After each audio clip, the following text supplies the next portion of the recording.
Good morning. Good morning, everyone. How are you?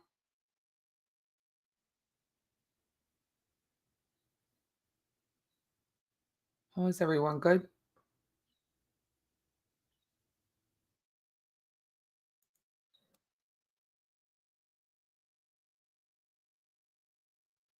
Goodness gracious.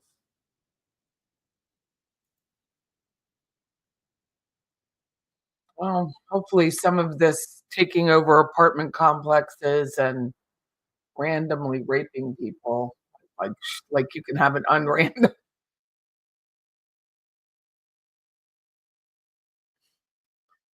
Sorry about that. Nix that. Rape is usually random, so nix that.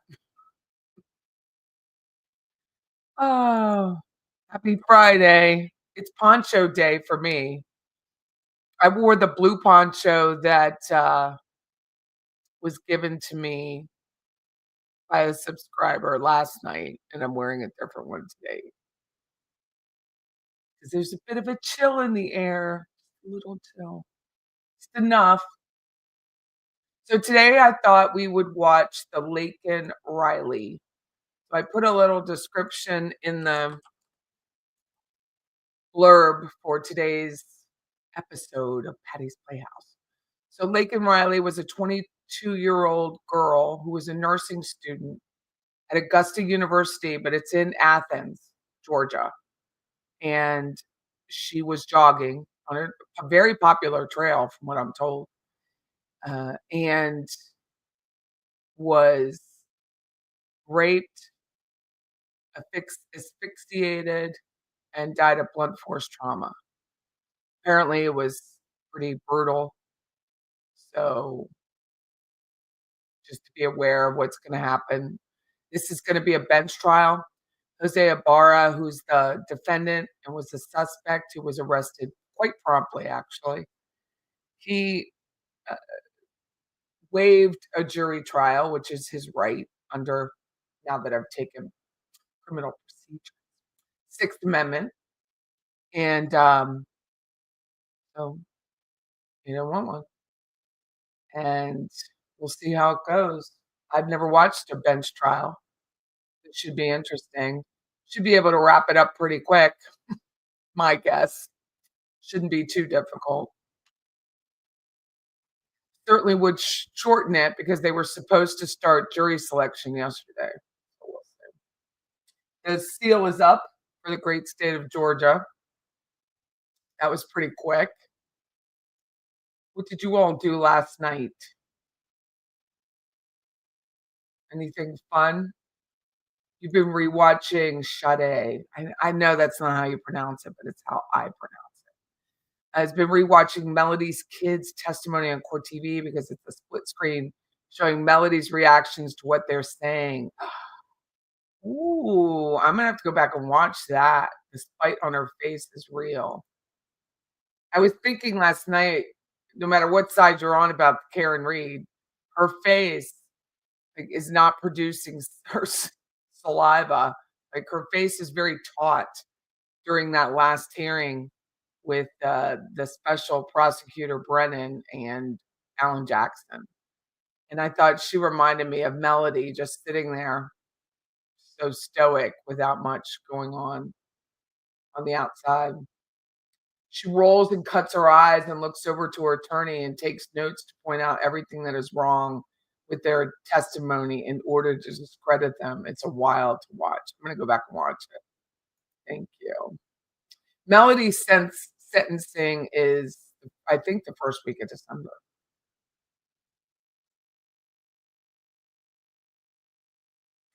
I think. You're listening to Paul on Reporting from the Sofa. That's a great name too. It's a great name. Oh, I know. That, Tom Homan, who was if you're not don't live in the United States, he was a border officer, and now he will be head of the ICE, and we'll start deporting those that don't belong there. What happened with José Ibarra is he is alleged to be part of a Venezuelan gang that's quite brutal, and he was arrested prior to this murder for theft at a Walmart and released on his own, even though they knew he was illegal. It's just a mess. I mean, it wouldn't happen in the UK. Look at the UK. You can't even smile hard and you get arrested.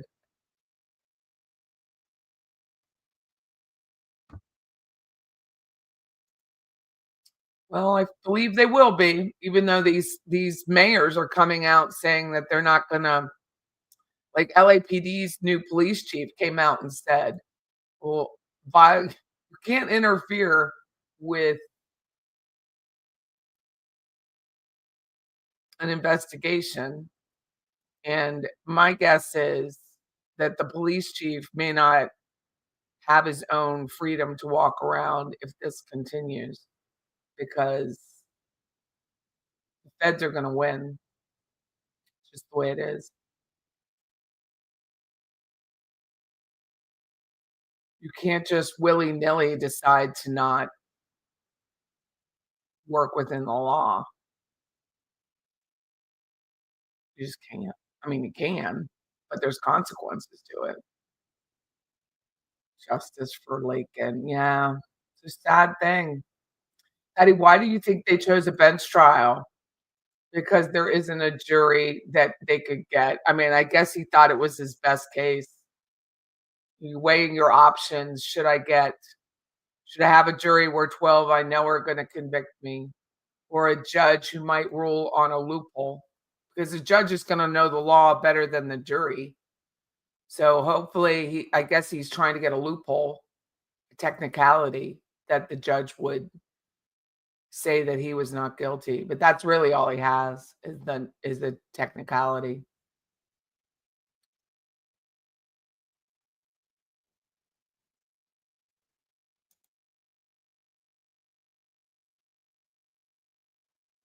Yeah, there's another brother who was arrested, Jose's brother. What is his name? I'm not gonna remember it. I think I told y'all I took German school, and it's not really helpful on days like today. But his brother was arrested, trying to find his name. Diego Ibarra is also in federal custody. Diego Ibarra, the brother of Jose, was arrested for possessing an illegal visa, and prosecutors want him locked up before he can stand trial because of his long history of criminal conduct. Both men were in the country illegally. In a court filing, this is earlier in the year, prosecutors said Ibarra had a lengthy history of run-ins with state and federal and might have been a member of a violent Venezuelan gang. Diego Ibarra was arrested back in February for allegedly giving authorities a fake green card after he was stopped by police for matching a description of his brother. They look like twins. Jose Ibarra, 26, has been charged with malice murder. Remember, it's Georgia, so it's not like first degree, second degree. Malice murder, felony murder, aggravated battery, aggravated assault, false imprisonment, kidnapping, obstructing an emergency call, and concealing the death of another, because she called 911 when she was being assaulted. So her phone had called 911. That's how they were able to find her so quickly. He allegedly killed the Augusta University nursing student, Laken Riley, when she was jogging on the campus on February 22nd. Diego Ibarra was allegedly employed by the University of Georgia food services staff. That's got to end. According to the court documents, Diego Ibarra first allegedly entered the country illegally. And it's not like these universities aren't supposed to use an I-9 to see if they're legal to work in the United States and have I mean, I guess he had a fake green card, but training people need some training. Recently, a friend of mine, she's a private investigator here in town. She had a credit card snatched, and they copied her credit card. And a local Tallahassee police officer said that's impossible. And she's like, it's extremely possible. And they just local police do not stay up because they were like, no, you did it. And you're just trying to get away with credit. She's like, I wasn't even there. Here's my phone showing you where I was with my vehicle until the police would finally listen to her. But it took longer than it ever needed to because they don't stay up on these documents and credit cards and realizing that the technology from these like a Venezuela or an Istan or any of those countries where it's just like a mafia, Rico, whatever you want to call it. These criminal cartels have so much time on their hands to be smarter than us. And they are.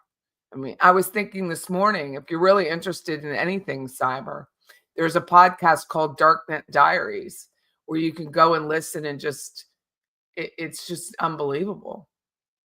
You can't wrap your head around it. And a local police officer couldn't wrap his head around it. Didn't make it not true, but I guess consensus over truth. They eventually backed down and then filed the charges, but they didn't want to file the charges. She had to go to Walmart it's on Mahan Drive here in town and get the video of the woman using her card. She had to do it. Police wouldn't even do it. Pisses me off so bad. It's not even funny. I mean, it's such a simple thing. Learn how to read a green card, know what's real and what isn't. Like I showed you guys last week on a fake website. The fonts aren't going to match. Something is not going to match. It's fake.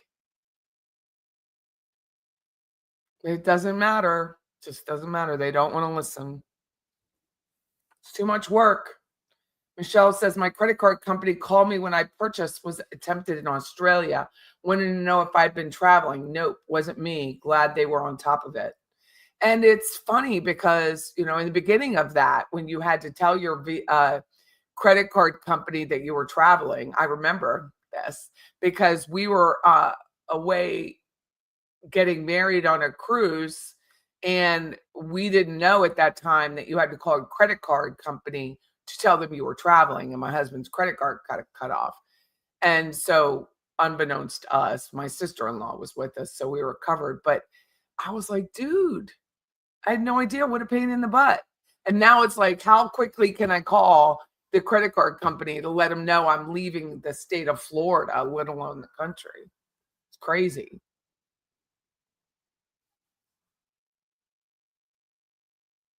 I don't know what clause in the Constitution, Beach Bum.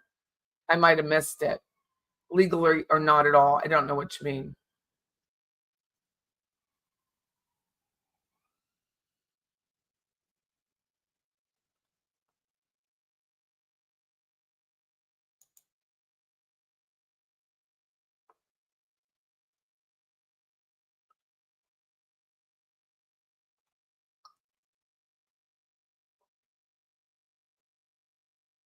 Good morning, Joanne.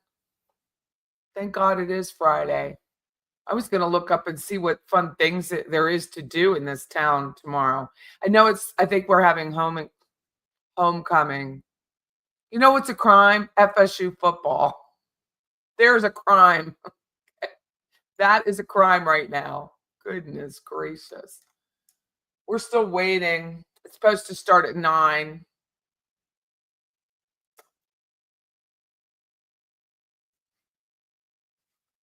Oh, yeah. I tell that about football players.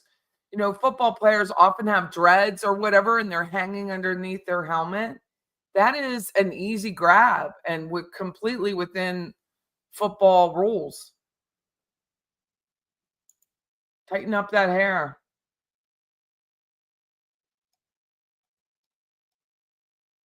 Morning, everyone. I'm going back. My heavens, I missed a lot of comments.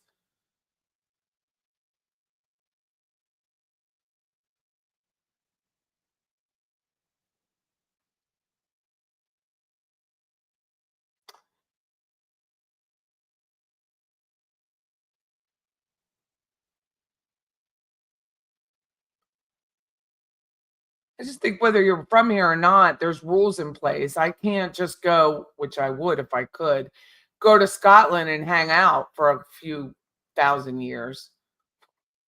They're gonna send me home. Like, they're just not gonna you can't work. If I wanted to go live in the UK, I couldn't work. My client and friend who moved to Cyprus, they had to have, like to be in Cyprus, they can't work. They had to have, I believe, 300,000 euro in the bank.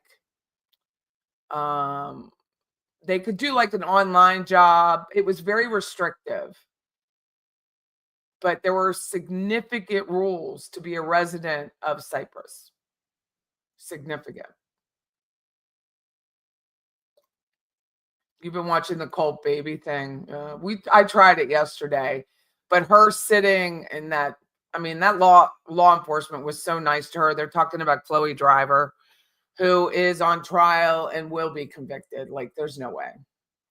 For killing her 18-month-old because of a dude. Cult or not, it was because of a dude. Because the dude didn't want the baby and she wanted him. She wanted him and the baby, she said in writing to the law enforcement. So she confessed. She thought the baby was alive when she confessed, but the baby wasn't.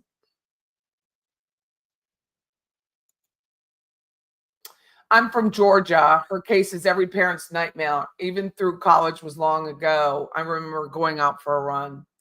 So I went to Temple University and I lived on Broad and Diamond, which is right in the heart of North Philly. And I was so cute.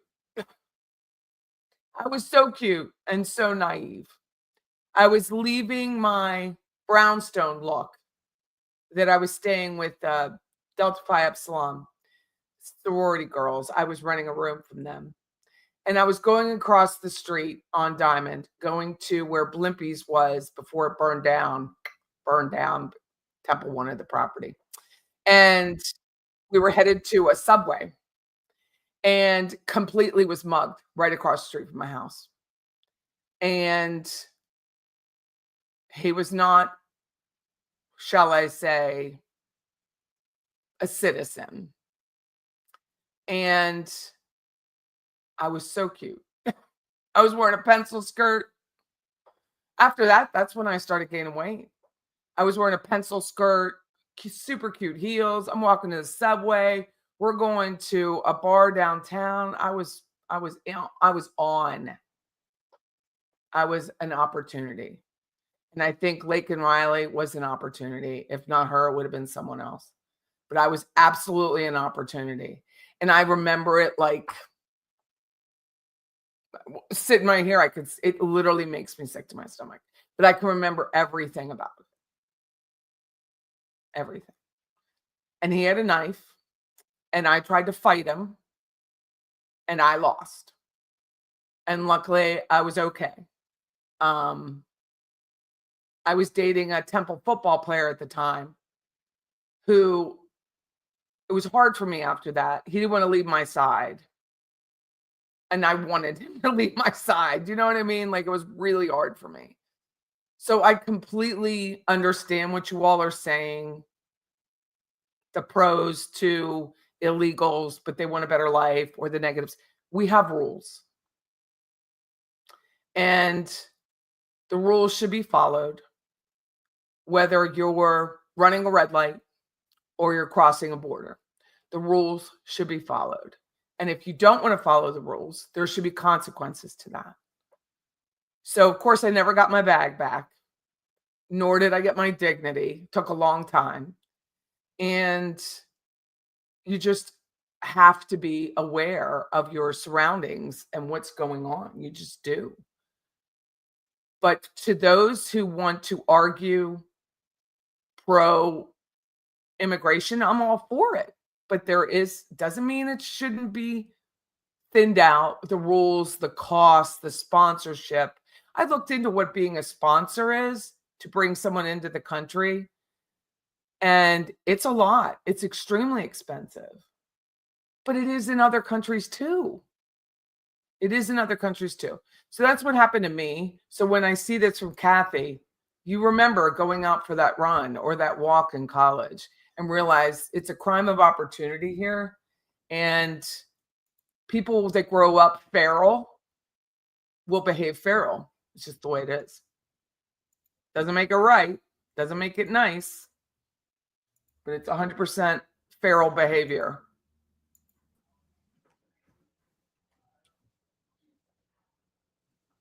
Well, I wish we had a bigger space. But we don't. That we can make use of.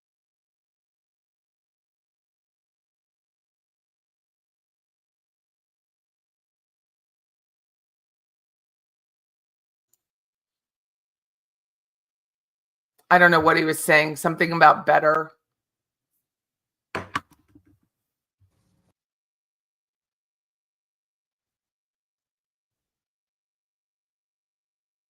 Apparently it is.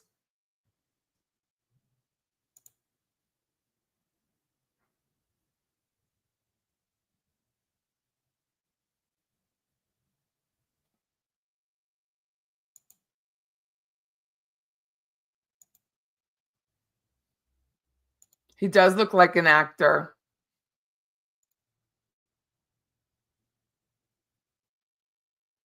You swear to tell the truth, truthfully, and accurately, translate English to Spanish, and Spanish to English, the best of your ability, so help you God.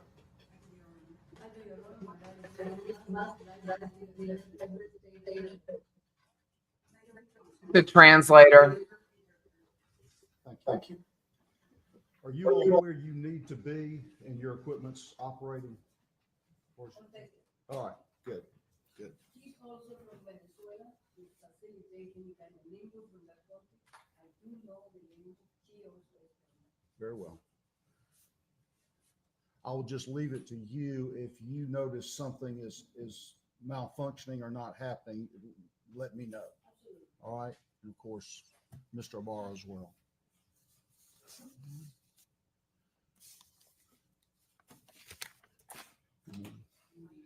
I call the case of State of Georgia versus José Antonio Ibarra. Superior Court of Athens, Clarke County, SU 24 CR 0323. Charged with 10 counts. 1 count of malice murder, 3 counts felony murder, 1 count kidnapping with bodily injury, 1 count aggravated assault with intent to rape, 1 count aggravated battery, 1 count obstruction or hindering a person making an emergency telephone call, 1 count tampering with evidence, 1 count peeping Tom. The defendant has entered a plea of not guilty. Is the state ready? Issue has been joined and the state of Georgia is ready for procedure. Defense ready? Yes, Your Honor. All right. Anything we need to take up preliminarily? I believe there was a motion yesterday. Is there an order with that, or I need to address that orally? If I missed something?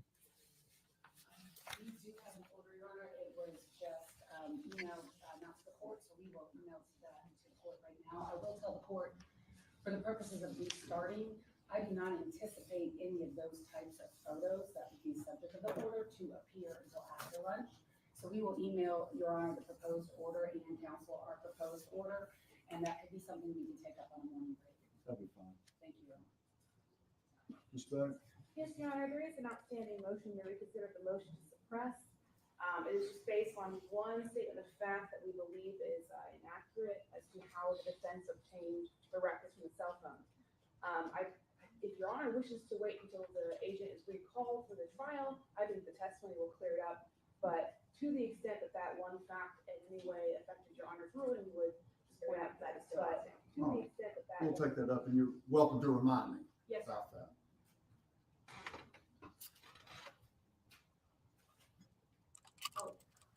And Your Honor, it was brought to my attention by co-counsel that apparently during our live stream of the proceedings on Tuesday, the cameras and live stream that went out continued to record after Your Honor left the bench and the attorneys were discussing matters. So I guess I would just ask that Your Honor instruct the media to stop live streaming when Your Honor is not on the bench. Okay. And that is the instruction when I'm not on the bench or otherwise call recess, but may be sitting here. That's a signal to stop streaming. Thank you. If I just may, I don't know what's going on with this camera here. It is very close to us. It is very intrusive to our ability to communicate. And I would caution the court that that's there. And we would ask that the media be instructed not to report any interaction between any of Mr. Ibarra's attorneys and himself to protect attorney-client privilege. If that's what's going on here, I think that's problematic.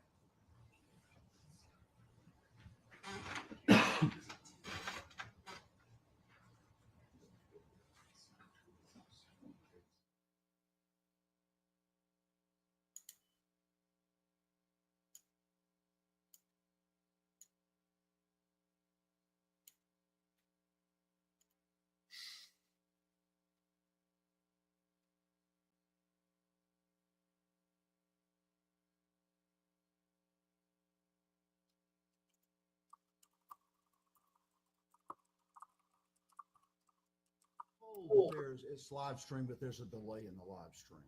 And they have been instructed to not publish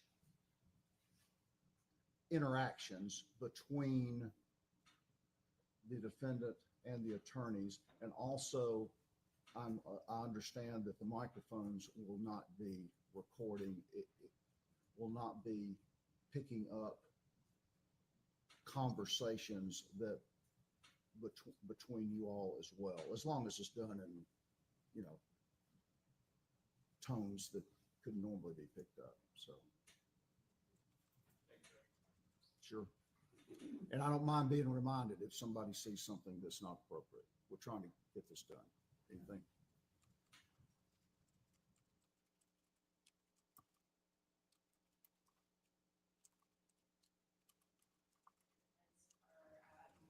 Both in agreement that the camera should probably just be removed, but I understand Your Honor.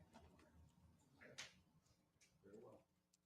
I'm not going to remove it at this time. I mean, there was a discussion about that, and it was decided that rather than moving around it would be less obtrusive than moving around cameras. So that's what we have. Do you want to be heard further?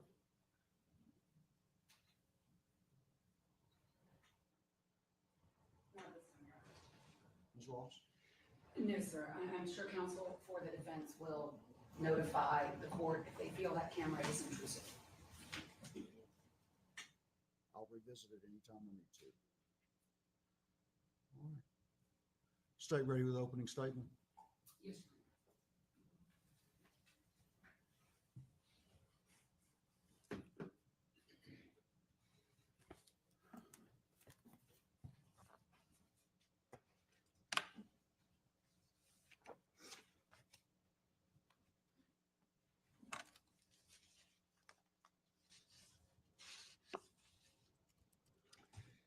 May it please the court, counsel.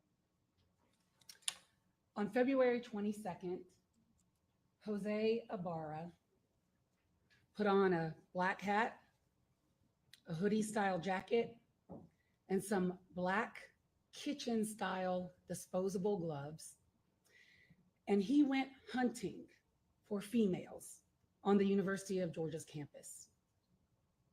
And in his hunt, he encountered 22-year-old Laken Riley on her morning jog. And when Laken Riley refused to be his rape victim, he bashed her skull in with a rock repeatedly. That is what this case is all about. The evidence will show that Laken fought. She fought for her life. She fought for her dignity. And in that fight, she caused this defendant to leave forensic evidence behind. She also marked her killer for the entire world to see. The forensic evidence that he left behind in this fight is his DNA, and only his DNA and Laken's, underneath Laken's right fingernails. He also left behind in a struggle with her over her phone, because the court will hear that she called 911. He left behind his left thumbprint on her iPhone, which was found not far from her body at the crime scene. And it is that forensic evidence alone that would give you enough evidence to find him guilty as charged on the counts in this indictment. The evidence in this case will come in basically three forms. There'll be forensic evidence, there will be digital evidence, and there will be video evidence. And all three forms of those evidence will point to one person, José Ibarra, as the killer of Laken Riley. This is not working. We'll start with a timeline, and the timeline is established by a lot of the digital evidence that you're going to hear about. And for Laken, that timeline begins basically at 9:03 in the morning. At 9:03 on Thursday, February 22nd, Laken Riley did something that she does all the time, and she went out for a morning jog. She lives not far from the crime scene, and Your Honor is going to see several maps in this case, and you will see that where Laken Riley lived, where the defendant lived, where our other victim who you're going to hear from in this trial, Tasia Swee, lived, Building S at the University of Housing, at University of Georgia Student Housing, and where items of evidence were dumped in this case and where Laken was murdered. There, it's all clustered together. And it's all clustered together within about a half-mile radius of one another. And you'll see several maps throughout this case. But she left her house at 9:03 in the morning. We know that for several reasons. She was captured on her Ring doorbell, and you'll see that video through our first witness. And she also was captured on a trail cam that becomes very important in this case. And at about 9:05 a.m., she's captured running from her house down Rogers Road, eventually towards the crime scene where she encounters this defendant. She is running, as you will see, with a few things that are important. 2 AirPods, and they are noise canceling AirPods. And her phone, her iPhone, is in her left hand. She's wearing typical running clothes, and you're going to hear a little bit about how she runs, what she runs with, because these things are important to judge what eventually happened between her and this defendant on the trail. She wears typically very tight running clothes because that's what's comfortable when you run, so it doesn't get it doesn't come off or get loose when you're running. And so this particular day, she's wearing running tights, white Hoka shoes, and 3 layers of clothing on her top. She's wearing a running bra, a shirt, and a tight black Lululemon jacket when she leaves her house.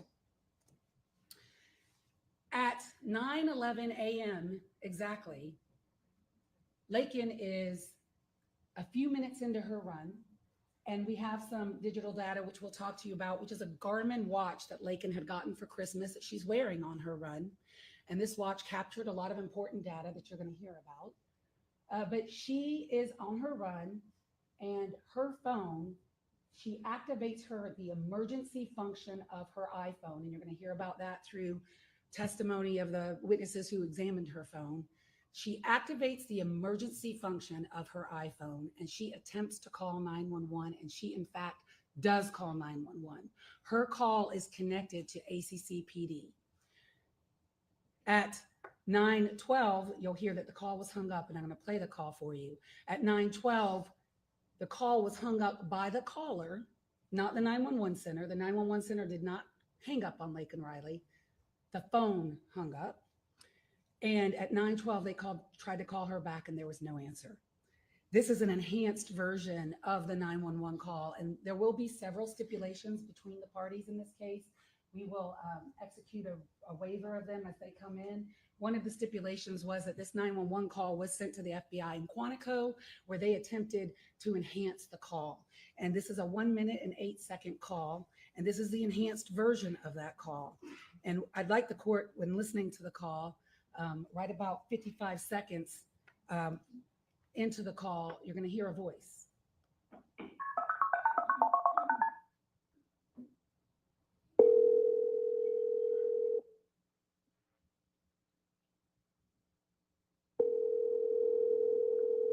Clark County 911. Hello, this is Clark County 911. Hello, Clark County 911. Can anyone hear me?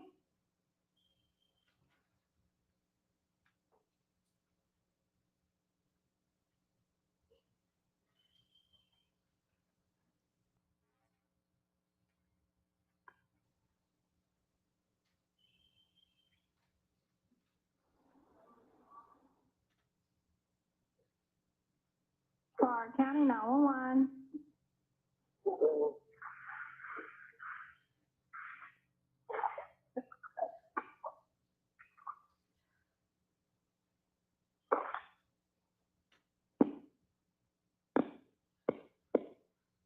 Yo Tango.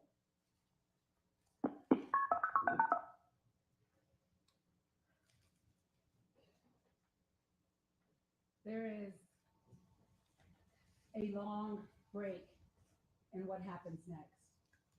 It was Laken's mom, who Laken usually talks to on her run, who started calling Laken at around 9:06 that morning. And you'll just see the call logs from that and the evidence of that through Laken's phone. And when she could not reach Laken, she began calling Laken's 3 roommates. And you'll meet all 3 of them: Lily Steiner, Sophia Magana, and Connolly Huff. All 3 of them are University of Georgia students at the time. They were all seniors. And Laken herself was at UGA, but had recently transferred to the University of Augusta Athens campus because she wanted to be a nurse. But the 4 of them still live together. And the roommates are all, I would say, technologically savvy and security savvy. And they all 4 had iPhones. And there's a function with an iPhone called Find My iPhone, which you can share your location with other people. And the 4 ladies in that house, roommates, shared their digital location with one another 24/7. And so when Allison Phillips, Laken's mom, began calling and looking for Laken, she notified all the roommates. And then the roommates started checking the ring door camera, checking for Laken, texting Laken, calling Laken, and no response. I will say that this particular day, February 22nd, 2024, happened to be the day where there was a widespread phone outage by AT&T. And so some of the girls did have AT&T as their service provider. Laken did not. She is Verizon. And so the girls were having phone problems due to that widespread outage. And so you'll hear about how that kind of interfered with their ability to really find where she was. But eventually, they could not find her. They could not find her for hours. And even though Laken would go out on long runs, she always had her phone with her, so they became concerned. So at around 11:30 on the day of her murder, 2 roommates, Sophia and Lily, went and walked the trails back behind the intramural fields at the University of Georgia where Laken used to run, but they also had her digital profile. And her digital profile put her in the middle of the Oconee Forest, and they had noticed that she had not moved. She had not moved for hours. And so they walked to where they could last see her digital profile, and the 2 roommates found one of Laken's AirPods. They photographed it, they collected it, they went back to their house where they could have Wi-Fi to connect because they had no phone service in the forest and the outage was on. And at 12:05 p.m., they called the University of Georgia police and reported that Laken Riley was missing. So it isn't until the police respond immediately. And they take that digital profile, and you'll meet Sergeant Maxwell. He is the officer that found Laken's body. And it takes him, even with her digital profile, this is a very forested area. And she obviously wasn't on the running trail. She was off the running trail. And it took him about 25 minutes, even with her digital profile, for him to locate her. And he did locate her. And you're going to see the body cam footage of him locating her. And what he found when he found her is that she was hidden, kind of almost under a tree and covered up with a bunch of leaves. The first thing he noticed was that her breasts were completely exposed. All 3 layers of her top clothing were pulled up above and around her neck. He also noticed that her running tights, which she typically wears above her navel, were pulled down and her underwear was protruding from her tights. He also noticed severe injuries to the left side of her head. He began immediately trying to save her life, but he could tell that she was dead. She was cold. But he began CPR, and you will see the efforts of him and several other University of Georgia police officers where they try to save her. They have to move her out of this area so that they could get her flat on the ground. They give her chest compressions. They give her CPR. They put those pads on her chest to try to start her heart. Eventually, the fire department and EMS comes and they do the same. They work her for several minutes, but she is dead. She is dead. And there was nothing they could do to stop it or help her. You'll see the crime scene measurements. The crime scene in this case was worked by the GBI in conjunction with UGA PD. You will hear in this case from GBI, UGA PD, FBI, and ACC PD. The 4 of them really in conjunction worked this case. And the crime scene, importantly, when they get there, there's really very few items there. But item number 1, where you see on the trail, is the other AirPod that Laken was wearing at the time that she was running. And then they saw a disturbed area of leaves to a point where they found 2 rocks and a tree, both of whom or all 3 of which have Laken's blood on them. And then Laken's body was a few feet away from that, where you see the green there. And then her phone was not found near her body. It was found where you see item number 8, which is the other tree that you see there. But her person was taken 64 feet off that trail. So from where AirPod is, item number 1, to where you see items 2, 3, and 4 is 65 feet. So in legal terms, he asportated her 64 feet off of that trail so that he could attempt to victimize her. This is the crime scene, and you'll see how wooded it is and why it took Sergeant Maxwell so long to find her, even though he did have her digital profile. And in here, this photo is actually the phone. And so it took them a really long time to find the phone. They were calling the phone, they were pinging the phone. Her phone was on silent, so they couldn't hear it. I mean, it wasn't until it got dark that they could find her phone, but they kept looking for her phone because they knew the phone was there. And they found it. And when they found it, this is what Daniela Stewart of the GBI saw on her iPhone, exactly where your thumb would be if you go to hang up a call on the iPhone. So at the bottom of the iPhone, she found this latent print in blood. They processed the phone immediately, and that latent print was sent to ACC PD. And we'll talk about that a little later. And here's some of the Garmin data. And there are some things that we will never know about exactly what happened between José Ibarra and Laken Riley on that trail, but we know enough. And what we know is that at 9:10 a.m. from her Garmin that she was wearing, as she is trucking along and she is clipping 7-minute miles, she's running, doing her thing, listening to music, something happens. He does something to her to make her stop dead in her tracks. She initiates the SOS function on her phone and calls 911, and she immediately stops. And after that, you'll see some of this Garmin data, her movement, because it went to the FBI CAS team. They're the ones that analyze it, and you'll hear about it. She's on this trail with this defendant for about 4 minutes, and then you see 4 minutes later, her Garmin moved 65 feet into the woods, And there's some additional movement of her along that time. And her heart rate is still going until 9:28 a.m. Her encounter with him was long. Her fight with him was fierce. And that is what the Garmin data shows. And once her heart stops at 9:28 a.m., there's no more movement from her Garmin.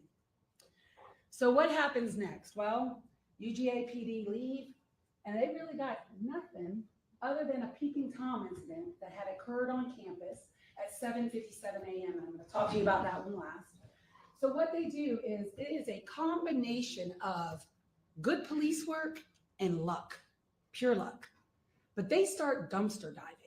ACCPD is dumpster diving, UGA PD is dumpster diving, GBI is dumpster diving, FBI is dumpster diving. Everybody is just looking into every dumpster in the Athens area for anything because they had nothing. And at a dumpster, at an apartment complex where he lived, a police officer named Zach Davis of ACCPD finds this hoodie jacket. And when he looks in and sees it, it's in a recycling bin and it's standing out because it's right on top. And he noticed it had long, dark hair on it, wrapped around one of the buttons, and he could see blood. And he thought that was suspicious. So he calls UGA PD. They respond at 9 o'clock on the day of Laken's murder. They collect the jacket found in the dumpster, and they send it immediately to the GBI crime lab indicator for testing. But while they're there, they notice, they look around and see that one of the residents in this apartment in B32 had what's called a Eufy camera, which is like a ring camera that works a little different, had a camera aimed at that dumpster. And so they asked the resident that night, hey, can we come in? Can we see your camera? He agreed to let them see it. And this is what they saw. At 9:44 in the morning, about 15 minutes after Laken Riley's heart stopped, this is what they see.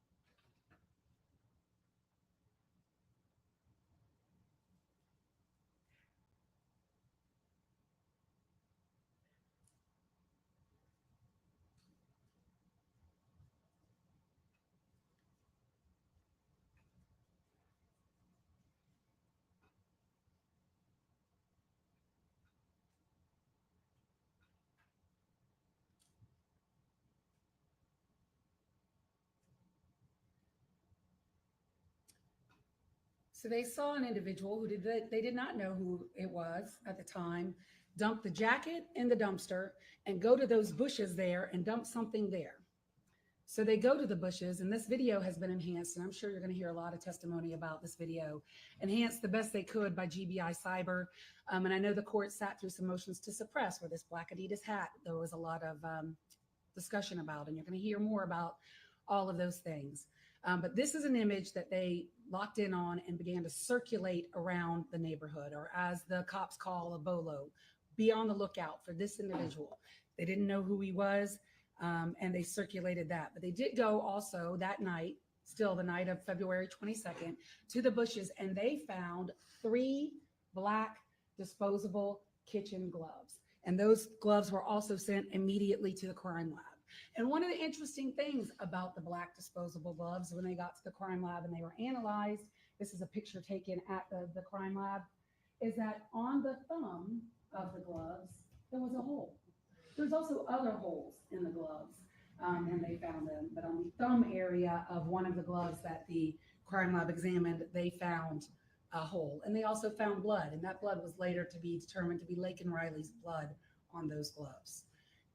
So I've already told you about the geographic locations. They're all clustered.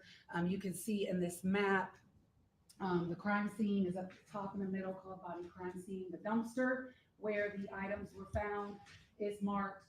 Building S is right by the bus stop, and then Laken Riley lived further up, Millage Avenue, towards the top of this photo.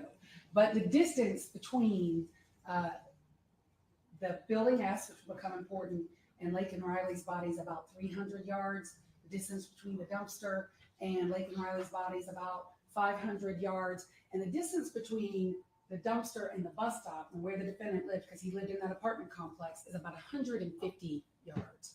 Everything is close together. So what happened next in the investigation is that the very next morning on Friday, February 23rd at 8:32 a.m. as ACCPD, again, is just looking out for anything. They had the bolo at that point. They encounter a person named Diego Ibarra. And Diego Ibarra is wearing a black Adidas hat that has some interest to them, which is they believe to be the identical hat that they had seen in the video the night before. And I will tell you this, on that hat that Diego Ibarra was wearing the next day is Laken Riley's blood. So their theory that that was in fact the same hat was absolutely correct. So they encounter Diego Ibarra. He gives them a fake green card. They know it's fake because it has 2 different dates of birth on it. And so they ask him to go back to his residence and they begin talking to him. UGAPD arrives and they begin to take over the scene. From the information that they had gotten from Diego Ibarra, they knew that hat was a hat seen in the video because of the proximity of the crime. And at some point, Diego began telling them he's got brothers in the house sleeping, and there were many communication difficulties at first because the first responding officers did not speak Spanish. No one in this apartment, D126, could speak English. So at some point, UGA brought 2 of their Spanish-speaking officers on scene, and the communication became a little easier. Officer Bridges, Officer Sand, both of whom are native speakers of Spanish, arrived and began taking over the communications.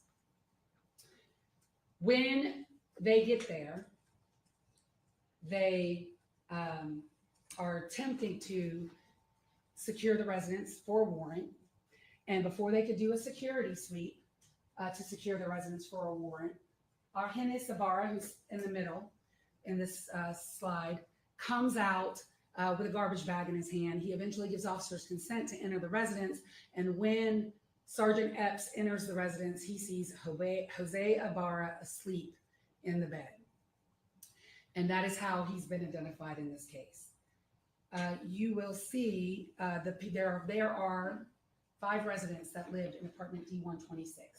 Jose Antonio Ibarra, this defendant, also goes by the name of Victor, which will be important because a lot of the communications within his phone and some of the witnesses just call him Victor. So Jose Ibarra is Victor. It is in fact the same person. Diego Ibarra is Jose's older brother, goes by the name of El Gocho, is a nickname that many people, including this defendant, call him El Gocho. Argenis goes by Manny, and Rosbelli Flores Bello goes by La Gorda, and then Juan Carlos Diaz Hernandez, they call Carlito.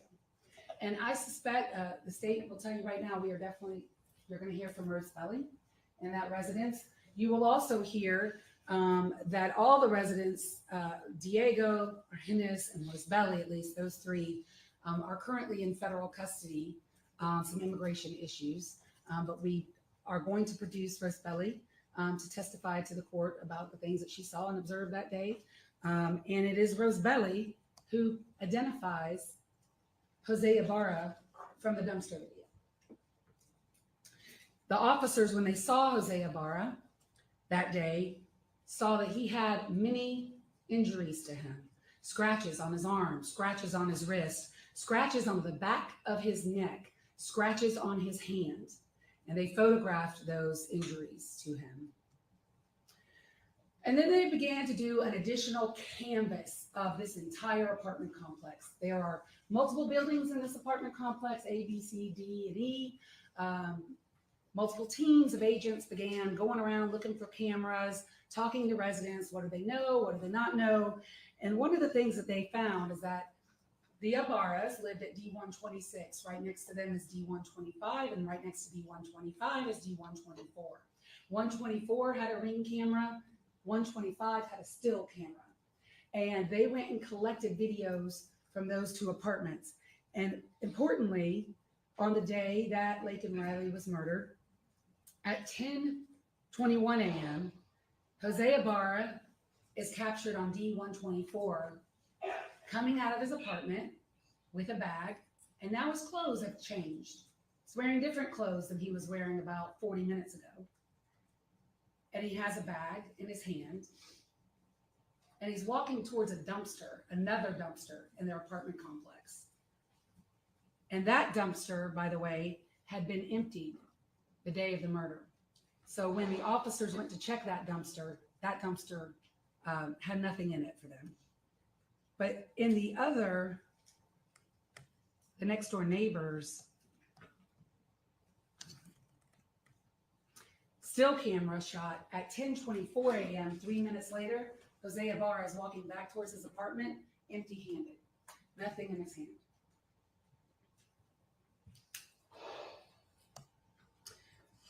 So they searched the residence that day, and they found a few things of significance. Number one, they found 3 more black disposable kitchen gloves, which were sent to trace evidence for plastics and polymer examination, and they concluded that they had originated from the same source as the gloves that were recovered in the bushes.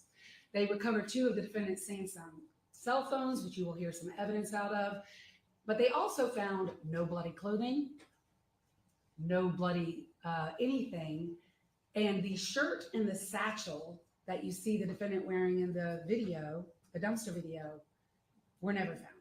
They're not in that residence. So what other forensic evidence? The parties will stipulate to the prior Daubert hearing that this court has heard, so we will not be recalling the fingerprint evidence, but we will have a stipulation with the transcript and all of the exhibits that thumbprint, the latent print that was on the phone was sent to ACCPD that night.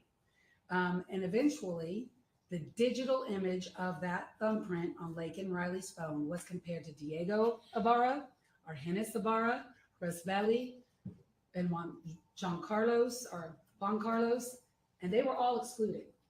They didn't leave that thumbprint behind. And it was matched to this defendant, José Ibarra.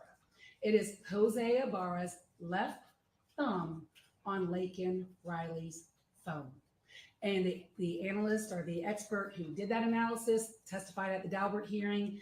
He showed the court 15 points of comparison that he found, and his results were peer-reviewed by another examiner. They were peer-reviewed blind, and she agreed with him. There's also DNA in this case, and you're going to hear about 3 different types of DNA: traditional, YSTR, and true allele. All true allele is probabilistic genotyping, but it is a computer software program that deconvolutes or separates complex mixtures of DNA. That's what true allele does. But before you can go to true allele, you have to start with traditional DNA. So all of the items of evidence that you're going to hear DNA results from started with the traditional DNA. They were swabbed, they were amplified, they were quantified, all the things that you do with regular DNA. But we do have some regular DNA results in this case. First and foremost, the jacket. The jacket found in the dumpster has blood on it, and in the blood for traditional DNA is Laken Riley's DNA and this defendant's DNA, and only the 2 of them. José Ibarra and Laken Riley's blood are on the jacket that he dumped in the dumpster. The rocks and the trees from the crime scene, they were also processed for DNA, for latent prints, and for everything we got.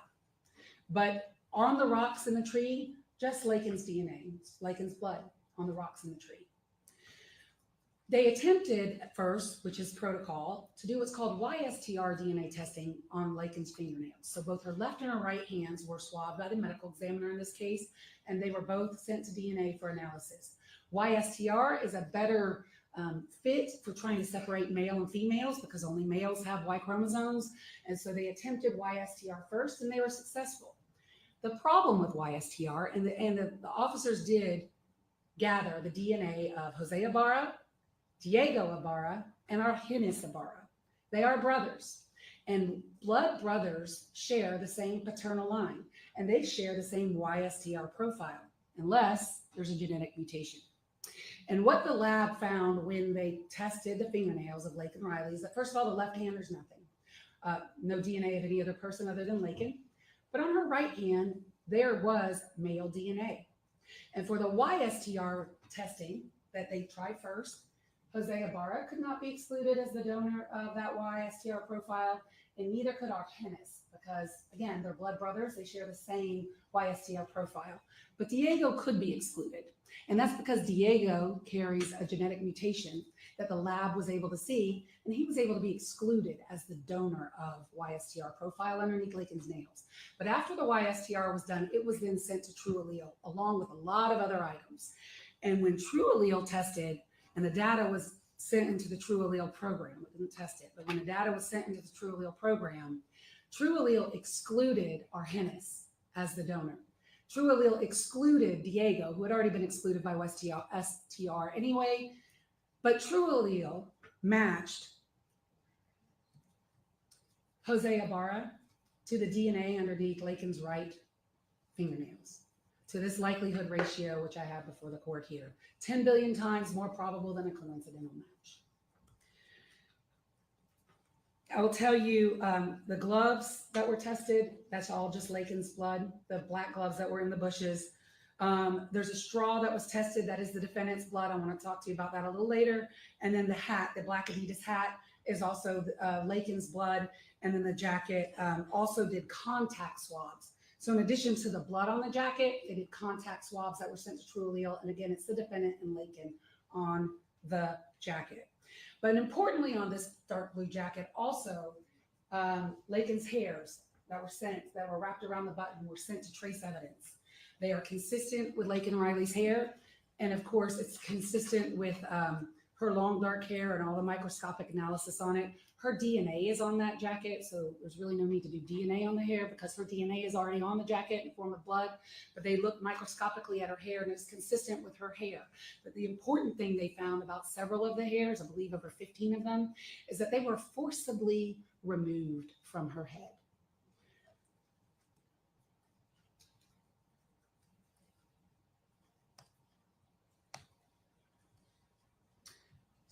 They did do a sexual assault kit on Laken, and several things were tested. But the bottom line is her entire sexual assault kit was negative for male DNA. Her clothing was looked at with AP, P30, you'll hear about that. There's no semen present. However, her underwear was sent to the trace evidence section as well, where they concluded that her underwear had been forcibly torn. So the medical examiner, Laken was sent to GBI headquarters in Atlanta or Decatur, where Dr. DeMarco conducted an autopsy on her the very next day after her murder.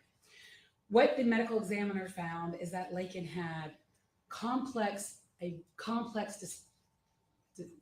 depressed skull fracture on the left side of her head, and she had 8 other lacerations on the left side of her head, which literally look like holes.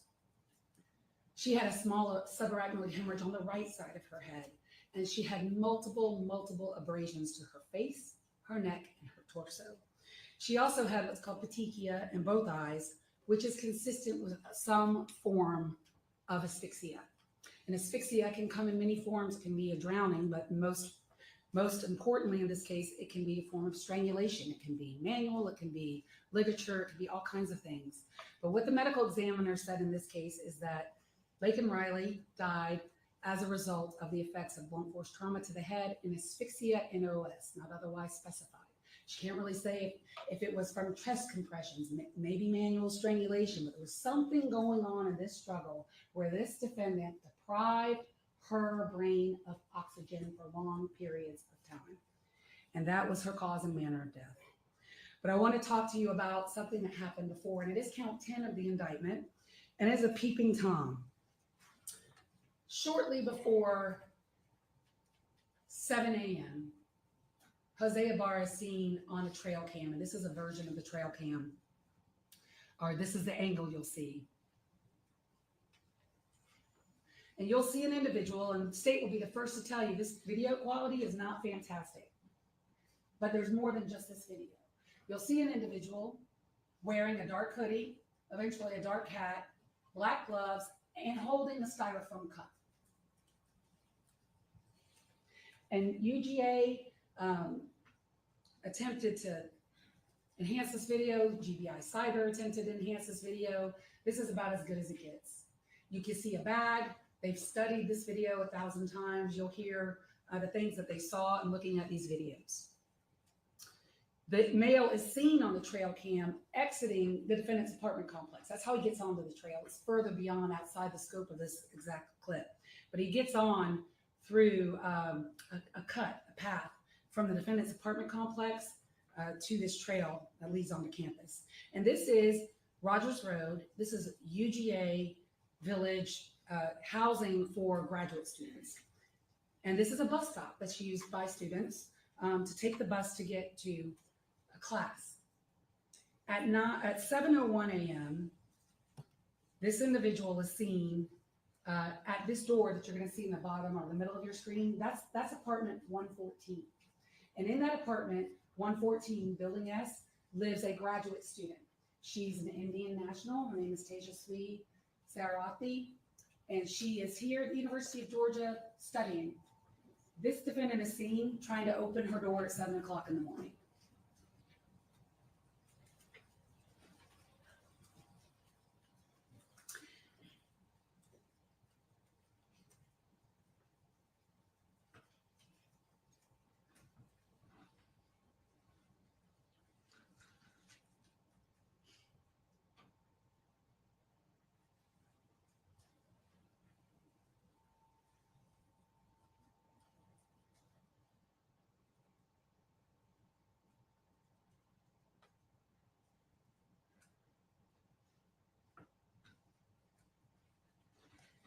And there's about an hour's worth of video that was watched by UGA PD that between 7:01 a.m. and 7:57 a.m. on the 22nd day of February 2024, about 70 minutes before Laken Riley is murdered, this defendant goes to the door of apartment 114 6 times. Twice they can see on video that he attempts to open her door. And at one point, you'll see in the video where he ducks down. And that is because at some point, the student inside heard him at her door, and she approaches him at the door and says, "Excuse me." And she will testify to this court that when she said that, she's looking at her peephole, he ducks down. And you can actually see that on the video. And just here's a portion of her 911 call where she calls at 7:57. I was in the shower and then I heard some noises and I came to check that someone was, I saw through the peephole. Someone was trying to open the door, and then I said, "Excuse me," and then they just ran away, and then now they kept trying to look through my window. Okay, and what's going on? So she says she was in the shower and she heard her door jiggling. And she said that somebody was at her door. She says, "Excuse me," he ducks down and he tries to look through her back window and does look through her back window. This is her back window. This is the back side of Building S, and this is exactly how it was that morning. This is body cam footage of Officer Bridges, who's one of the officers that responded. Her blinds are open wide. They're open, not only open, but they're pulled up more than halfway. The right side is her living room. The left side window is her bedroom. Wide open, her blinds were that morning. She said that's how she kept it because it was kind of a dark place. And it was more comfortable for her to have some light in. And that's how her windows were. And she said when she turned around, she could see the person who she can't identify. And we'll be the first to tell you she can't identify him. She didn't get a good look at his face. He had that hat over his face. He had a hood on. She describes the clothing, dark hat, dark jacket. Didn't get a look at his face because when she looked through the peephole, he ducked down, but she could see him peeping into her window, looking into her window. So the FBI CAS team is a specialized team with federal government that analyzes digital evidence. And they were brought in this case to look at data from the defendant's phone, the victim's phone, cell phone records, all of these things. And some of the data that they got from the defendant's cell Samsung, one of them, which is 1B7, which you'll hear a lot from, is called Rubin data. And Rubin data is something that's collected by Samsung, and the FBI CAS team analyzed Rubin data, looked at the Rubin data in this case, and at the time of the peeping at Tejaswi's apartment, the defendant's 1B7 phone is right over her house. And these are the digital points by the FBI. But also, there is a white styrofoam cup. In the video, you could see black gloves and the white styrofoam cup of the peeping. This cup was found by UGA PD as they were coming onto the trail to come to Laken Riley's scene. They thought it was unusual because there's no trash out there usually, and it's just sitting there. They collected the cup, and you can see in this next image, if you see where the retaining pond is in the middle of the screen, the cup is near there.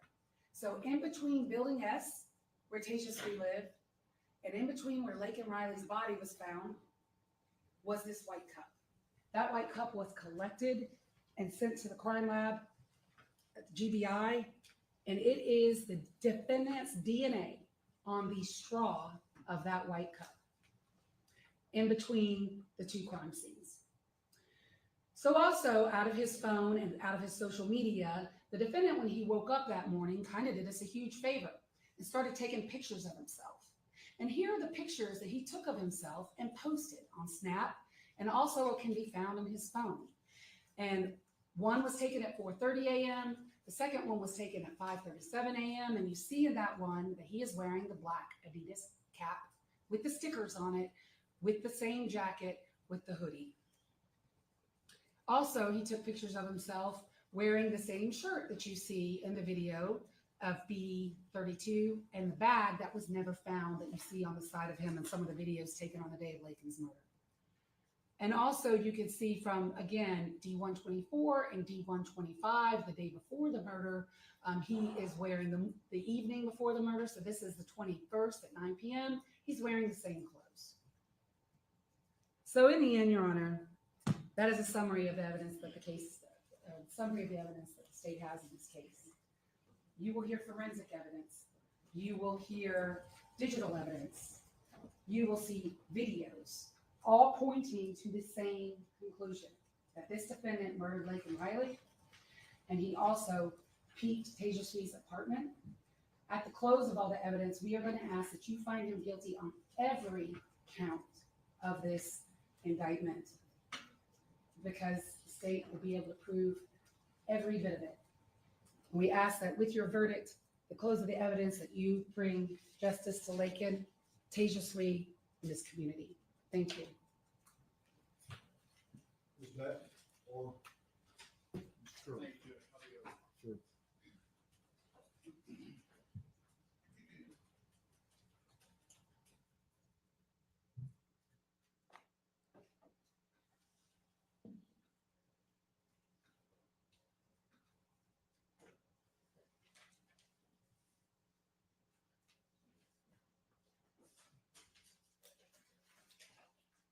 Judge, the evidence in this case is graphic and it's disturbing.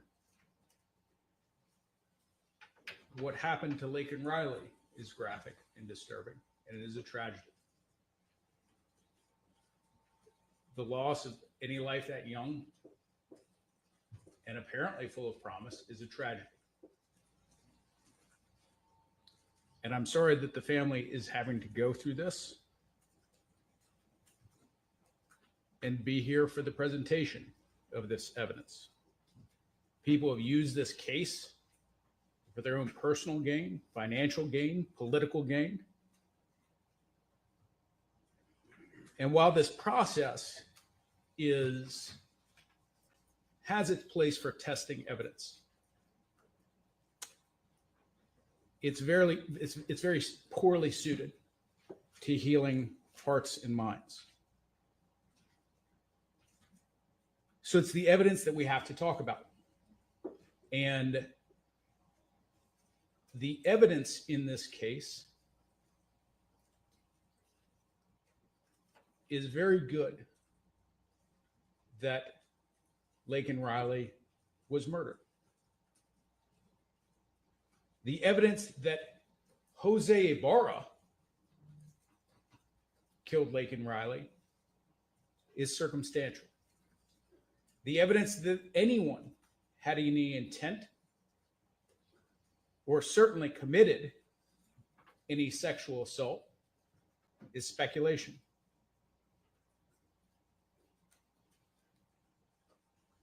Most importantly, in this case, you'll hear no evidence that a sexual assault was committed. You'll hear nothing from the GBI, the FBI, UGAPD, ACCPD, that after looking at all of the evidence in this case, scouring for anything that could help prove this allegation in the state's indictment, that they found any biological evidence that would suggest that, any physical evidence that would suggest that. There's no injuries that are consistent with the sexual assault. And in this case, it's an effort to explain a tragedy, but it's not based on evidence. The evidence that José Ibarra killed anyone is circumstantial. The state's presentation in their opening had a lot of detail about information, again, that showed that this event happened. But upon a closer look at the evidence that links Mr. Ibarra to that event, it is lacking. You'll hear that his phone was in the area, and you'll hear that the cast team that ran the locations of this phone. And there is good evidence that the phone itself was in the area.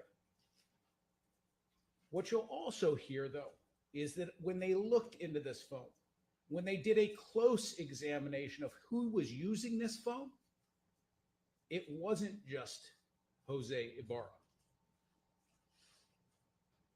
It was other people in that apartment who were using this phone.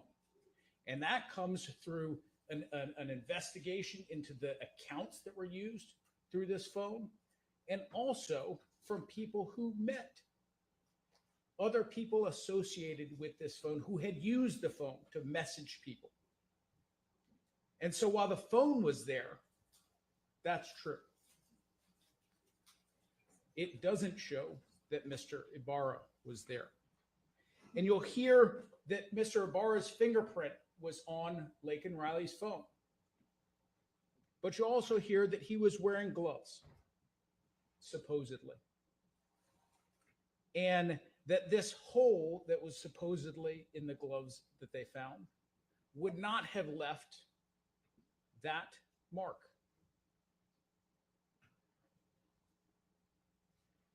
You'll hear that someone in that video, in the so-called dumpster video, was wearing an Adidas hat. That's true. When they find that hat, and specifically the hat that was tested in this case, it was worn by Diego Ibarra, not José Ibarra, Diego Ibarra.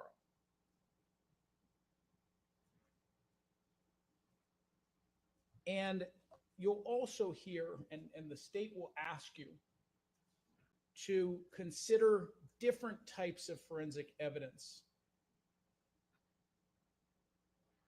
and to suspend your understanding of how that evidence is evaluated. Because while they will say that Mr. Ibarra's DNA was present at the scene, what they'll tell you is that without this software that we can't test, this proprietary software used by the GBI, without that, their expert wouldn't have been able to say whose DNA it was. She wouldn't have been qualified to testify about whose DNA that is. So they have to use a machine. And they're going to ask you to trust that machine where the human being isn't good enough. But with this fingerprint, they're going to ask you to trust a person because a machine isn't good enough. When they run those fingerprints through the database of fingerprints where they know Mr. Ibarra's fingerprint is, it doesn't come up. And so while a machine is good enough in one situation to try to convict Mr. Ibarra, it's not good enough in another. And it's this kind of gymnastics that it will take to tell the story with this circumstantial evidence. We waived a jury trial in this case with the hope and trust that despite the nature of this evidence, that you could come to a verdict that was not just a way of easing this family's suffering, but it was based on an impartial and honest assessment of the evidence in this case. If that happens and the presumption of innocence is respected, there should not be enough evidence to convince you beyond a reasonable doubt that Mr. Ibarra is guilty of the crimes charged.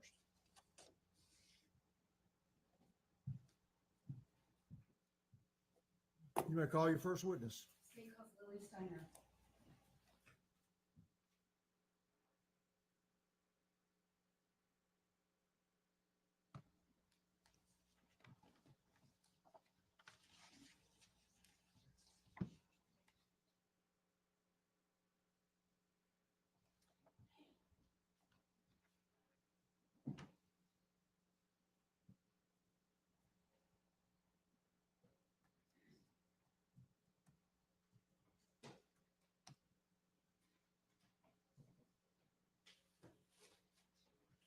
Where's this push going?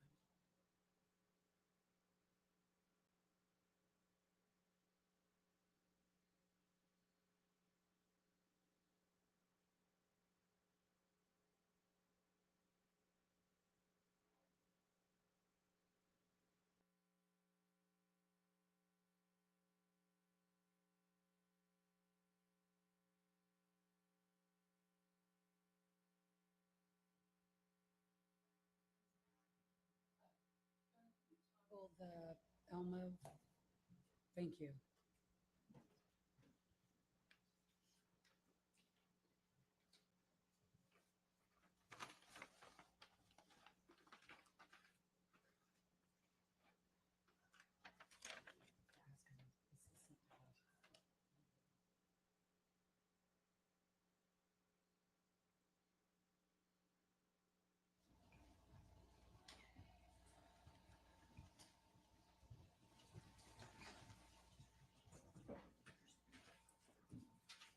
Would you raise your right hand, please, ma'am? Do you swear or affirm the testimony you will give today in the matter of the state of Georgia versus José Ibarra will be the truth, the whole truth, and nothing but the true self you got? I do. Okay, please take a seat. Spell your first and last name for Madam Court Reporter, please. My name is Lily Steiner, Lillysteiner. How old are you? I'm 22 years old. And where do you live? Not your exact address, but what part of town? Currently, I live in Canton, Georgia. And what are you doing right now? I'm working as a medical assistant. Did you go to the University of Georgia? I did. And did you graduate? I did. When did you graduate? Graduated in May 2024. While you were at the University of Georgia, where did you live and who did you live with? My address was 1686 Village Avenue Extension, Athens, Georgia 30605. And I had 3 roommates, Connolly Huth, Sophia Magana, and Laken Riley. How long did the 4 of y'all live in that house together?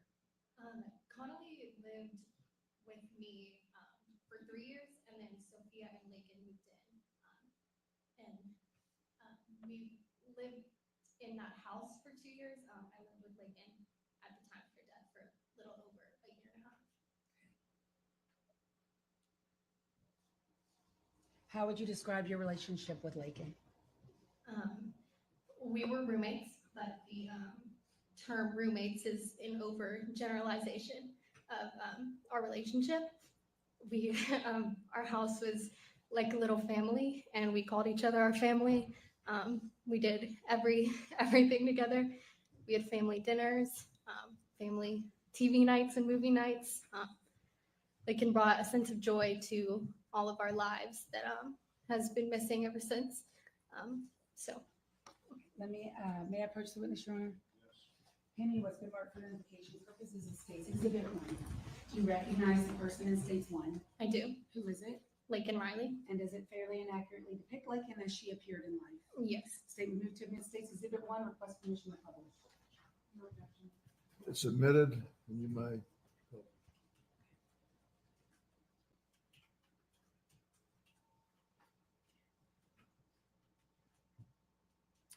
So how old was Laken?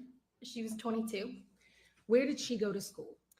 At the time, she was going to Augusta College of Nursing, which had an Athens location. What was she studying there? Nursing.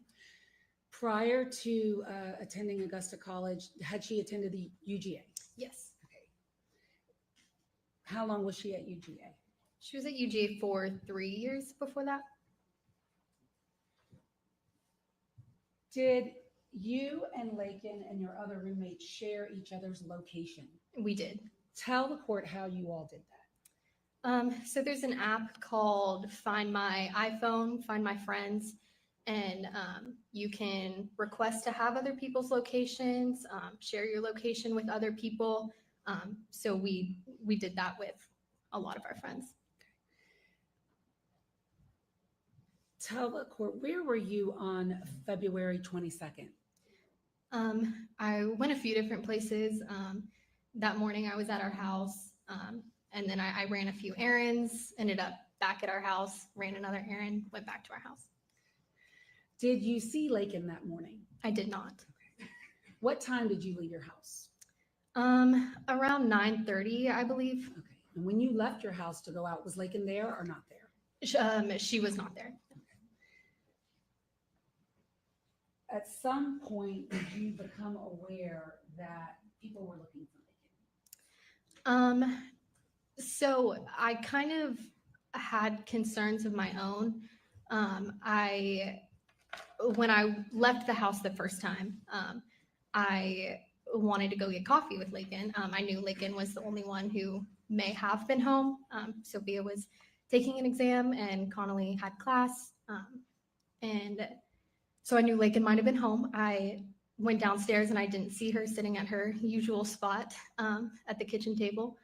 So I checked her location to see where she was. And I saw that she was on a run at on a trail that she typically ran. May I approach the witness, Your Honor? Yes.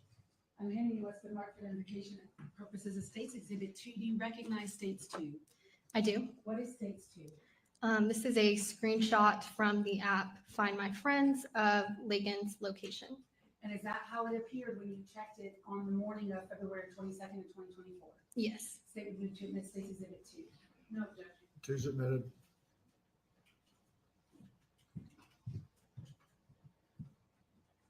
And may I publish? Yes. Publishing States Exhibit 2. Could you tell the court what we're looking at here? Explain this to us. What is this? Sure. So the LR is the initials of Laken Riley. You can see that at the bottom. And underneath her name is a rough just address, I guess, of where she was at. And then underneath that, it says now. This is the exact time of when her location, like the way that it updated, it would say now. So that was her location at that exact time. And is that what you saw when you first checked it? Yes. And where is that location? And is your house in here as well? And other people? We see other initials. CH, MC, whatever. Yes. So CH is Connolly Huth. That is my roommate. And so her location right there is at our house. And then MC, that is one of my other friends who lived further down the street. And LR was Laken Riley. Yes. And where is that location that you saw her? Are you familiar with that location? Roughly, yes. Yeah. And yeah. When you checked it, what about the first time you checked it, approximately what time? It was about 9:30 from what I remember. So did you again check it again? Yes, so when I got home from my first set of errands, and I saw that Laken still wasn't home. That wasn't unusual because it was only about an hour after I checked her first location. So I thought maybe she was just still on a run. Checked it a second time around 10:45, I believe. That's a rough estimate. And I saw that it was in the same location. That did raise some concerns. So I texted Laken and just was checking in on her, and then addressing Connolly in a group message. I said, she's been in the woods a while. Did you have a cell phone service that day? So that day there was an AT&T service outage. So I was not, I did not have service if I was not connected to the Wi-Fi at my house. So if I left the house, I was not able to communicate or receive any communication. So where were you home then? At approximately what time did you get home when you realized that she had not left the woods? That was about 10:45. And then I ended up leaving the house again because I still wasn't, I just thought she was still on a run, and there was maybe she was on the phone or something. And then what time did you return again? I would say roughly 11:30. I'm a little less familiar with what exact time that was. When you got home at 11:30, was there anyone else home? Yes, so I immediately pulled in and I saw Sophia standing outside with her dog. And I got out of the car and she just immediately said, can we go look for Laken? Yeah. And did y'all do so? We did. And what did y'all do? So Sophia was a little bit more familiar with the trail. We walked down using her knowledge of the path that Laken would usually take on a run. And then when we got a little bit closer, we were using the Find My Friends app to kind of go directly to where her location was until we were standing kind of right around it. When you were at the location where you felt that Laken was showing on her phone, did you see Laken? We did not.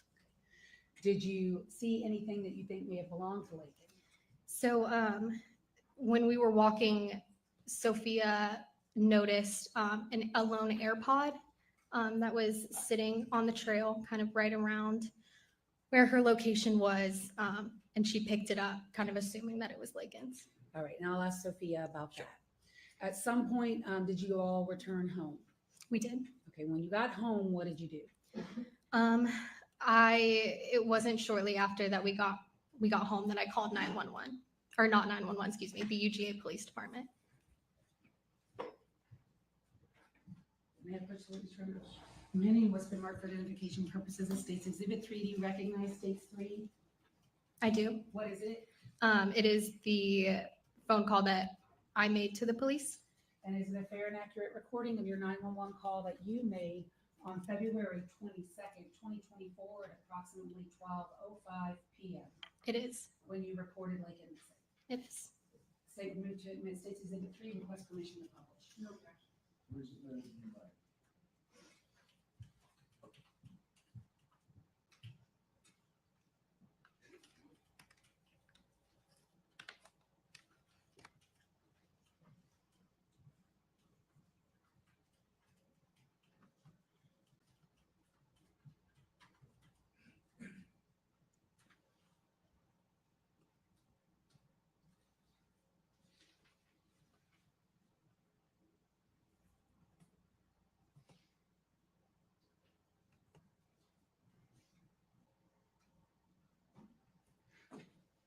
Your Honor, did we have to toggle back over so that you could hear it?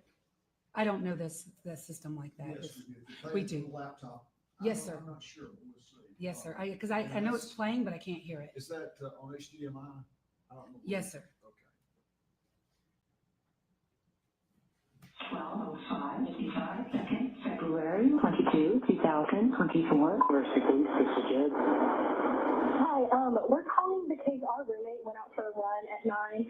He usually runs like through Lake Herrick behind grad housing, and we haven't heard from her. And we all just got like service back, so we don't think it has anything to do with the outage. We went to go look to where her last location was, and all we found was an AirPod. Okay.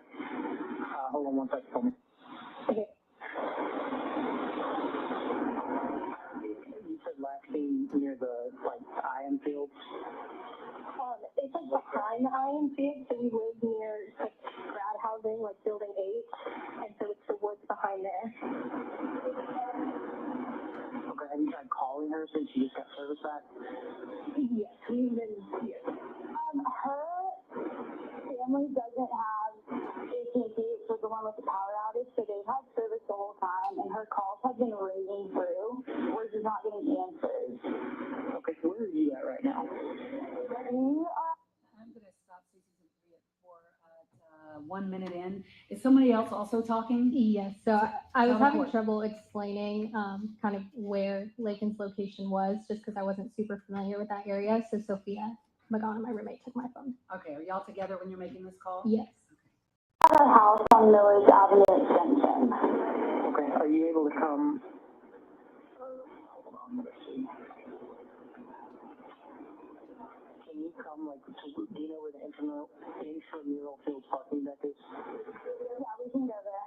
Okay, can you go there and meet with officers? What's your name? My name's Sophia Magana. And what's your friend's name? The one, her name's Laken Riley.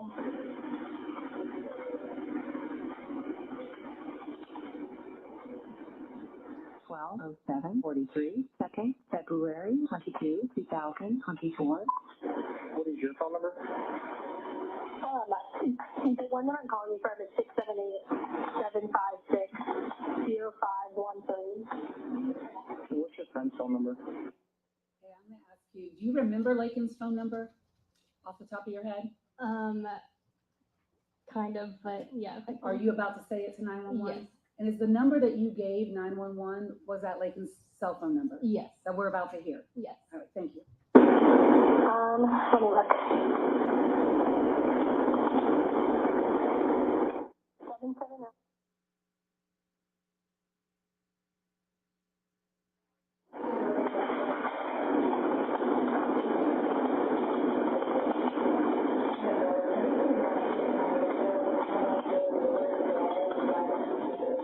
Do you know if she has class or anything at this point? She has a class at 1, so that's it's her nursing. She that's the nursing school, and she does not miss class.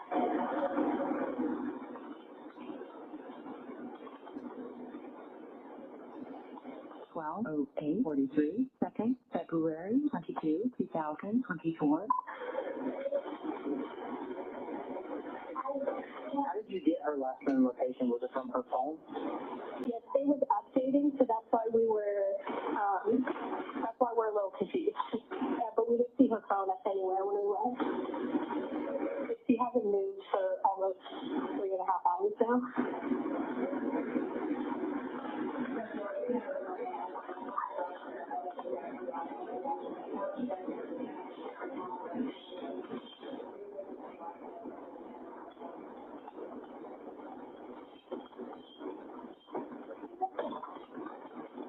When you call her, does it go straight to voicemail or does it just keep ringing? It keeps ringing.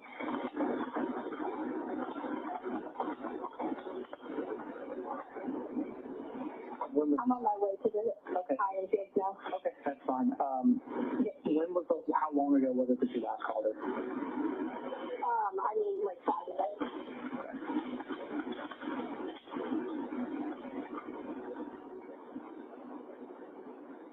12:09:56. Second, February 22, 2024. Okay, what kind of vehicle are you going to be in so the officers know to look for? Black Jeep. How did she get there? Did she run from your house there or did she take a vehicle there? Yeah, she runs the trail. Her car's still at our house.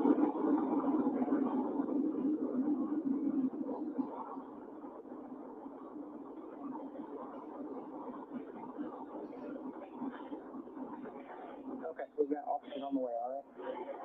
Okay, thank you. Thank you.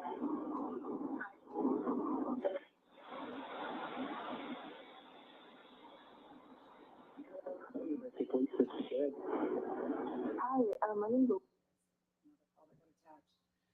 So after you made that 911 call, what did you do? I was I drove to the the intramural fields parking deck on UGA's campus to meet with the police. And where did Sophia go? So Connolly was in class. Sophia went to go pick up Connolly from class so that they could meet us at the Iron Fields with the police. And did the three of y'all meet there? Yes. And were the police officers there? Yes. At some point, did a police officer ask you if you could show him the location of Laken as it depicted on your phone? Yes. And did you do so? Yes. And the thing that you showed him, as it states Exhibit 2, what we've already looked at? Yes. How long did y'all have to stay there that day at the Iron Fields? It felt like forever. I'm not sure of the exact amount of time, but maybe around 5 hours. At some point, did the police ask you to show them the ring footage from your home where Laken had left out in the morning? Yes, there were a few times that the police asked for different things, but I did show somebody at some point, yes. Yeah, Personal Witness Sherman. Yes. Henny was been marked for identification purposes, the state's Exhibit 4. Do you recognize it? I do. And did you put your initials and date that thumb drive? I did. What is state's Exhibit 4? This is the ring footage from our front door of Laken leaving that morning. And is it a fair and accurate recording of that ring footage? Yes. They would move to Lake States 4, request permission to publish. No objection. Submitted.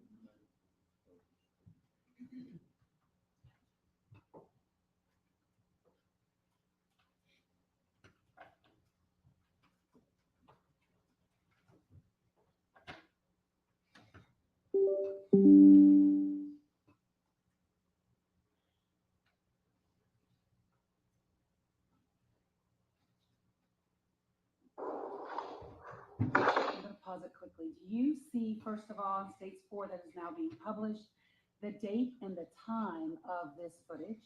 Yes. Could you tell the court where is it and what is it? It's in the bottom right corner. And what's the date and what's the time?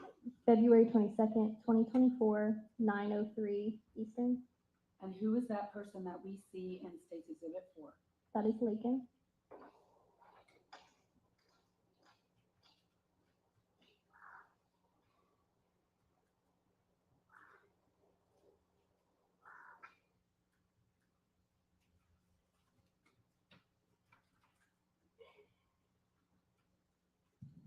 After 9:03 a.m. on the 22nd day of February, did you ever hear from Laken again? I did not. Did you ever receive any text messages from her? Not after 9:03, no. Any calls from her? No. I'll pass the witness, Your Honor. I don't have any questions for this. You should be excused. Yes, sir. And she would like to remain. You call your next witness. Let me just call your, go ahead, who is that? Sophia Magana. Sophia Magana. My plan is to take comfort breaks, 1 in the morning and 1 or so in the afternoon. I'll look for, just sort of in between. So just to let you all know that. If something needs to happen outside of that, let me know. Yes, sir. Maybe take one after this witness, Your Honor. That's not, that'd be my plan, I agree.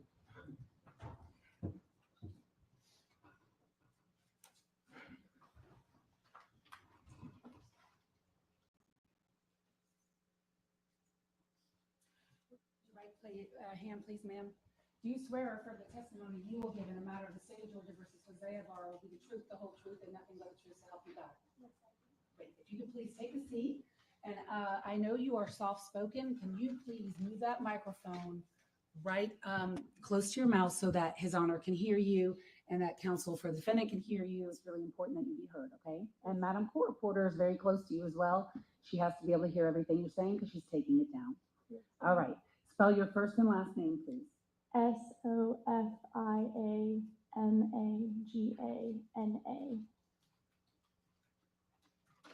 How old are you? I'm okay. Okay, all right. What do you do for a living? I'm a teacher. What do you teach? I teach special education, high school language arts. How long have you been a teacher? 4 months. Where did you go to college? I went to the University of Georgia. Did you graduate? Yes, ma'am, in May. of this year? Yes. Where were you living at the time of your graduation? I was living in a house off of Millage Avenue Extension. Who were you living with? Lily, Connolly, and Laken. How long did y'all live together? I lived with them for 2 years. I want to direct your attention to February 22nd, 2024. What were you doing that day? I was taking my GACE exam for my certification. How do you spell that? GACE. What is a GACE exam? It's a test you're required to take to get certified as a teacher in the state of Georgia. Were you allowed to have your phone with you when you took the test? No, ma'am, I had to put it in a locker. What time did you leave your house that morning to take the test? Around 8:20. When you left your house that morning, did you see any of your other roommates? I saw Laken and Connolly before I left. Where did you see them? Connolly was on her couch and Laken was sitting at the table, and I spoke to them for a little bit. When you left out, where did you go for the test? Was it on campus or elsewhere? It was on campus. It was in Clark Hall. How long were you there taking your test? I got there around like 8:45 and I left maybe around 11:15ish. When you completed your test, what happened? I got my stuff, I got back in my car and I drove back to my house because I didn't have service, so When you say service, you didn't have what service? phone service. And why didn't you have phone service? Because AT&T had the outage that morning and my provider is AT&T. So what happened when you were eventually able to get service back on?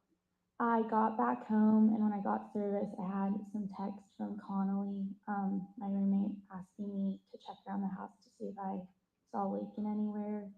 And then once I got into the house, I got a phone call from Connolly and from Lauren. Who's Lauren? Lauren's Laken's younger sister. After you got the call from Connolly and from Lauren, did you look for Laken?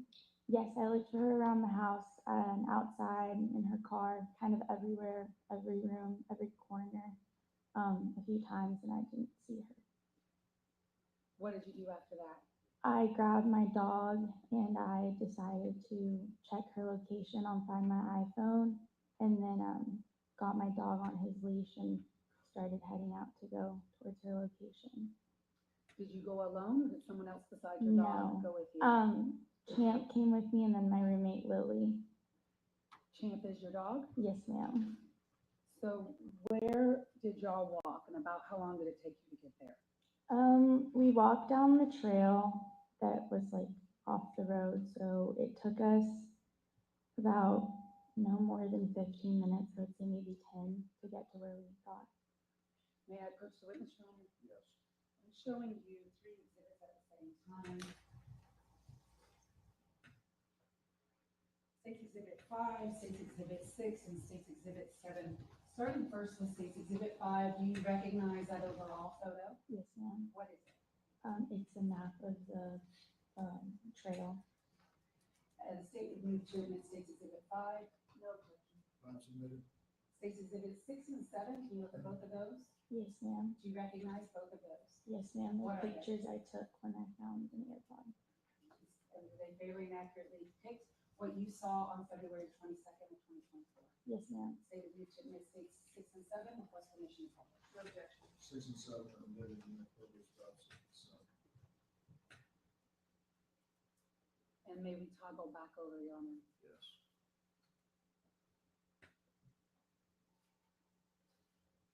Starting first with State's Exhibit 5, and I have a pointer that I think you could use that has a laser on it. No, but no one will be able to see that. Your Honor, can you see the screen if she uses a pointer? I can. I've got it. You got the other one? Okay. And that's probably going to be better. I think she's got it, yeah. If you could show His Honor, what direction did you and Champ and Lily go, and where were you when you found an AirPod? So we started here, and then right about here At the end of the at Millage, where it Millage turned Avenue? into a sidewalk. Okay, We got to the sidewalk and then there's the train tracks like right here.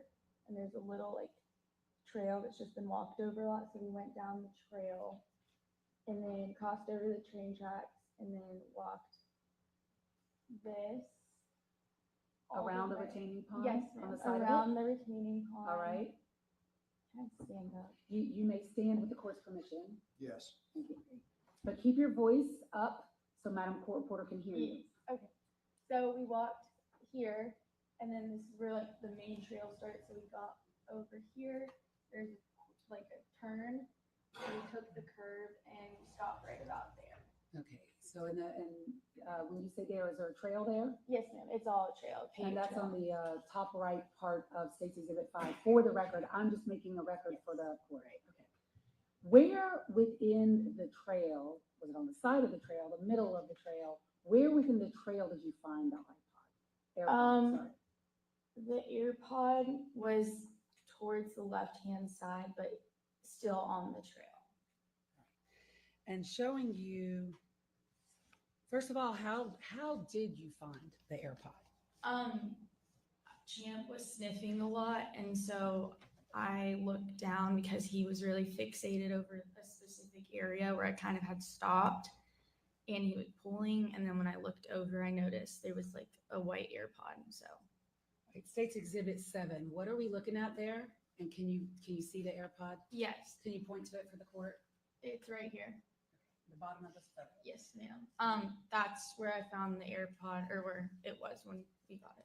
And you said this is State's Exhibit 6. First of all, do we see Champ in State's Exhibit 6? Yes, ma'am, he's right here. All right, in the corner, the left corner of the photograph. Yes, ma'am. If you could use State's Exhibit 6, show us within the trail where you found the AirPod. The AirPod was about right here. Okay, where your shadow is? Yes, ma'am. Or a shadow of a person? Yeah, my shadow. Okay, thank you. While out there, did you see Laken? No. When you found the AirPod, did you look at it? Yes, ma'am, I did. Did you think it was Laken's? I did. And why did you think it was Laken's AirPod? She always had a little bit more wax on her AirPods, so I noticed the earwax. And was it also, did she have, what color were her AirPods? They were white. So did you collect it? Yes, ma'am, I did. And did you eventually give it to the police? Yes, ma'am, I did. May I approach the witness, Your Honor? Yes. Handing you what's been marked for identification purposes, State's Exhibit 8. And I'm just going to ask you to look inside this bag for me, and I'm going to ask you a series of questions. Okay.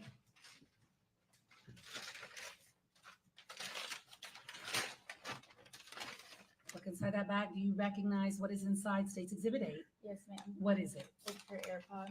Is that the one that you picked up on the 22nd day of February, 2024 that you gave to the University Police Department? Yes, ma'am. And is it in the same or substantially same condition? Yes. State would move to admit State's Exhibit 8, request permission to publish. 8 submitted and you may publish.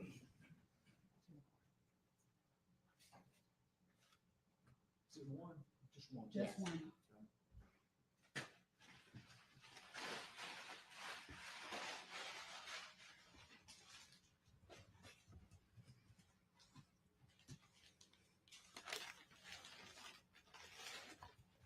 After you found the AirPod, Ms. Magana, what did you do? I took the pictures first just to remember. And at that point, I picked it up and I turned around to Lily and I told her we were going to walk back to call the police because we both didn't have service. And did y'all do that? Yes, ma'am, we And did. then where did you go after the police were called? I went to go pick up my roommate Connolly from her class, and then I met Lily with Connolly at the IM field deck. And when y'all were at the IM field deck, did the police respond? Yes, ma'am. And did you tell them the information that you had gathered? Yes, ma'am. Ms. Magana, did you receive any text messages, any calls, or any communication with Laken Riley after 9:03 a.m. on the 22nd day of February 2024. No, ma'am. My last text from her was at 9:02. May I have a moment with counsel, Your Honor? Yes.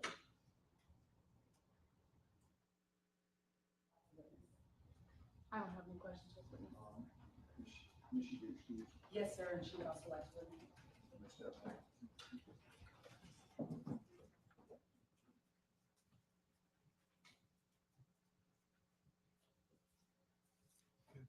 Ten-minute recess. I'm going there. When things settle, I'm gonna take them.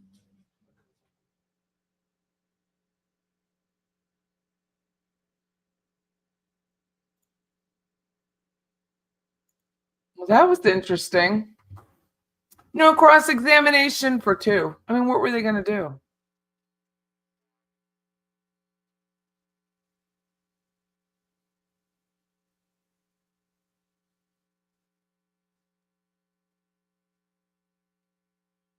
That's not the words. Poor girls trying to start their life, and look what happens.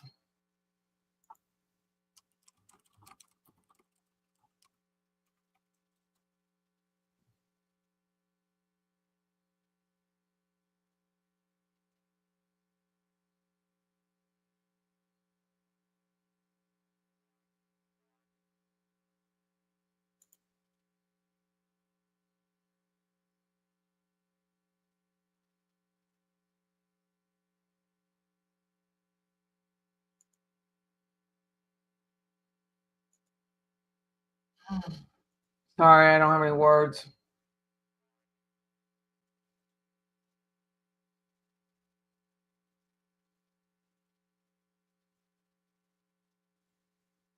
Ooh, you have an iPhone 16. What's it like? Tell me, Eric.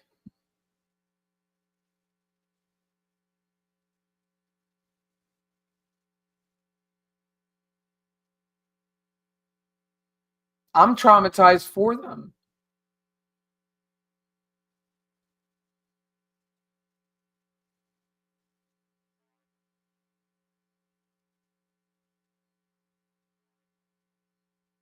This is true.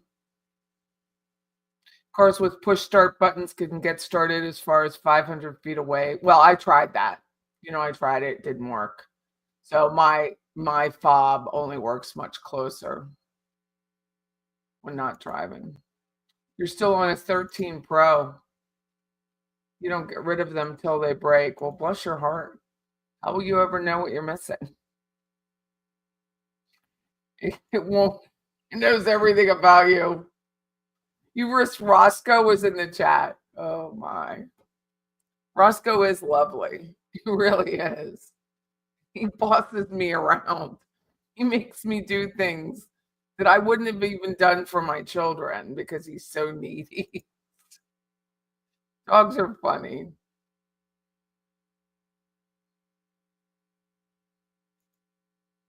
Your kids told you not to get a 16 and they're pretty techy, but that was too invasive. I'm like, it's already in the, yeah, it is.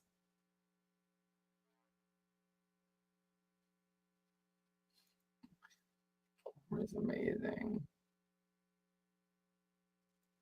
You have a 14 Pro and only buy another one when your daughters break. You have a 12 Pro.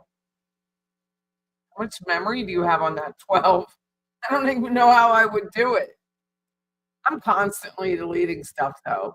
Not like Wendy deleting, but like really deleting. Like I go through my photos constantly. I have 27,000, but probably by the end of this weekend I'll get rid of another few hundred. I don't I trim back.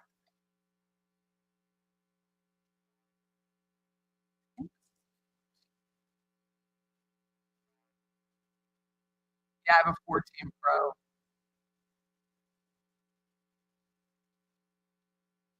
I have yeah, 256.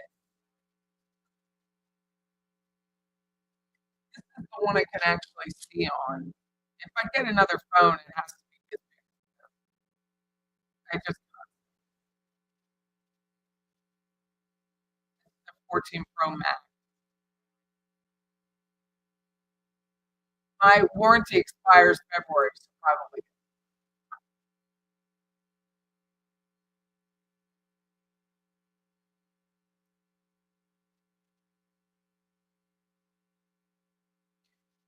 I gave my granddaughters, but they're not that old. They're not the max memory. No, it probably helps. Well, I guess not like there's a strange echo. I wasn't near the microphone. I wasn't near the microphone. I was talking down. I don't even know how long is it till you're eligible for a new phone? Eric and Roberta probably came with their phones already. I don't. Eligible. They make me want to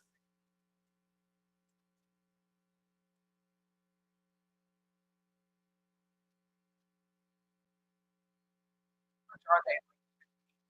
$100.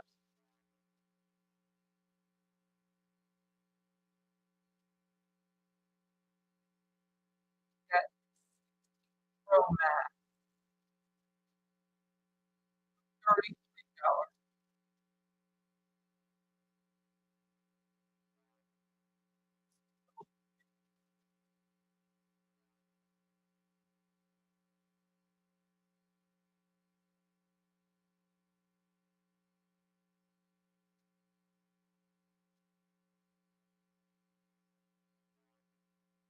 Desert,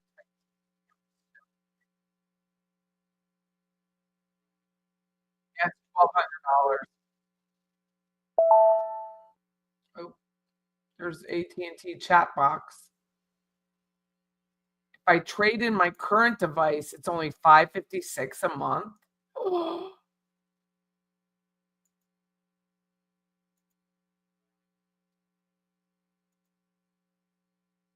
Something's wrong with my audio.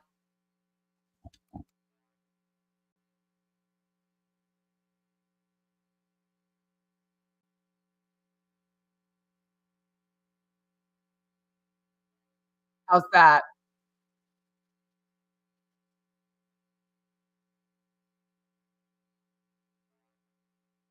Okay.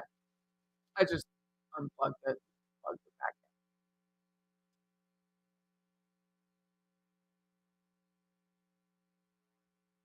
in. Thank you.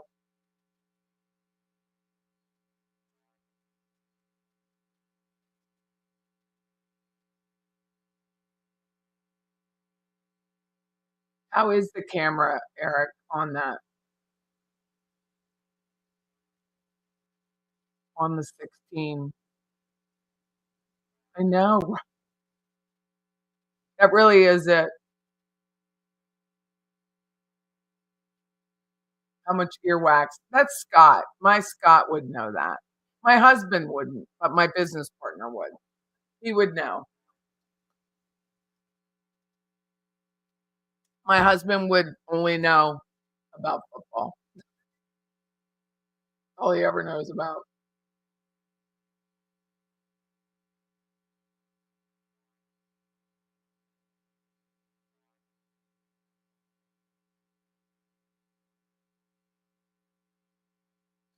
Earwax whisperer. Bless their heart, though. Yes, I'm gonna go to Donna's hearing on December 10th.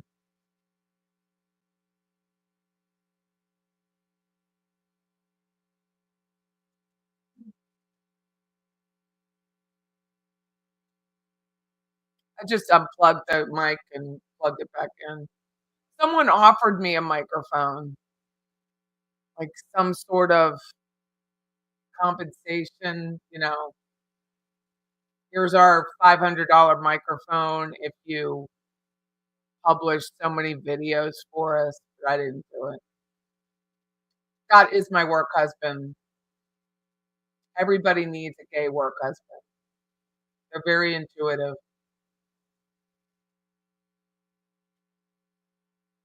Oh, the camera is great. See, that is, I didn't need to know.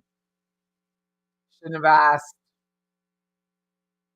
Should not have asked. So they want my traded and saved. They want my what is it? The IMEI number.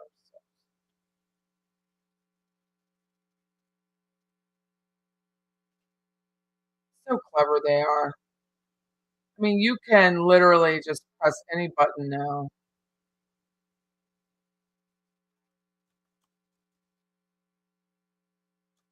If they'll give this to me for $5 more a month, I'll get it.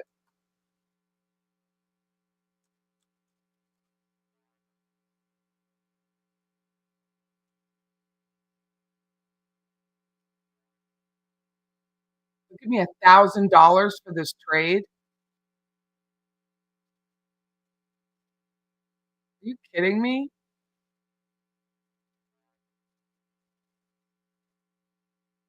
Oh, hell yeah, I'm getting rid of it. Oh, hell yeah. Done and dusted.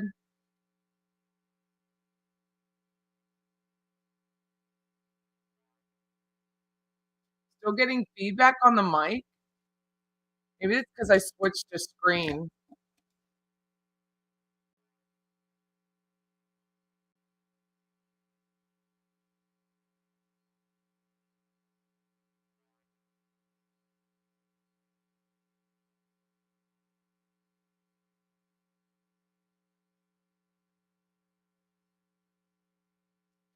You, you love our red fireplace mantle. Nice. It does give us some character.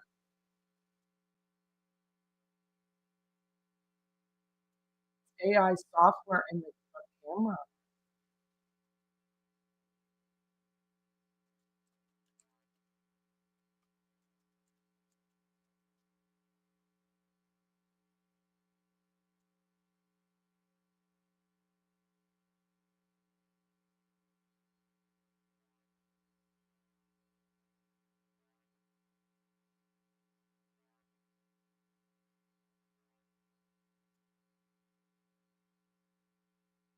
Oh, I'm getting one.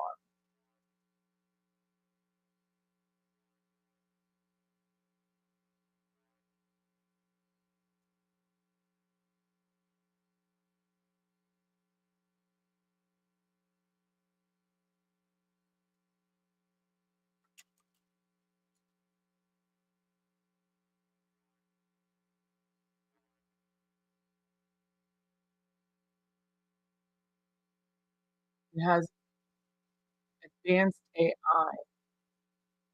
They're back.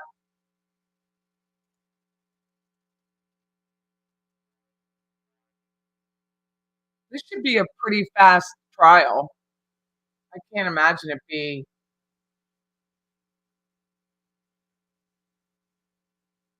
longer than a couple days. You think he looks nervous? I think he looks like he doesn't give a shit. I think Ibarra looks like he really doesn't give two shits about what's going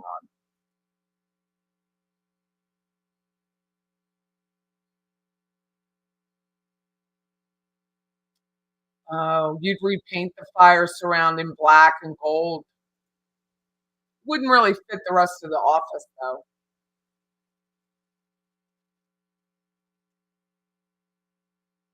It's very eclectic in here, but more traditional.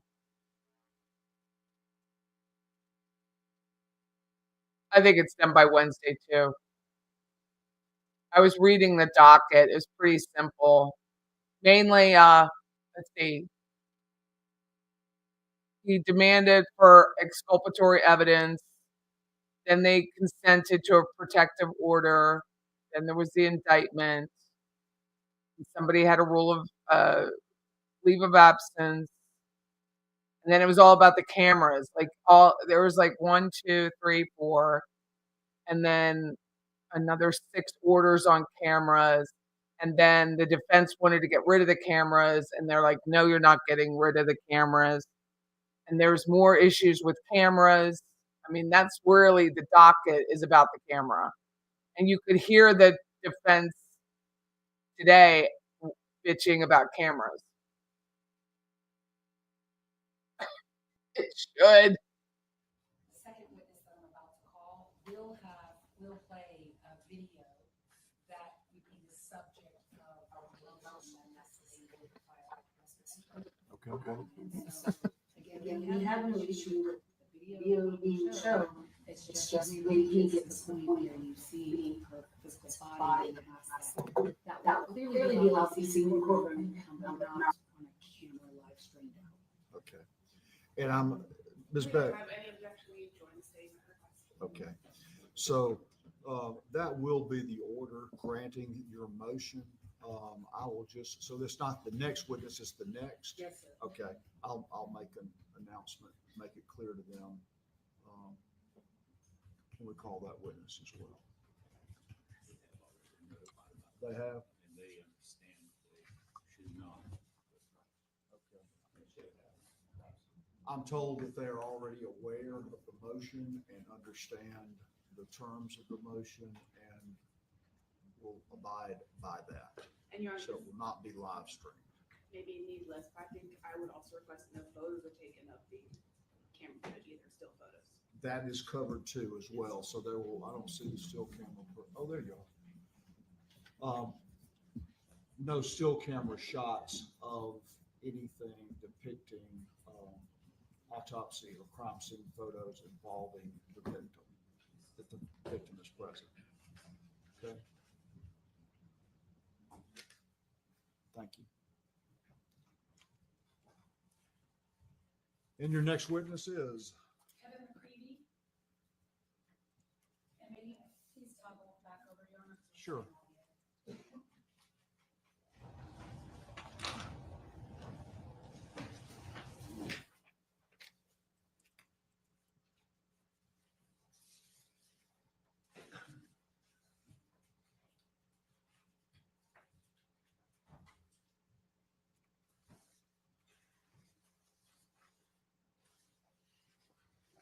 Can you raise your right hand, please, sir?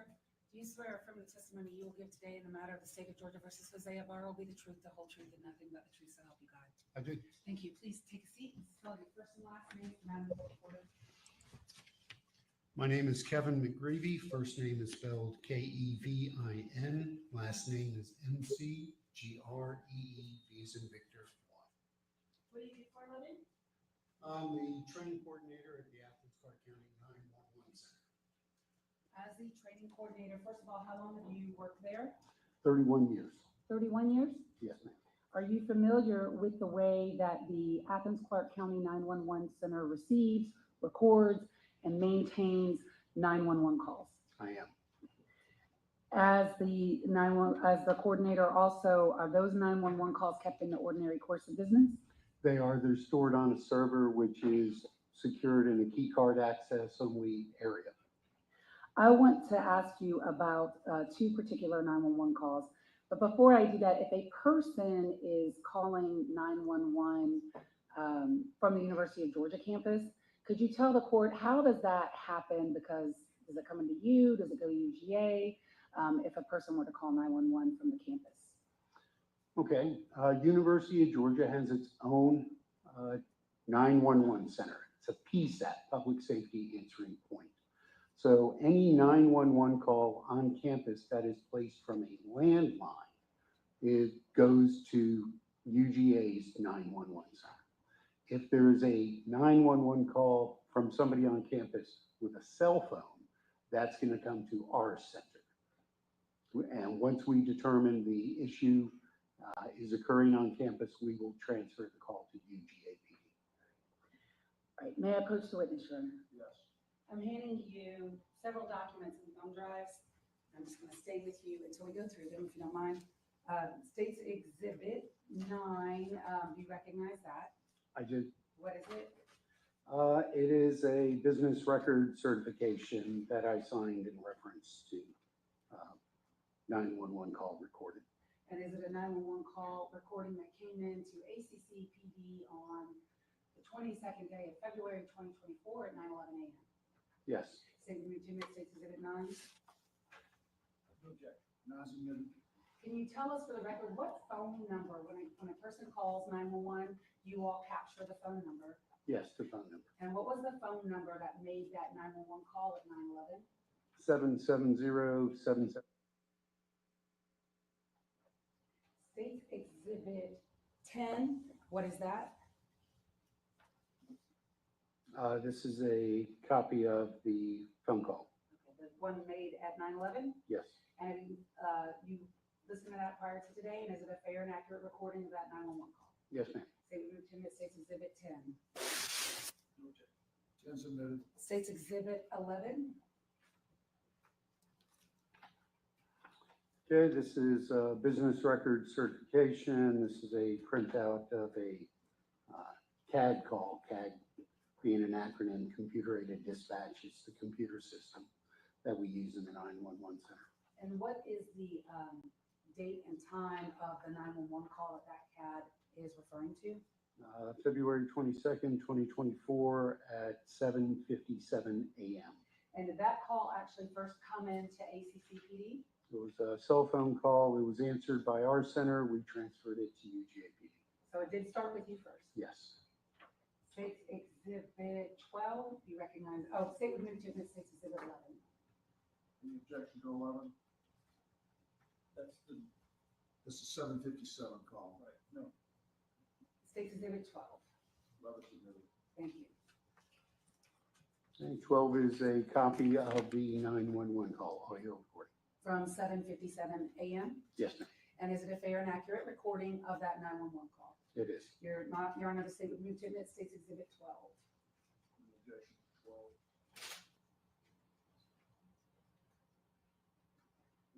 Certification, I think 12 is the recording itself. Is that correct? Yeah, I got it. Okay. No objection. Admitted? Admitted. Okay. And then there are two additional exhibits that are stipulated by the parties.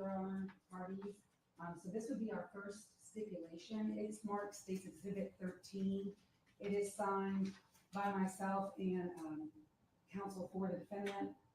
And it is a stipulation that reads as follows. The 911 call made by Laken Riley's telephone on the 22nd day of February 2024 at 9:11 a.m. was sent to the FBI laboratory in Quantico for enhancement. The audio call is consistent with a 911 recording, and analyst Alicia Hiller used a multimedia processing procedure in an effort to enhance the call. Ms. Hiller noted there is a constant system noise present in the background throughout the recording. Occasional impulsive and rustling noises are heard in the background, as well as intermittent sounds consistent with birds chirping, or bird in parentheses. There are a few areas that may contain voice or voices at approximately 22 seconds, 48 seconds, and 55 seconds. The potential areas of speech are unclear. A musical sound of some sort is also heard in the background at 25 seconds, mostly overlapping with the dispatcher's voice. So that is a stipulation by the parties, which is States 13. And then finally, States Exhibit 14 is a copy of the enhanced 911 call. And so for the purposes of this witness, we have agreed, so the court won't have to hear this 911 call twice for the record, we are going to play the enhanced version by the FBI for the record at this time, which would be States Exhibit 14, which I would need to admit at this time and request permission to publish. Do y'all want to be heard on 13 or 14? Yes, sir. Okay. If they're admitted, for the stipulation, I'll hear it whenever you're ready. Yes, sir. So now, for the record, the state will publish States Exhibit 14, which is the enhanced 911 call made at 9:11 a.m.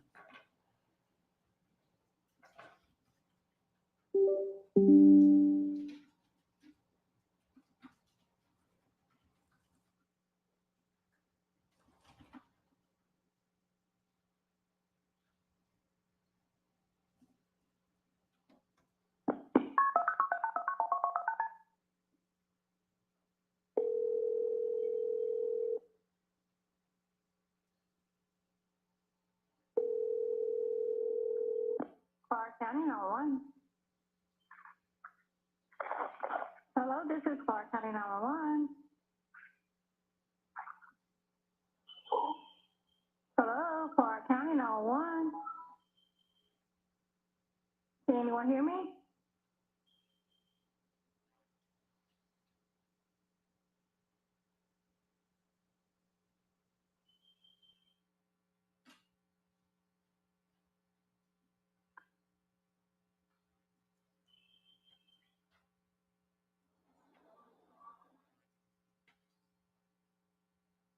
For County 911.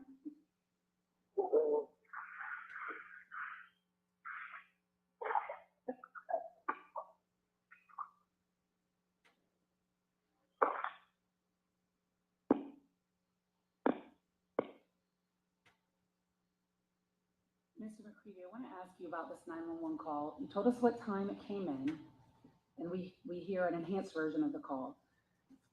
Did 911 hang up on the caller, or did the caller hang up on 911?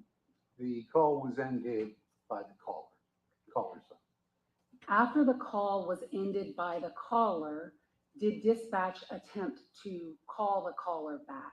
Yes, And what happened to that call? no answer.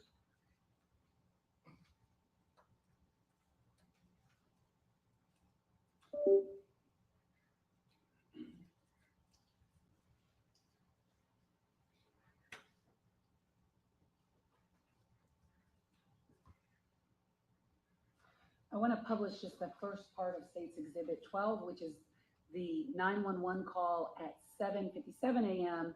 that you all then transferred to UGA, okay?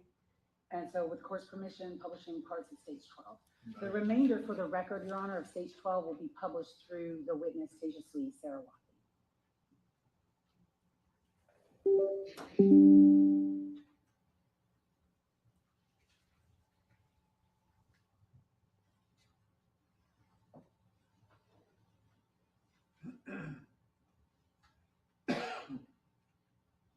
For County 911. Hello, I think someone's trying to break into my apartment. Okay, what's your address? Street and Rogers Road, building F114. All right, you're on UGA campus. Hold on. Yeah. Let's put you directly over.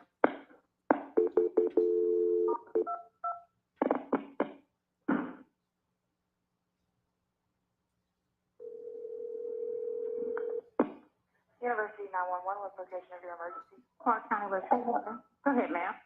Okay, so is that the transfer that we just heard at 30 seconds or 31 seconds in the State's Exhibit 12? Yes, That's ACCPD transferring to UGA? yes, ma'am.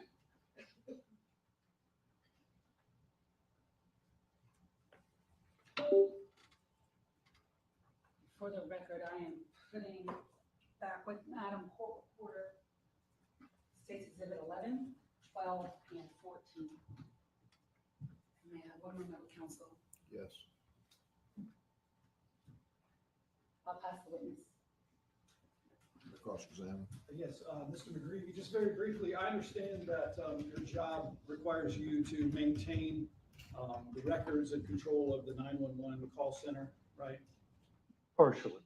And but just to be clear, you weren't working the phones that morning, February 22nd. That's correct. You weren't hearing these calls when they came in at the time. That is correct. Okay. And then you all were asked to submit that the 911 call to the FBI for possible enhancement. We were not asked to submit it to the FBI. We were requested to provide it to prosecute. Okay. But you all don't have that capability. We do not do that. We don't do enhancements. And then and any analysis of the phone from which the 911 call originated at 9:11 that morning, that would be done somewhere else. Y'all don't do that. Has nothing to do with us. That's all. Thank you.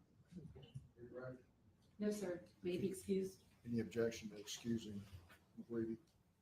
You're excused. You may call your next witness, We call Sergeant Maxwell. and I'll remind media of the instructions for this witness regarding displays.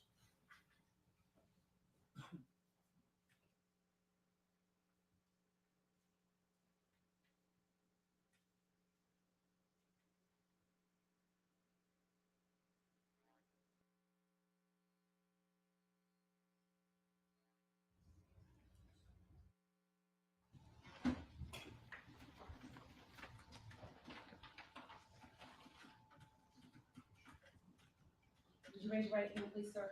Do you swear or affirm the testimony you will give in the matter of the state of Georgia versus José Ibarra will be the truth, the whole truth, and nothing but the truth, self and God? Yes.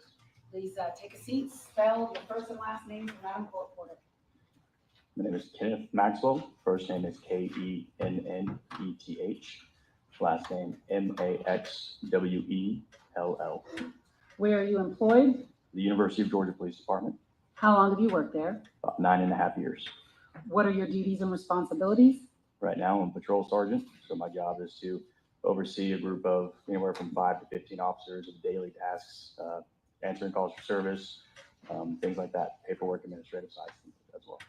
If you could do me a favor and just adjust your microphone just a little bit. I'm having a tiny bit of problem hearing you, and I'll make sure they can hear you at this table to my left. There we go. Thank you. Thank you. Now, much better. Yes. Are you a post-certified officer? I am. Were you working on February 22nd of 2024? Yes. Did you all receive a certain call for a missing person named Laken Riley? Yes. Please tell the court the date and approximate time of the call and what you did and once you heard the call. All right.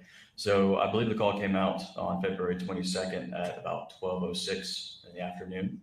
It went out to another officer, Officer SPO Speller. He's one of the individuals that I oversee day-to-day operations for. When I heard the call come out, missing persons, or I guess people who are not like returning phone calls and things, aren't entirely uncommon, but anytime they come in, and as a supervisor, it kind of perks our ears up. So I started following the call and figure out what was going on, and dispatched myself towards that call at the same time to just see what resources may be needed to help begin whatever was going to come from that. Did you meet with the 911 callers? Yes. Where did you meet them and when? I met them at the entrance to the intramural fields deck, and that would be approximately 12-17 hours when they were speaking with SPO Speller. And did they provide you with any data that you were able to use in an attempt to locate Laken Riley? Yes. Tell us about that. They showed me a screenshot, or I guess it was just where they were tracking her phone on some app. I'm not entirely sure which app it was. So I asked them to screenshot that and send it to my email, which I then sent out to other officers who were working so that we could kind of have an idea of where we might begin the search. Tell us a little bit about that area, the intramural fields and the trails behind it. Are you familiar with them working for the police department? Yes, very much so. Tell us about it. Front part of it's basically just a bunch of open sports fields. It is open for different collegiate type intramural activities. There's a big parking deck in the middle, which is where we met with the caller. And then towards the back, you get to the tennis courts and Redcoat practice marching band. And then on the back side of that is a large wooded area that's maintained by the university as well. And that large wooded area, is that large wooded area located in Athens, Clarke County, Georgia? Yes, it is. So what did you do once you obtained the location data? Once I had the screenshot, I got back in my patrol vehicle and I drove to the back of the intramural fields where the trails begin. Based on where the screenshot was showing the phone was pinging, I kind of had a rough idea of how I was going to get there. At the same time, another officer arrived on scene and I directed them to go from the opposite side of the trail that I was going to enter in from. And how did you have an idea of where the screenshot was coming from? One, I'm relatively familiar with the trails. When I was on the bike unit, we used to ride back there every so often, but I also use things like Google Maps as well to kind of see the actual layouts of the individual trails. May I approach the witness, Your Honor? Yes. I'm handing what's already been admitted into evidence. It states Exhibit 5. Do you recognize that? Yes. What is it? So this is the large retention pond that's towards the backside of where one of the trails are that back up to the backside of the Rogers Road University Village housing.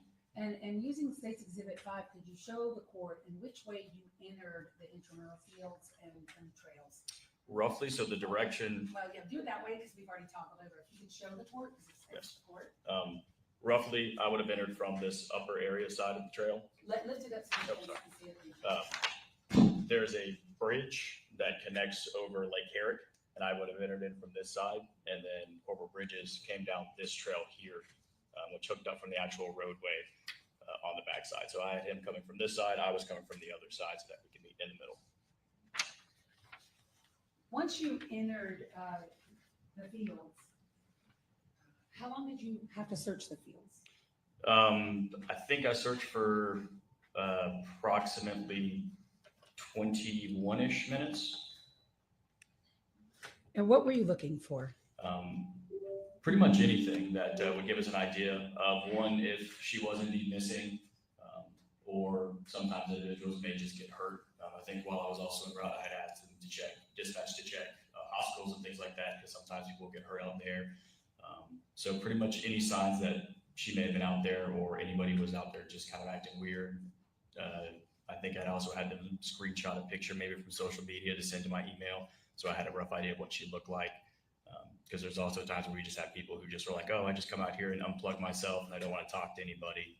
So at that point, we still didn't really know what we were dealing with. May I approach the witness, Your Honor? Yes. Penny, what's been marked for identification purposes is State's Exhibit 15. Do you recognize State's 15? Yes. What is it? I believe this should be some of my Axon footage from the day. When you were searching for Laken Riley, were you wearing your department issued body cam, Axon body cam? Yes, I was. And did it record your actions that day? It did. I turned my camera on as I entered the bridge to go over into the trails. And the State's Exhibit 15 contain a fair and accurate recording of your body cam footage on the 22nd day of February 2024. Yes. The state would move to admit State's Exhibit 15 and request permission to publish. 15 submitted. And Your Honor, as of what we did for the hearings that we had on this case, State's Exhibit 15 contains about 2 hours worth of body cam video, which the state does not intend on playing all 2 hours. But the other side is welcome to play whatever parts they want to play of the body cam video. And again, when we are referring to State's Exhibit 15 or any Axon body cam, we're going to be using the UTC timestamp in the top right corner of the screen for records purposes, so that they will know what we're talking about, because there are two different timestamps on these videos, and we want to use the Axon timestamp.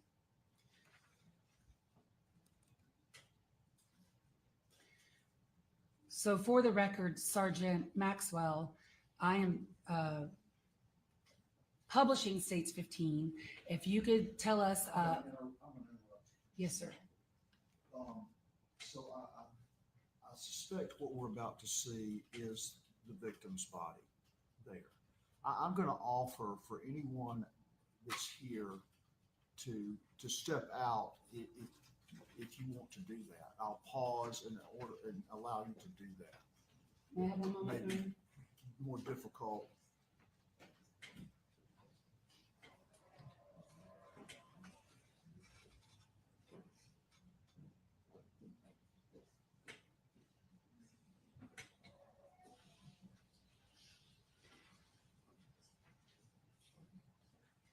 Your Honor, thank you for that opportunity. A few people have left, but the others are insisting upon staying, and I have cautioned them to refrain from any statements about it. One more moment.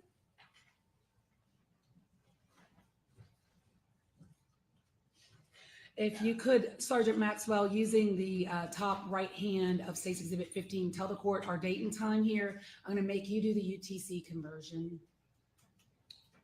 So it looks like at the top right, it's going to be February 22nd and 1721, which would translate to, let's see, sorry, I'm on midnight, so my brain kind of acts weird, but about 5:21 according to that. Okay, so that's UTC, so back it up 5 hours, 12:21 p.m. I'll help you out since you were on midnights. Okay, so 12:21 p.m. is when you start hitting the trails. And what is it that we see right in front of you? First of all, you have your cell phone. Yes, so I was pulling up the screenshot of the location as well as Google Maps. And then this is the bridge that I took to cross over to Lake Herrick to actually start the trails on the other side.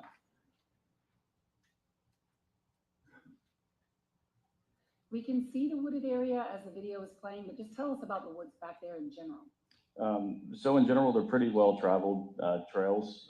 There's some very kind of more clearly marked ones that are wider that are about the size that vehicles could easily drive on them. But then there's also some connecting trails that, bicyclists or pedestrians mostly would use. Now, we just heard audio for the first time at 17:22. Why did the audio just now come on? So we have a 30-second buffer to when we activate the camera. So it captures 30 seconds prior to activating the camera, but it's only the video, it's not the audio.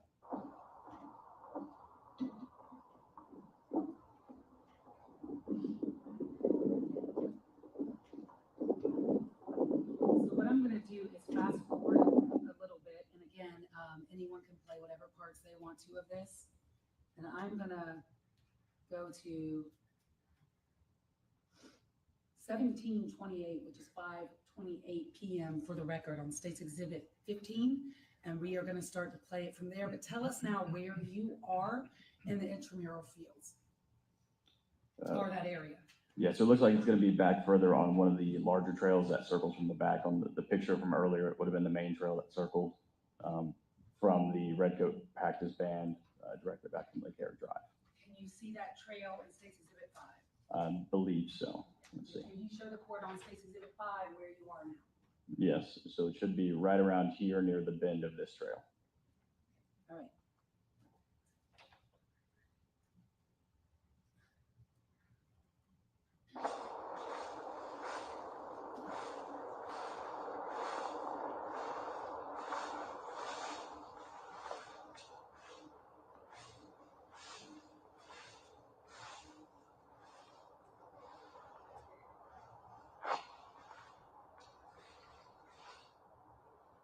So you're looking at your phone again? Yes.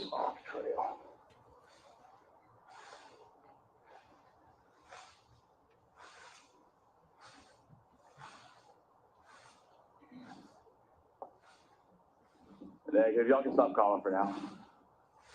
Who were you talking to at 12:29? I was speaking to my dispatch. When I first stepped into the wood line, I asked them to begin calling her cell phone so I could hear some kind of an audio alert to where her phone may be. I didn't hear anything, so I told them to go ahead and turn it off to try to preserve battery. I want to stop right here at 12:29. Can you see the running trail from where you're at? But yes. Back to, so we can get oriented. Show us where it is. I'm going to stop again.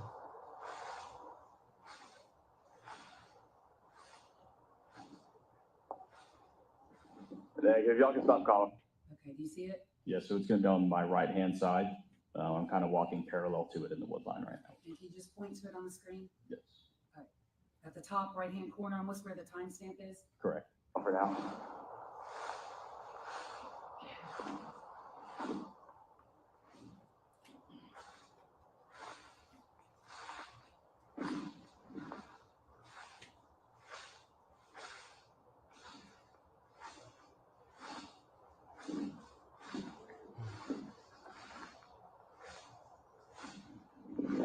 Two.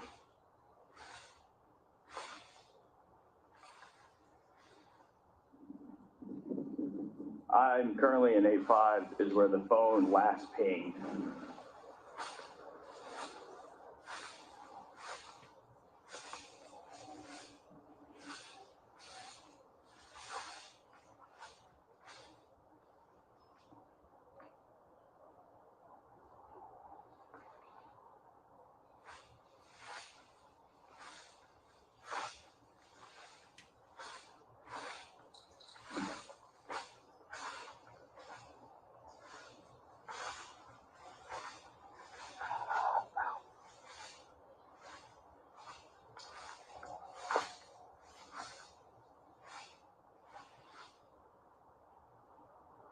So approximately how long did it take you to find her?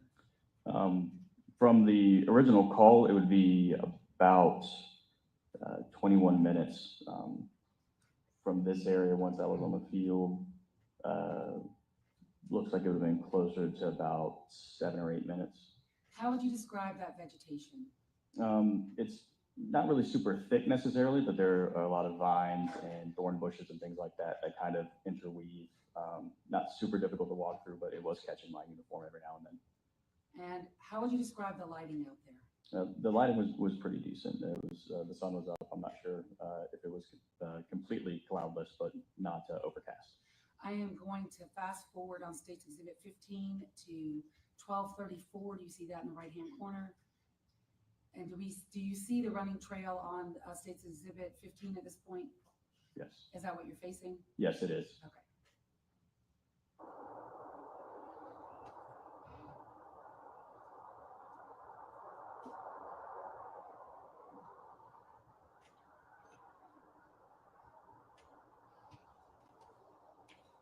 All right, so it's more this way.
Look at that, I'm too close. A little bit further in. It's more attempt in.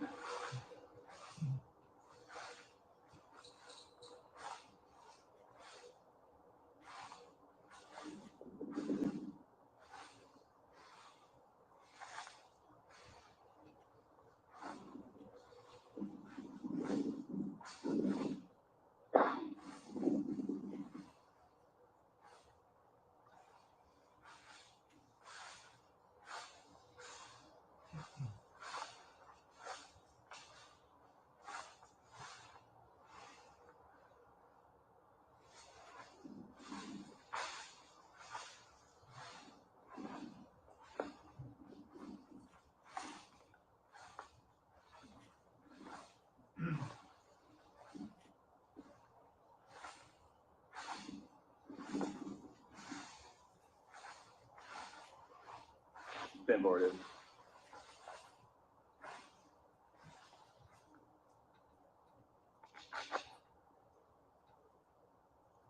No.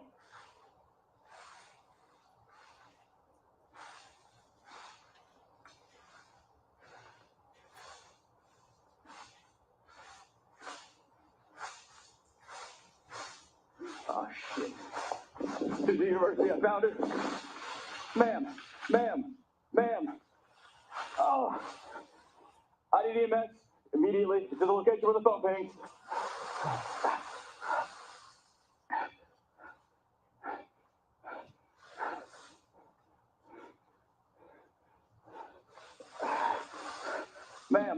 Ma'am. She's down, she's not breathing. Potentially been attacked.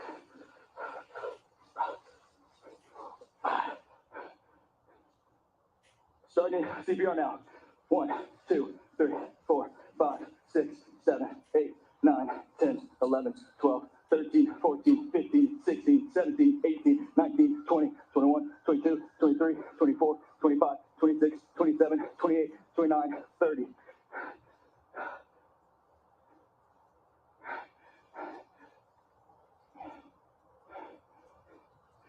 One, 2, 3, 4, 5, 6, 7, 8, 9, 10, 11, 12, 13, 14, 15, 16, 17, 18, 19, 20, 21, 22, 23, 24, 25, 26, 27, 28, 29, 30.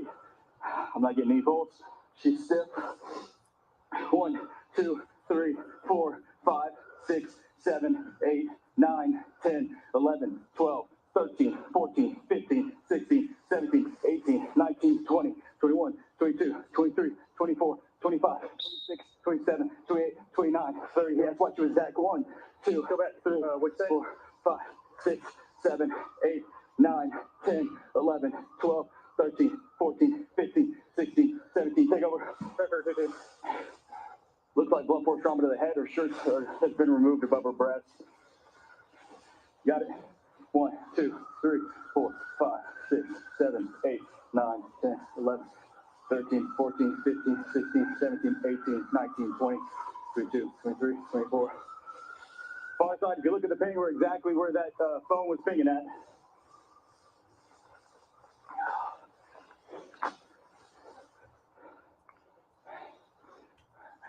One, 2, 3, 4, 5, 6, 7.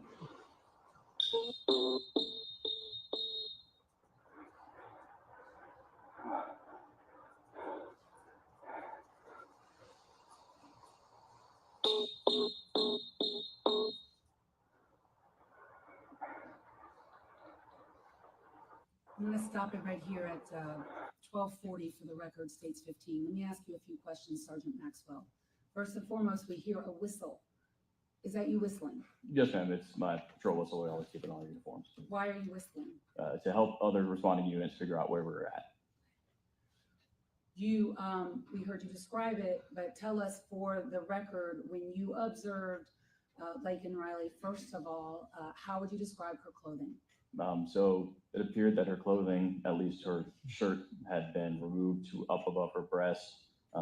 It did not look as if something had like unintentionally happened, as if, you know, somebody falls and has a wardrobe malfunction. It looked more intentional, as if somebody had attempted to either remove her top or maybe had used it to drag her. At some point, did you all have to remove her top? Yes. In order to continue CPR? Yes. How did y'all do that? We have, at least some of us carry some shears on us, trauma shears, so we use those to cut off our clothing.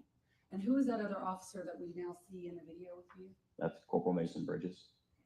And the two of you are, I see, were working together with CPR? Yes, ma'am. And at some point, does EMS arrive? Yes, they do. And at some point, do you all have to physically move her body? Yes, I believe it was before EMS showed up. It was when Athens Clark County Fire showed up. And they suggested that because she was laying in a more of a divot, that it would be better to move her to the side for better compressions. Okay, and I could see you and Officer Bridges there. Were either one of you wearing gloves? No. You okay? Need a switch? Okay. Okay, let me know.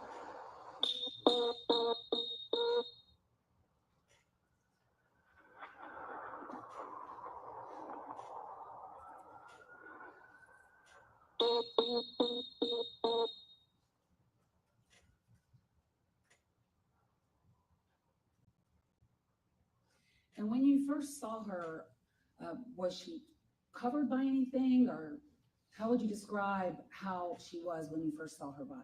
Yes, she was laying slightly on her side, and it appeared that she had some leaves and other vegetation that had been placed on top of her.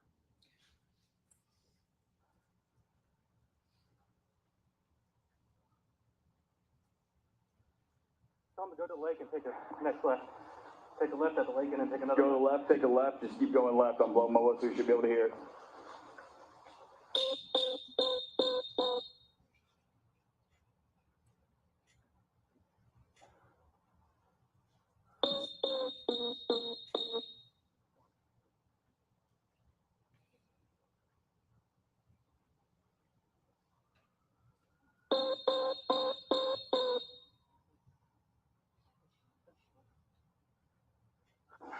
I'm going to try to fast forward a little bit.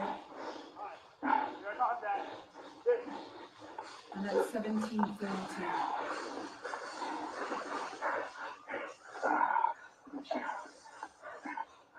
You're keep going, you got it? Keep going. Okay. CPR. Cheers. Head trauma? Yeah, looks like right there. Call for help. Remove pads from package in back of unit. Apply pads to patient's bare chest as shown. Apply pads to patient's bare chest as shown. Apply pads to patient's bare chest as shown. Apply pads. Push it that way a little bit. Pull it that way just a little bit. Reverse to apply pads now. Apply pads to patient's bare chest as shown. Analyzing interrupted. Do not touch the patient. Analyzing heart rhythm. Do not touch the patient.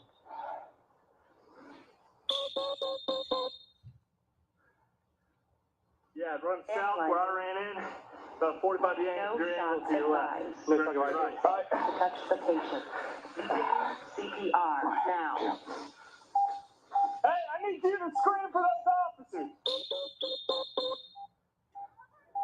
Hey, you know where we are. Walk over there and get them over here. Okay, you're okay. You're okay. For 1 minute, 45 seconds. What do you mean you want to cut her shirt? Go ahead, try to get it off. That person that you all were just talking to at 1744, 1244, who was that person? That was one of our interns. So she is with y'all. Yeah, she was riding with Corporal Bridges that day. Continue.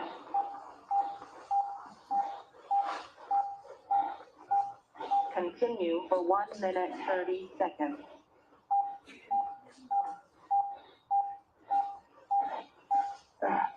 Continue. So why is it that you all had to cut the clothes as we just saw, as opposed to just taking the clothes off? I believe when Sergeant Epps arrived, he attempted to take them off, but they were really tight, bound up, basically, to make it so it was very difficult, as well as some of her extremities were starting to become stiff.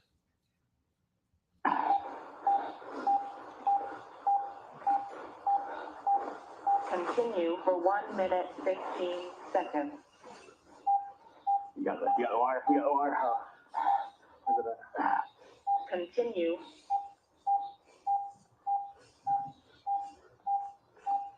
Continue for 1 minute.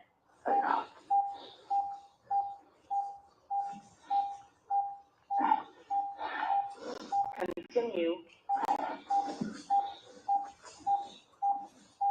Is that everything? Continue for Sergeant Epps, did you notice anything about Laken Riley's clothes beneath her waist? Yes, so she had on a pair of like running leggings, and it looked like in the front side, her underwear was bunched up towards the top end. Was her navel exposed? Yes. 45 That's what we seconds. got. On. Give those head. Give those head. Give those head. Give those head. Continue.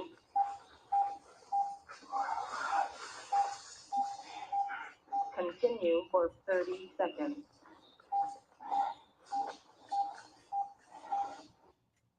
And can we see that now in the underwear as you described it at 1745 for the record, 1245? Yes, in this direct frame, I think my cord from my whistle's covering it, but any frame to the side should be able to. Okay, you see her underwear in that? Please point to it for the court. Down here, it's kind of peachish or tan in color. Sticking out of the pants in the middle of the frame? Yes? Is it in the middle of the frame Oh, for the yes, record? yes. Thank you. And that's at 1745 for the record. Continue.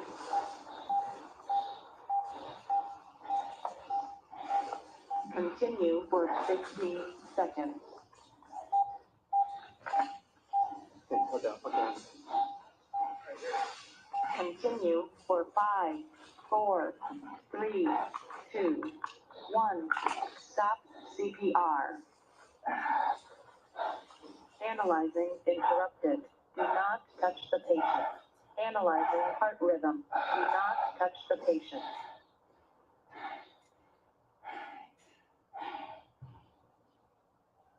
Analyzing. I'm going to move a little bit I'm going to fast forward a little bit until you move her. And so for the record, I'm going to go about 3 minutes ahead. And since I am jumping ahead, instead of playing all 3 minutes, could you just tell the court what happens in the 3 minutes before y'all move her? So we continue to rotate back and forth between AED instructions and giving compressions. During this time, Athens County Fire Department will have shown up as well. Who is the other officer that has arrived from your police department that we see? So Sergeant Epps will have been that officer. So at this point, then it's you, Sergeant Epps, and Officer Bridges. Yes.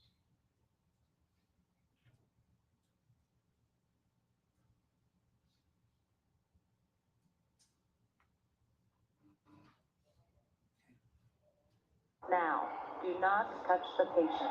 Analyzing heart rhythm. Do not touch the patient. I'm at 1748 for the record. Analyzing. No shock advised. It is safe to touch the patient. Negative. Begin CPR now. Sorry. 1, 2, 3, 4, 5, 6, We've been 7, doing for a while now. 10, We've had up in the red on this.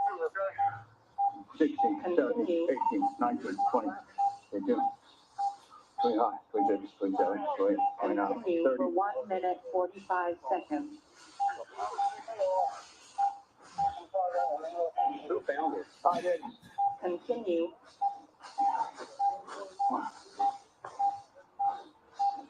Continue for 1 minute. Yeah, we got badge on her. 3 times in check, no shock advised.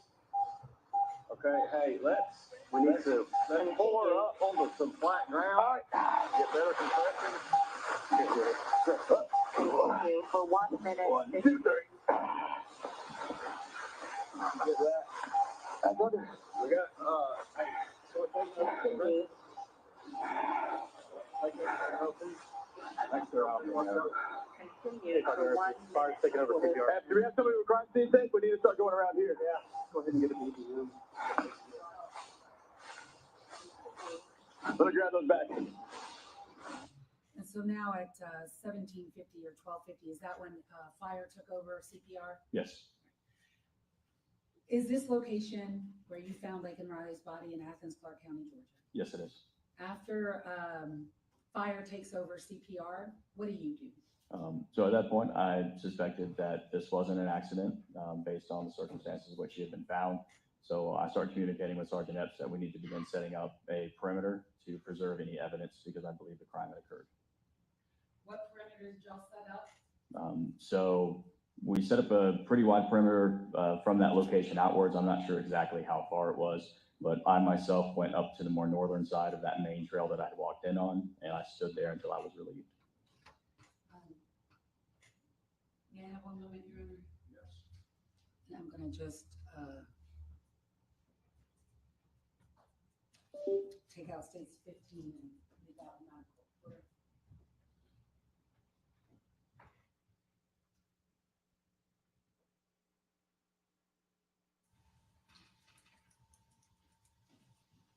How long did you stay on the scene that day? I was there, let's see. In my narrative, I think I had until about 3:20 in the afternoon when I was relieved by another officer at that perimeter. But I was on scene for at least a couple more hours. That's all I have, Your Honor. I'll pass it. No questions. Thank you, Judge.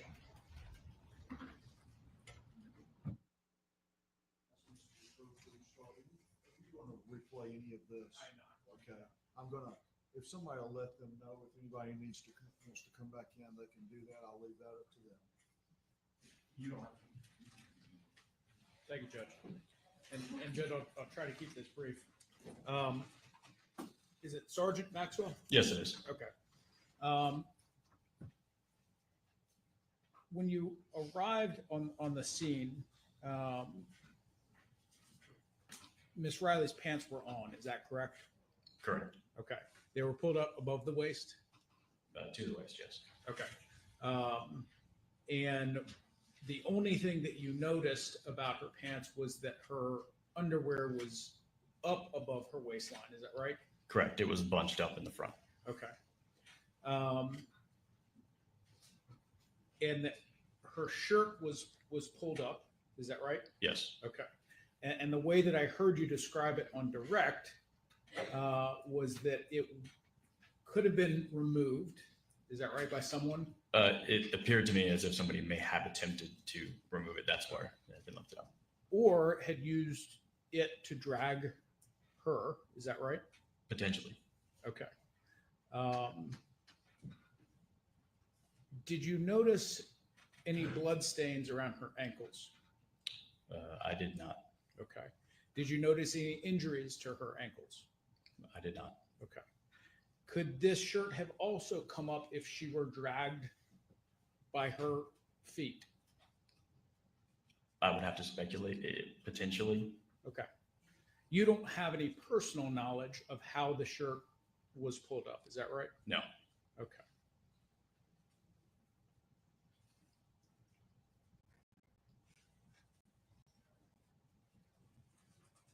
And how far off of the trail would you say she was when you found her? At least 50 feet. Okay. And it wasn't obvious when you started looking for her, it wasn't obvious where she was. No. Okay.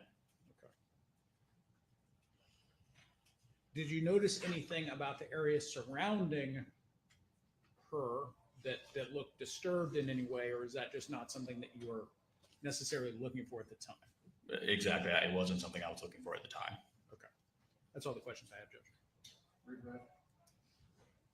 Sergeant Maxwell, when you were conducting CPR on Laken Riley, did you actually take the time to study the number of layers of clothing that she had on her top? I didn't specifically do that, no. Do you know how many layers she had on? I think maybe 3. And you said her pants were pulled up above the waist. I'm going to have to ask you, what do you mean by waist? I guess waistline would be up above more like the hips, but below the navel. Okay, so was her navel exposed? Yes. Okay.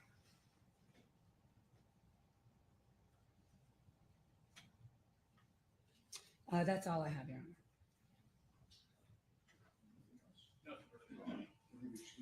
Yes, sir. Any objection? You're excused. Thanks, sir. How long the next witness will take? She will be like the first two, because it's Connolly who? So maybe 20 minutes? Let's take one. Yes, sir. Take her. Who is that? Connolly who? Connolly Luke? Who? H-U- Who? I see it now. Who? Connolly.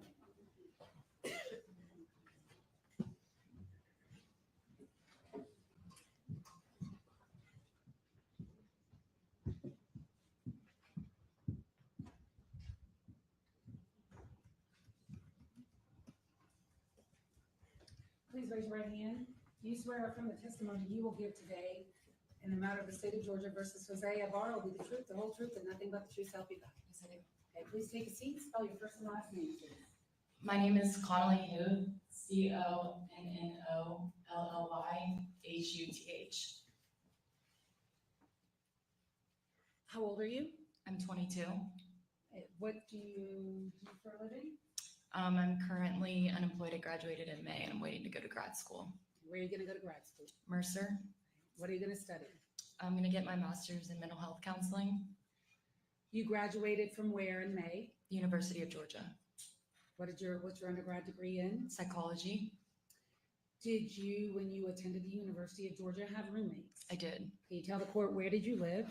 I lived at 1686 Millage Avenue. Who lived there with you?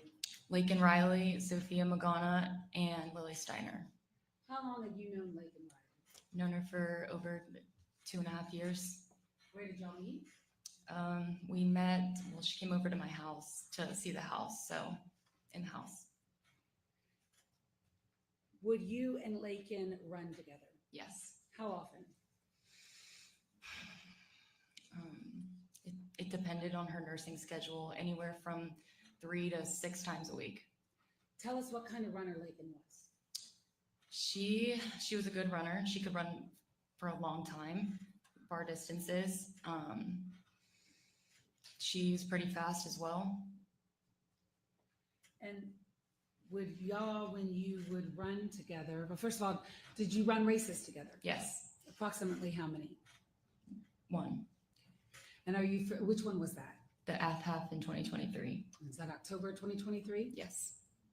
And would you train together for that race? Yes. And could you tell us when Laken ran and you ran with her, are you familiar with her running habits? Yes, I am. What are her running habits? She, like clothing wise? Clothing and what she would do on her runs.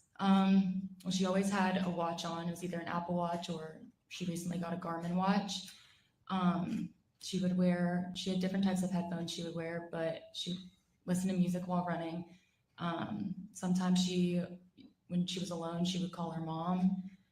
And she also had called her mom with me before on runs.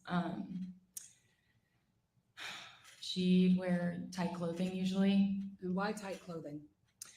It's kind of annoying when you have loose clothing on when you're running and it's flopping around, as well as like compression.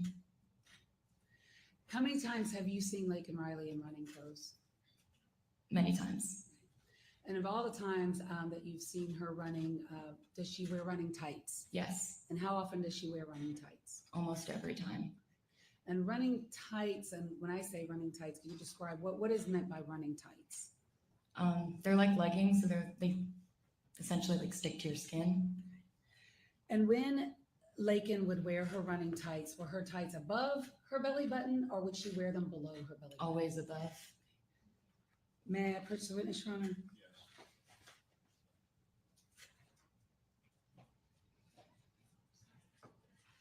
I'm handing you two exhibits. One is State's Exhibit 16. I'm going to ask you recognize the person in State's Exhibit 16. Yes, I do. Who is that? It's Laken. And does that fairly and accurately depict Laken in life? Yes. And does it also show the manner in which she would wear her running tights? Yes. State would move to admit State's Exhibit 16. State's Exhibit 17, have you seen 17? Yes. And what is State's Exhibit 17? It's a video that I took of Laken doing jumping jacks. Okay, and does it also depict how she would wear her running tights? Yes. And the state would move to admit 17 and request permission to publish. Let's start with 17 since we've toggled over already.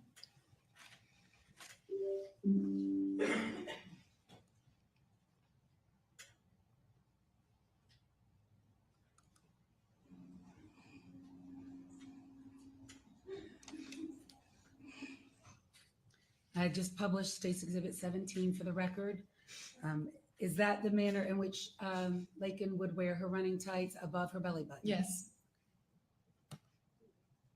And did you ever see, in the times that you were with Laken, did you ever see her running with her underwear on the outside of her No. running tights? No. Would you toggle over, please, Your Honor?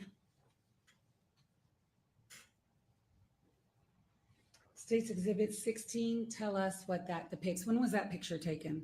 October of 2023. Is that your half marathon that y'all Yes. ran? Okay, and in that photograph, do you see Laken's tights? Yes, I do. And again, could you describe, is her belly button showing or not? It is not. And is that consistent with what you would see every time she ran that her belly button was not shown? Correct. Yes, ma'am.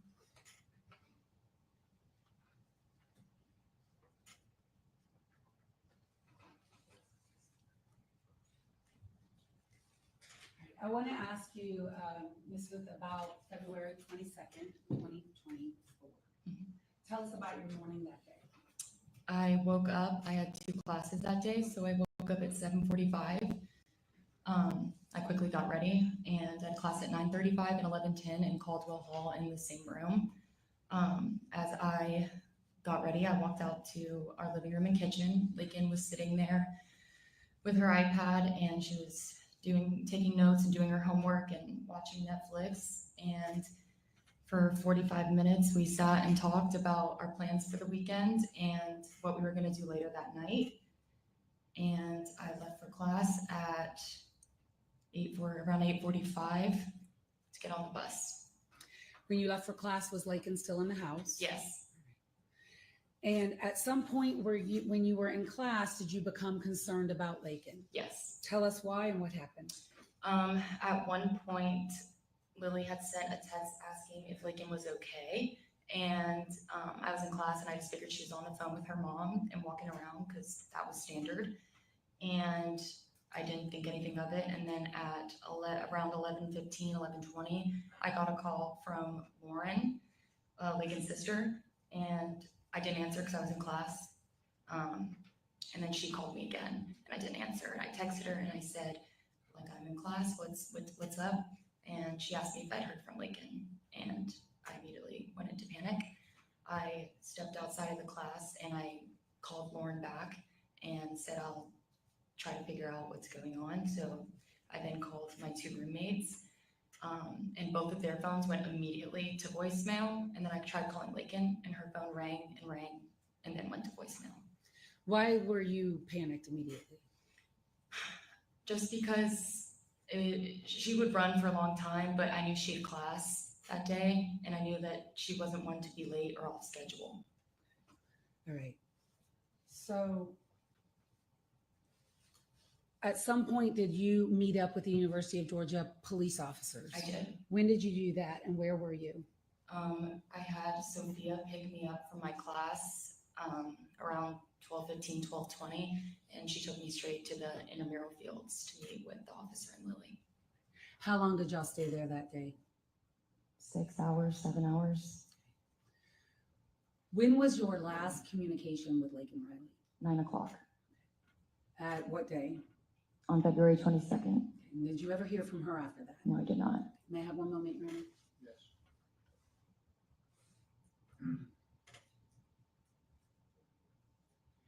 That's all I have. I'll pass the witness.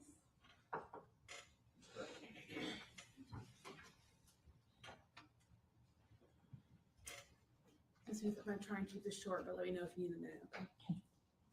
You described Laken Riley as a good runner. Yes. How long was a typical run for her? 6 miles, And how long did that take her? 58 to an hour. If the two of you were sprinting, do you know what her fastest time could be for a mile? 8 minutes.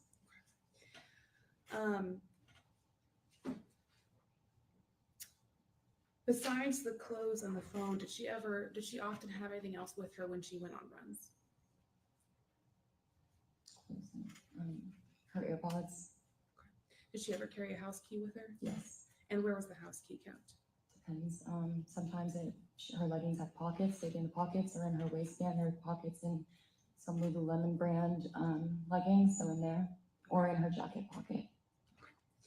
And I believe you told officers that it was typical for her to wear 3 layers of clothing on a run. Is that right? Sometimes, yes. And sometimes when she was getting heated on runs, she would remove the middle layer, the shirt in between the jacket and the bra. No. You didn't tell the officers that she would ever remove a layer of clothing? Between where? She would sometimes remove her shirt when she got heated on runs. She would take her shirt off and have her sports bra on, but it was only when I was with her. Okay. Thank you. I don't have any further questions. Just briefly, did you see the Ring doorbell footage of February 22nd at 9 a.m., 9:03 a.m. when Laken left the house? Yes. Are you familiar with the clothing that she was wearing? that Yes. day? What was the clothing she was wearing? She was wearing Lululemon black leggings, a Lululemon zip-up jacket, that was black, and her white hokas. And hookahs are what? For the record? Tennis shoes. Okay. And that Lululemon black jacket, you've seen Laken wear that one before? Yes. And would you describe that as a tight jacket or a loose jacket? Tight.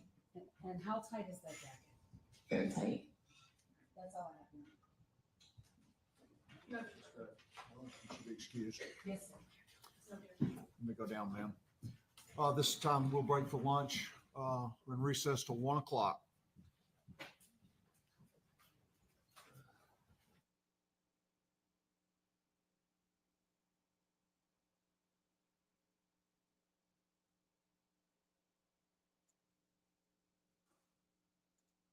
So obviously, I don't want to upset a moderator.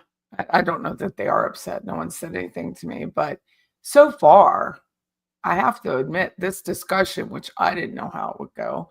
A lot of people that follow or subscribe to Patty's Playhouse don't live here in this country.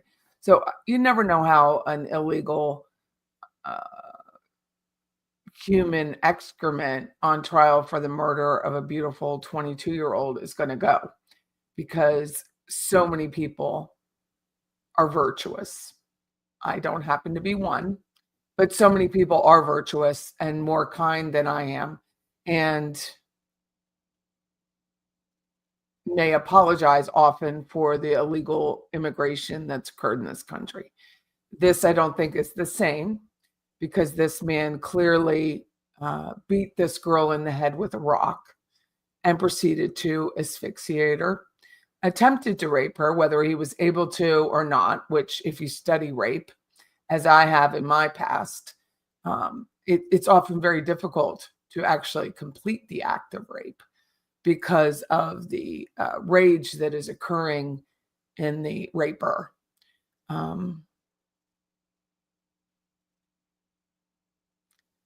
So for a lot of reasons, a case like this brings up a lot of emotion, and it's only my second trial I've ever aired. So I have to commend everyone who's chatted, who has been so respectful, whether it's about the United States politics, the president, or this poor child of God or her family or the judge or the witnesses. I really do. I mean, I didn't think I was going to be able to get to 3 hours and 15 minutes. When I was thinking about doing this case, I never thought it would last. I thought the channel would be shut down because people just are so emotional about the topic. So, thank you all very much for sticking with this trial. I think it's extremely important for all of our daughters, I have one, and for our sons to learn that this shit is not tolerated, whether you're illegal or you're not illegal. It's just not tolerated. And there was I was looking up the article for, let me find it.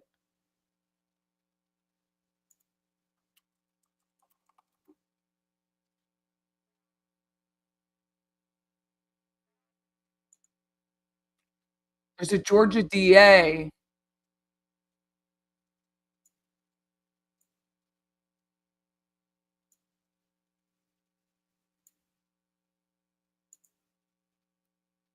who lost her race. Want to see politics in action. This woke, I'm going to read from the New York Post. Georgia DA, if the ads don't freaking kill me, I mean, absolutely kill me.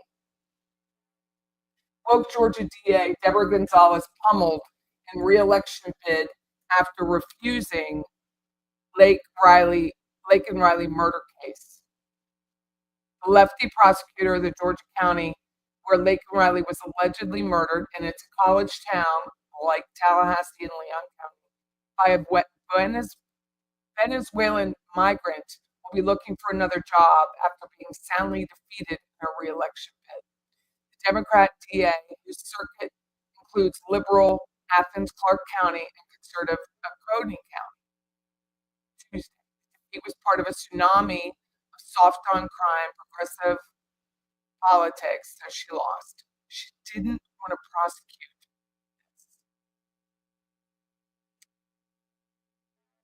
She promised diversion programs, rehab, and shorter sentences for nonviolent, and she didn't want to prosecute this case. So she lost. In February, Gonzalez removed herself from the case and appointed a special prosecutor.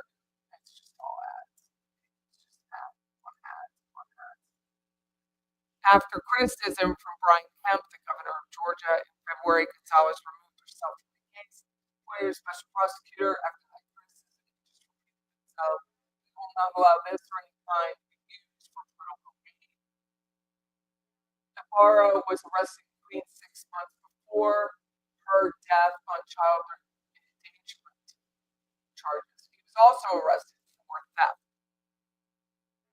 So now there is a Laken Riley bill before the Georgia legislature that if an illegal migrant steals, as simple as stealing, that they must be deported. I don't know if it's something effective or not. Who didn't want to prosecute this? I mean, this is the easiest case I've ever seen prosecuted. It was all literally right there. I mean, you can't even. He follows himself around on Ring cameras or their competitive brands all morning to go to work. So, my mic is poor again. I don't have another mic.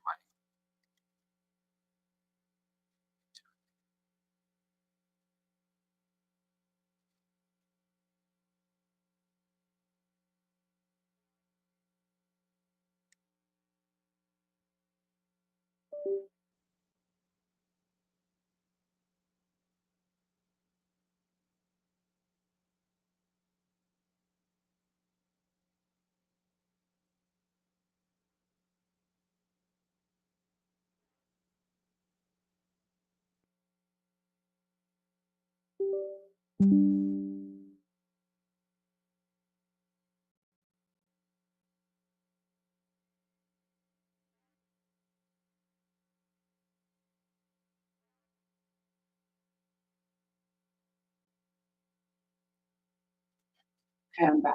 I unplugged everything and put it back.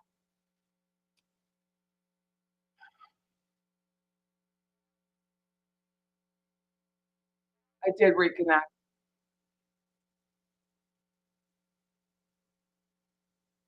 I don't know why it's doing that.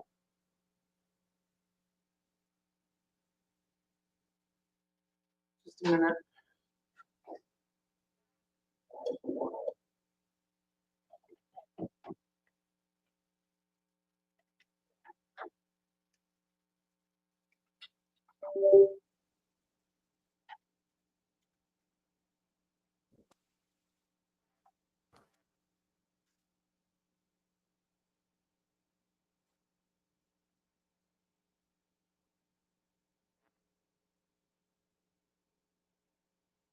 Well, anybody who watches these trials for a very long period of time know that the bad guy is the victim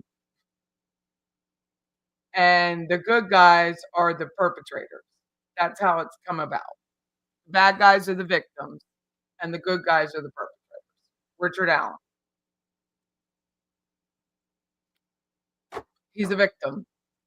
He's got thousands who are trying now to get the attention of Joe Rogan and Dubin and the Innocence Project to try and help him with an appeal. I can't imagine Joe Rogan would touch that. But he might, maybe in 10 years. And it sounds like the new DA in LA is not going to allow the Menendez brothers to leave jail. So, where's Roberta? Because I mentioned Josh Dubin. Yeah, it doesn't sound like the new DA is all hip and hoppity about releasing the Menendez brothers from jail. And he said he wants to look at every single piece of evidence. So that should be good news. That came out yesterday, I think. I have not heard from her. Usually she calls me about once a week, and I haven't heard from her. Could pissed her off too. Could pissed them all off. Pissed off a lot of people. I don't know. Very different world right now.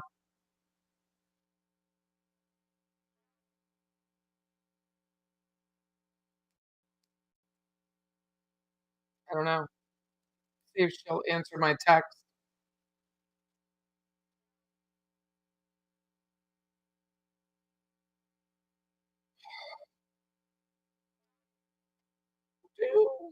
That was kind of you to think of her. I was surprised we saw Sunny. She owes me a call.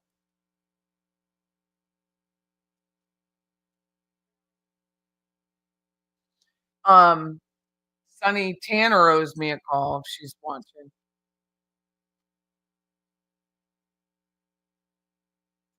Your sound is awful. You emailed Dubin? Does this sound better? I just switched the USB port from one to another just to try.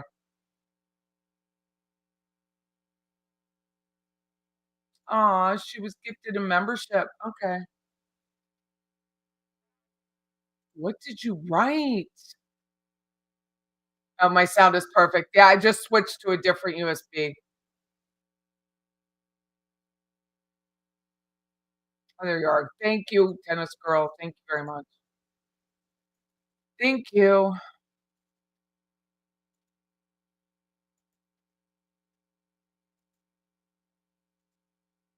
I love when I get these real estate emails that I've won an award. All I have to do is pay $200 to get it.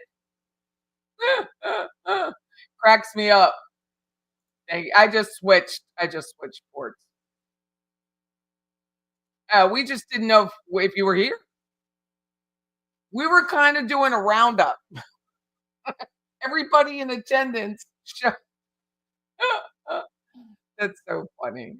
Well, I think this trial won't be very long. I don't know. Let's see on the docket if they have the witness list. I don't think they do. Literally, I mean, you got to see this docket. So lately, I've been bringing up the while I'm monitoring a trial, I bring up the docket so I can read it. And this thing is all about, it's really hard to read.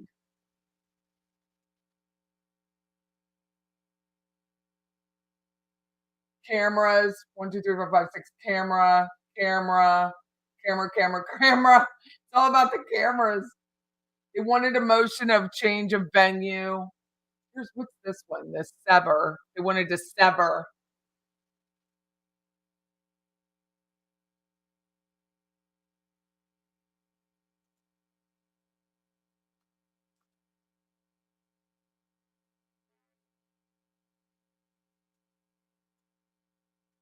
Maybe not. It's loading.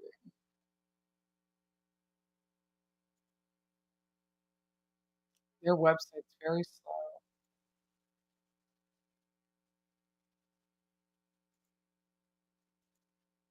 So I was looking up the apartment complex that that family lived in. We'll call them a family.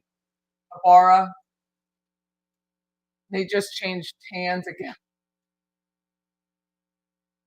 It's hard when you don't do the work up front. But you can't. What I was telling people was about fair housing. We're not allowed to ask your citizenship as real estate agents or property managers. We're not allowed. So,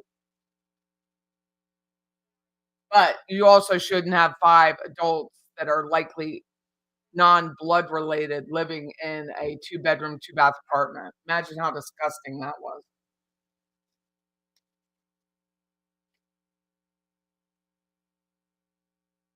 So they wanted a motion to sever. It says, comes now the defendant through counsel to move this court to sever count 10 from counts 1 through 9. 10 alleges a separate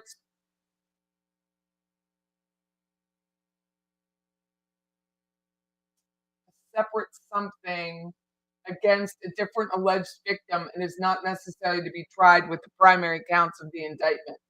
Defendant asserts the state has joined 2 separate cases only because the cases are of similar character. In this situation, severancy is mandatory when requested.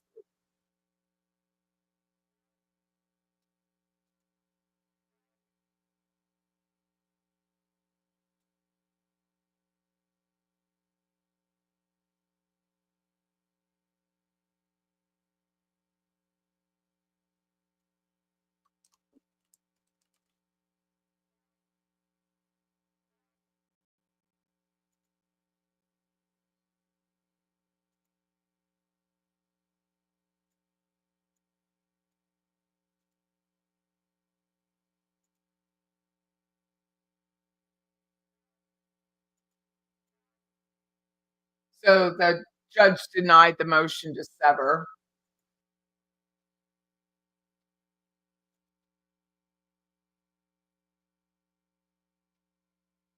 See, then they have a transcript. You have to pay for it. You can't just see it the way we do in Florida.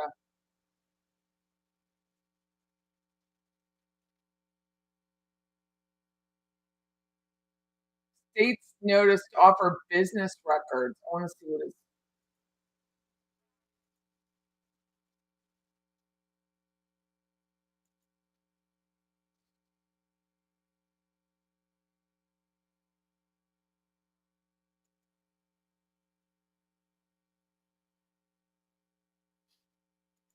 No, it's horrible. iPhones and chatting on YouTube are a challenge.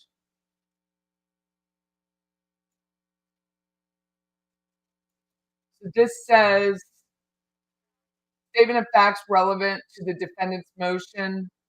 On May 7th, an Athens Clark County grand jury returned a 10-count indictment against José Ibarra for crimes committed to the University of Georgia's campus against 2 young females, crimes against 2 females.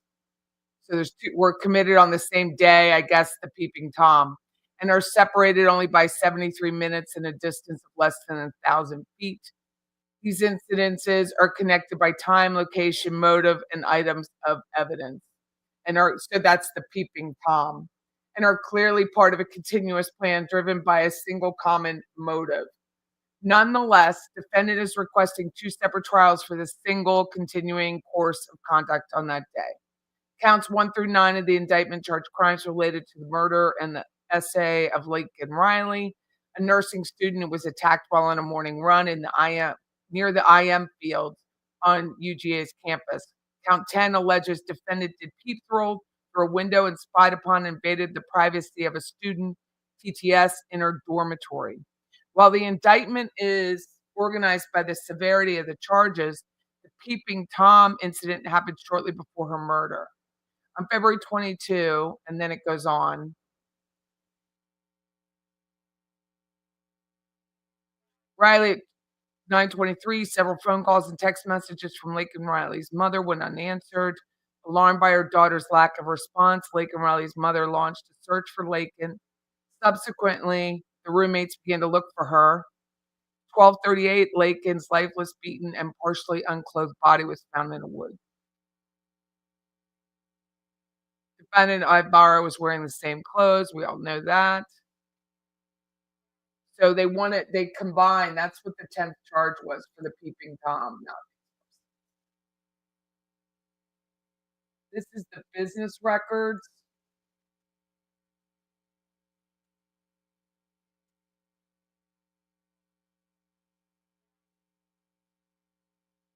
The record was made at near the time of the occurrence of the matter set forth.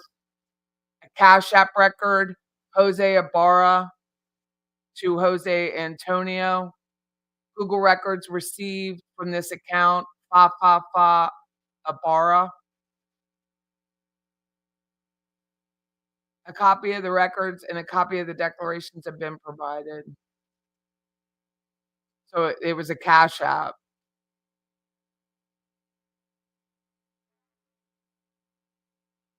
That'll be interesting.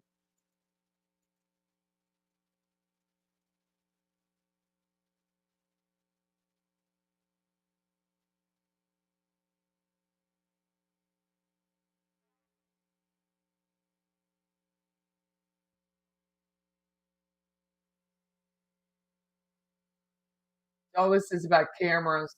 So funny.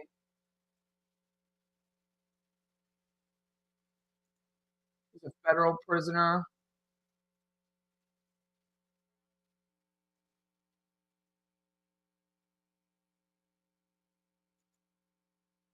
Oh my gosh, Paula, that's awful.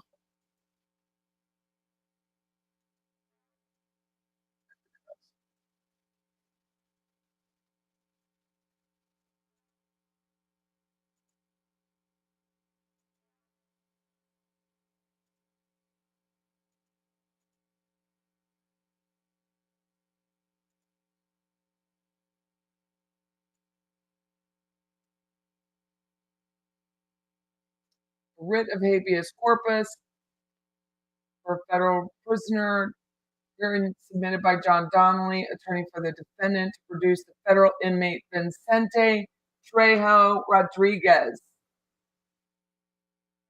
This should be fun. What is he your alibi?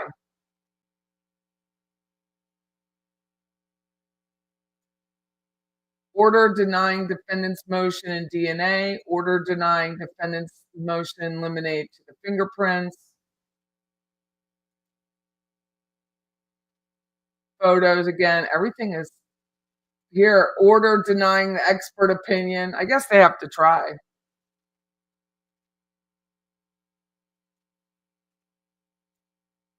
Defendant's waiver of jury trial and agreement to proceed with the bench. Interesting. It's all about the cameras in this one.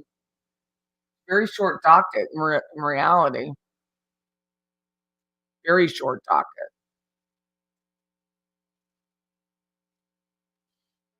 I'm sorry, Raven.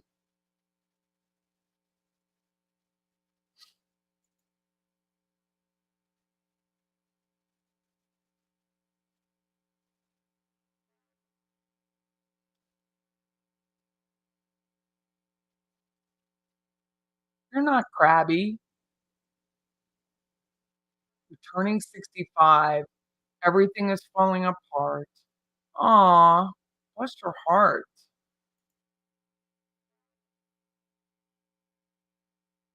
You've never heard of this case? That's incredible. Here, well, I'm in Florida. It's all over the news all the time. I don't know because it's a university and a university. I don't know, but it's all over. It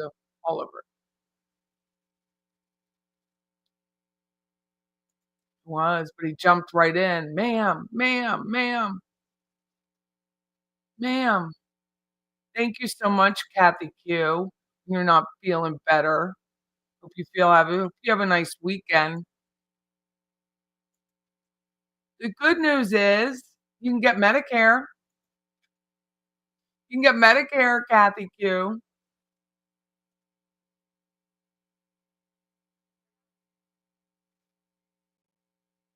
It's a laptop or nothing. My problem is the laptop. I have a Mac back here, and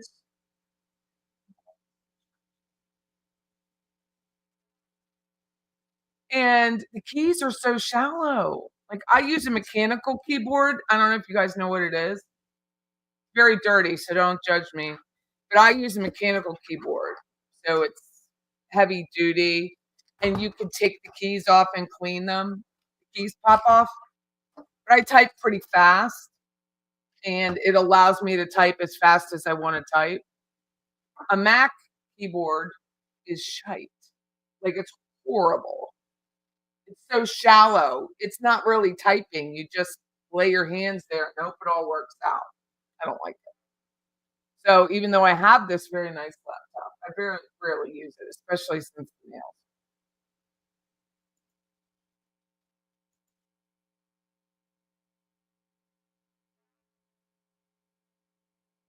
So I need to know more about that whole emailing Josh Dubin. Like, what would you have to say? Hey, dude, where'd you go?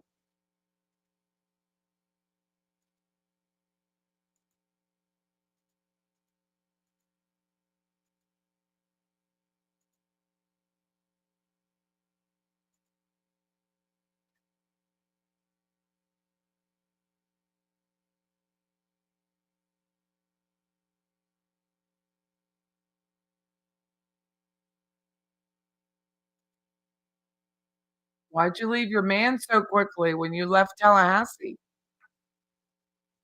You can't type as fast on your laptop. You can't.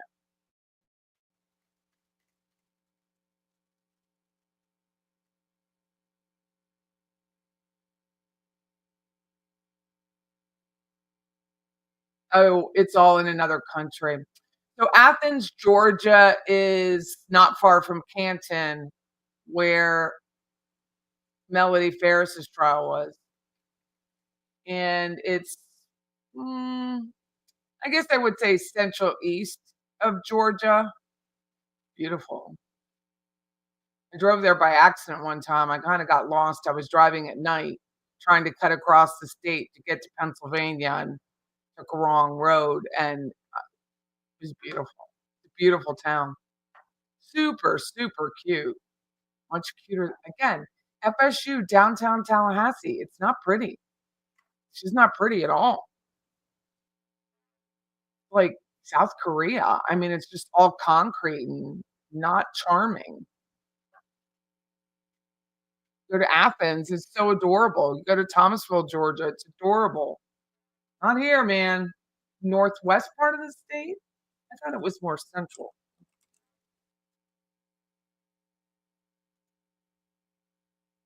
Yeah, it's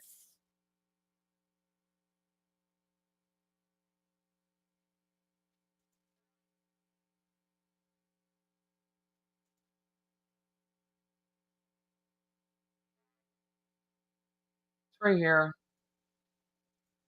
You can see the map. Here's that county, Athens. But it's going to be more liberal just because it's a college town, kind of like Cali.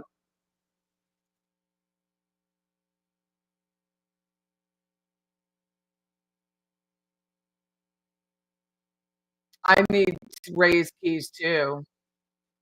I type. Like I'm not a keyboarder. Like I type. I don't even know. I don't even know. lay your hands down and hope it all works. Yeah, like the priest, lay your hands. I mean, it just doesn't even work. I mean, I was like, oh, I'll buy a laptop, but oh, I can't use it. Like I have to use a hunt and peck method. It's awful. I hate it. I have to use a Bluetooth mouse because the pad is horrid. There's just nothing. It's not set up for man hands. I do have a separate keyboard for it, but it's not much better.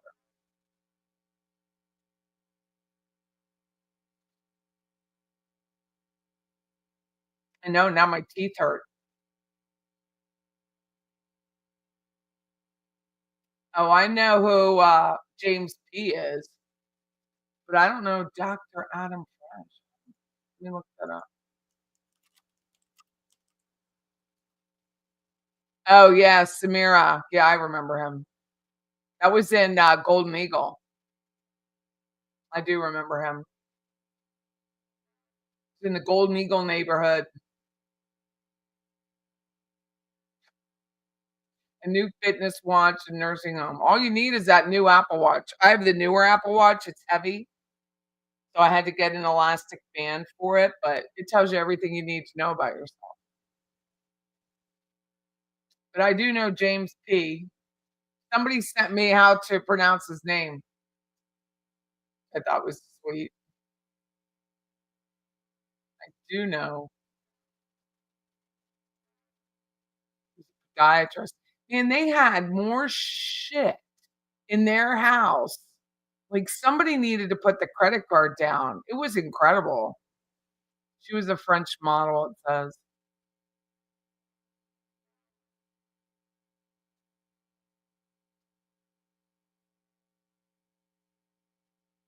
He looks like that guy Hunsucker or whatever we were watching yesterday. This is him. This is Adam Fresh.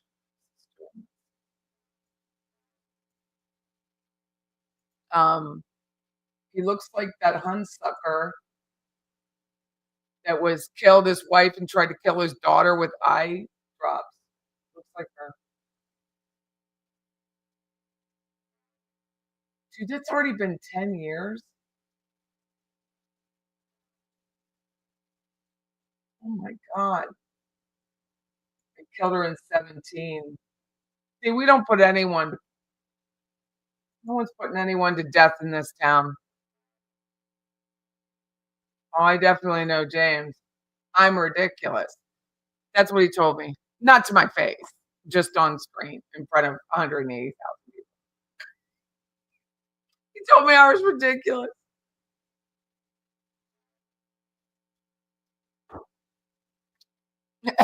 That's what he said. Just 180,000, Patty. It's not a big deal.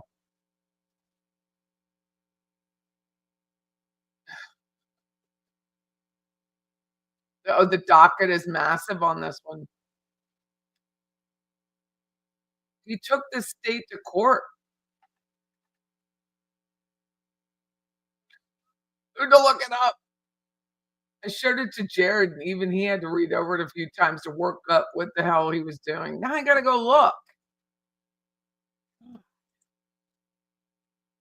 Did he take him to? Let's see.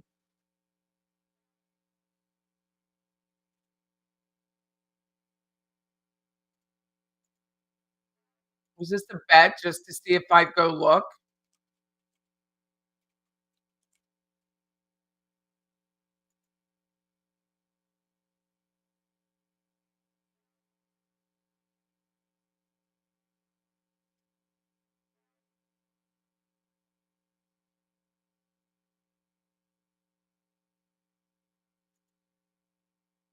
Oh, here it is.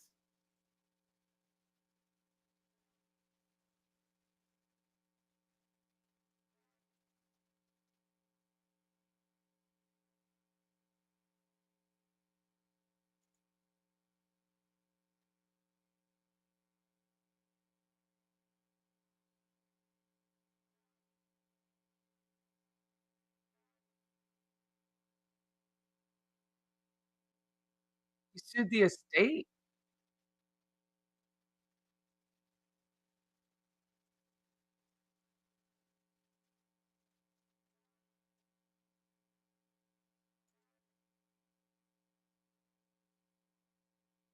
He sued the estate? Why would he do that?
I'm trying to find the original.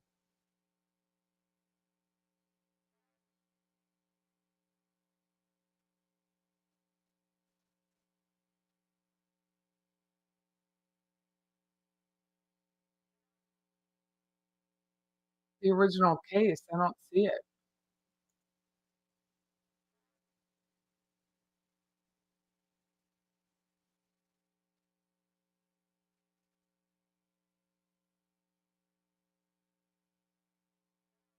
That was 2014. That's why I can do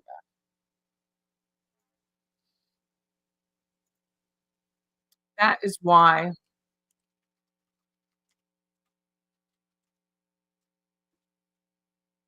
it wasn't after she was killed. It was before,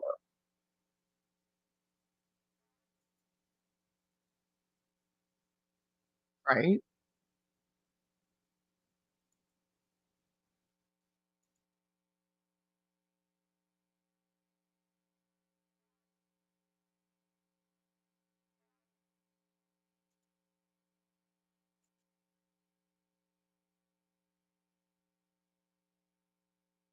Trying to figure out why would he do it?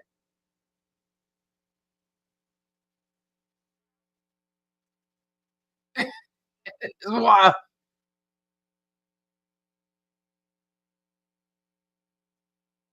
He sued the estate. All right, I'm going back and looking so I can show you all what I'm doing. I mean, this is his name, right? James. I need to change.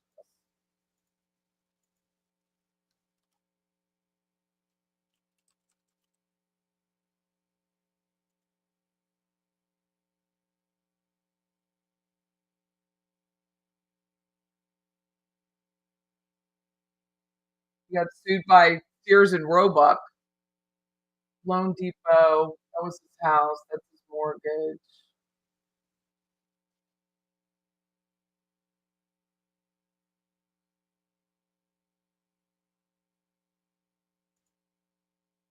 This is the case affirming two.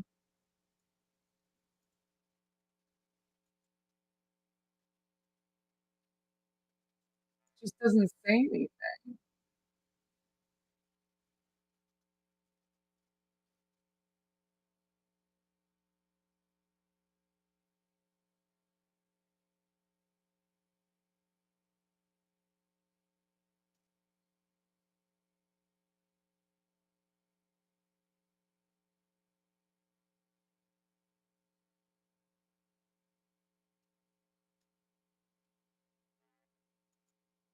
Now I gotta go to the Florida District Court of Appeals.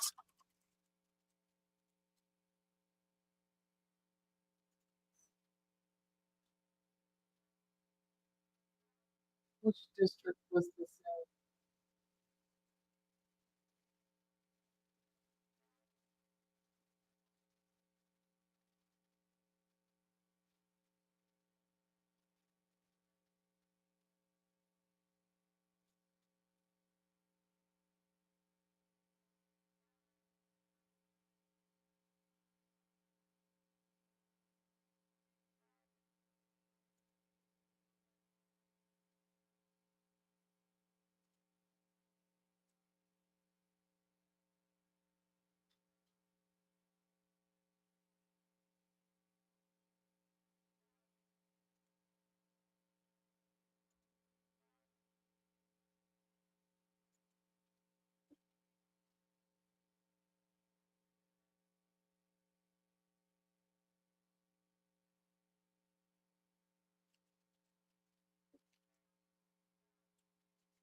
in? Is it Wysowski?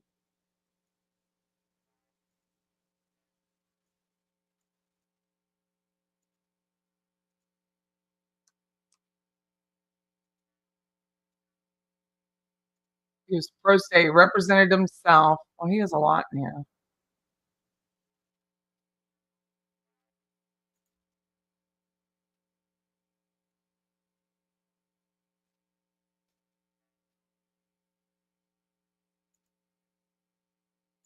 There's actually a lot.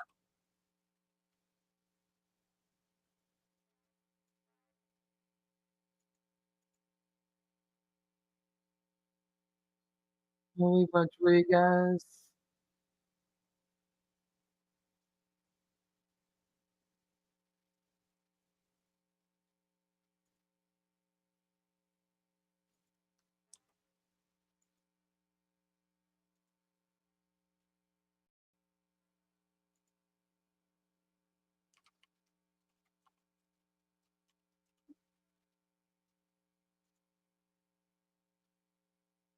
Here it is.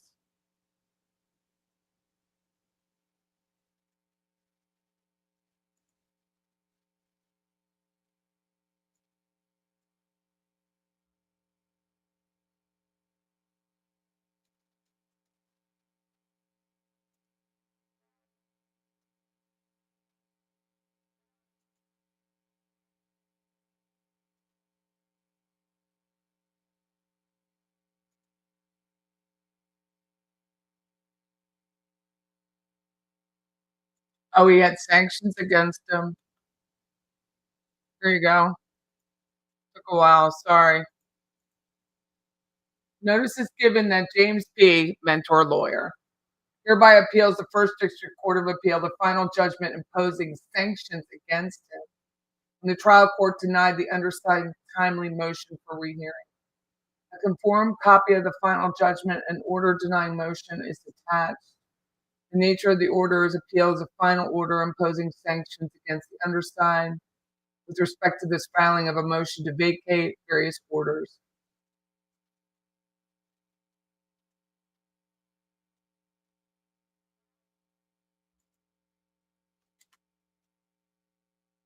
Final judgment concerns a motion to determine the amount of attorney's fees filed by plaintiff Jana McConaughey as a former PR for the estate of Samira Frosh. The court previously entered an order imposing sanctions against James on June 12th, which is incorporated by reference in this final judgment. The court held an evidentiary hearing on September 14, which the court heard testimony, received other evidence. In September 14 hearing, plaintiff's counsel we'll just call him Ken A., testified as to the hours spent by himself and his associate Jonathan Hayes. Additionally, plaintiff's counsel submitted a billing summary that contained detailed entries by date, task performed, and total time spent. The exhibit was admitted into evidence. The billing summary details Mr. A spent 44 and a half hours on the case on tasks directly related to mentor lawyer's frivolous motion under Rule 1.54 filed on the 19th. Additionally, records indicate Hayes spent 117 hours on the case directly related to that motion. Mr. A further testified that his rates vary from $250 to $450 an hour. If anyone thinks this is just depending on the client and the matter, and that Jonathan Hayes' rates vary from $200 to $325, he testified the legal bills in the case are being paid by the plaintiff's insurance company at a rate of $250 to $260 and $185 per hour for Hayes. The insurance rates are not dispositive. Attorney Bell, a partner of the firm of Clark Partington, testified as to the reasonable hours spent by A&H. Bell testified he has extensive experience handling civil litigation, testified that he reviewed the billing summary, blah, blah, blah. Mentor lawyer did not challenge the hourly rates for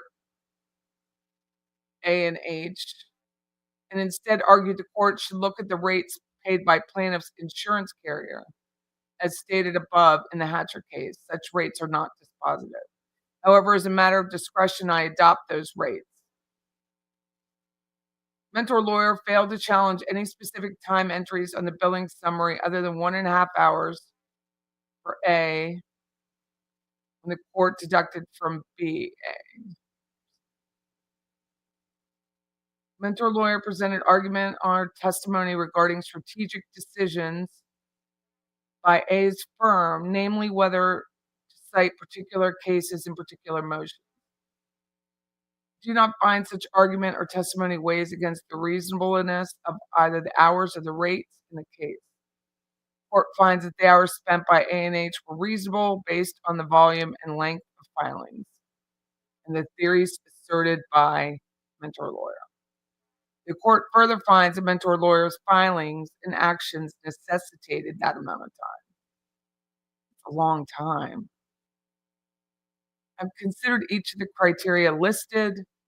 Under circumstances, the support for the filings and conclusions. Court finds the following reward. A gets $255 an hour and H gets $185 an hour. What were they originally saying?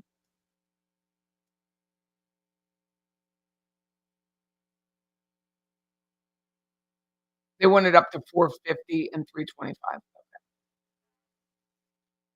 Court enters final judgment in favor of the plaintiff, whose address is, and against him, whose address is, for the total sum of $33,000. So they're saying he overcharged in the estate, plus post-judgment interest, all of which is execution issue. Ordered and adjudged that James B. shall complete under oath the attached rules of civil procedure, including all required attachments, and serve it to the plaintiff's attorney within 45 days, unless this final judgment is satisfied. Jurisdiction of this case is to retain further orders that are proper to compel mentor lawyer to complete the form, including all requirements, and serve it to the plaintiff's attorney. This was his last known address, and that's the judge, and he filed an appeal. And he got his denying of rehearing. He was denied. Cool. And then here's what he lost.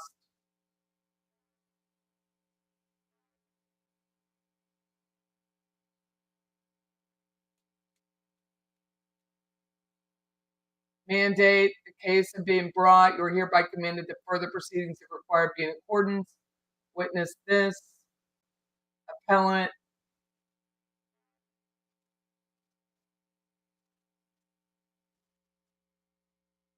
It was affirmed. So he lost. He had to pay $33,000.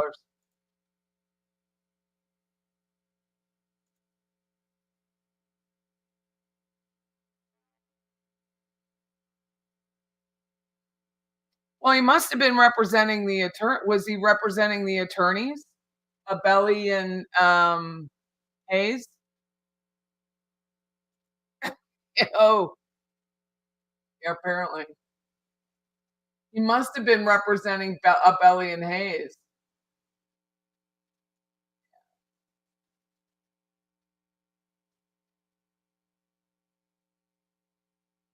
This is why he doesn't like complaints.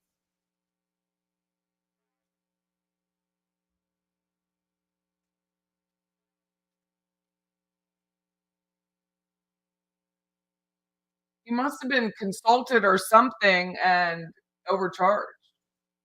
I mean, that's the only thing I can think of.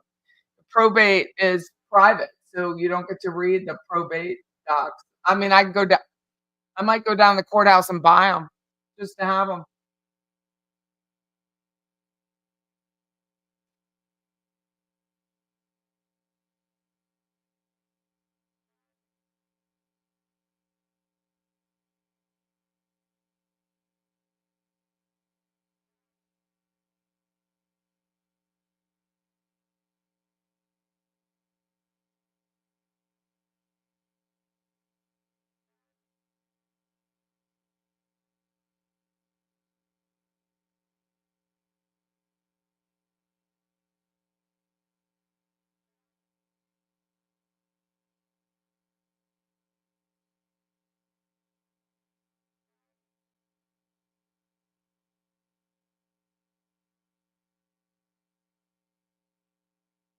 He must have been working with on behalf of those attorneys. Is it up here? It says Mr. A's firm, namely whether to cite particular cases and particular motions, I do not find such argument or testimony weighs against the reasonableness of either the hours or the rates. The court finds the hours spent by A&H were reasonable based on the volume and length and the theories asserted by blank. The court further finds mentor lawyer's filings and action necessitated the amount of time be devoted to represent the plaintiff in this matter.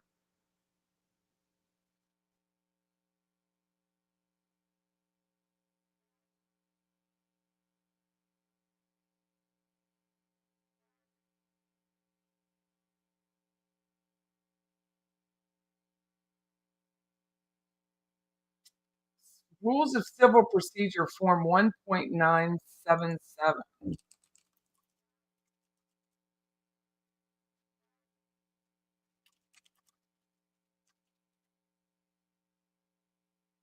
Fact information sheet is a sworn financial affidavit.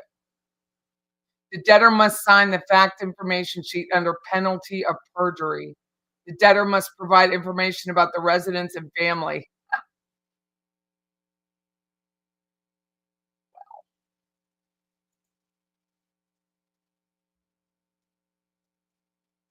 never thought about looking him up.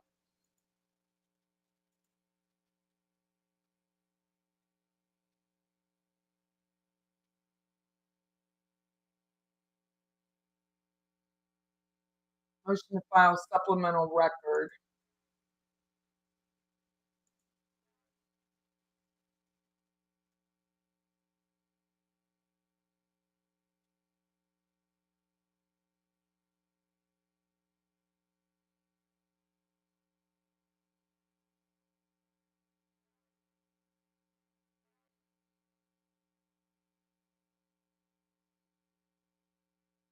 Got supplemental transcripts.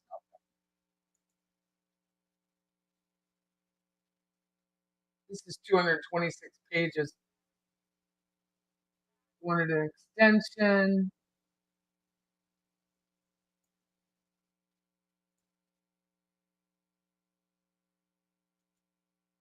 Oh, look at this.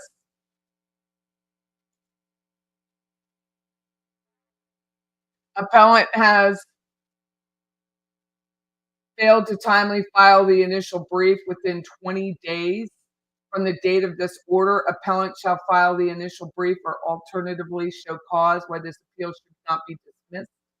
The failure to timely comply. Oh, everything's time is of the essence, James. Time is of the essence. Here's his motion for extension because he fucked up.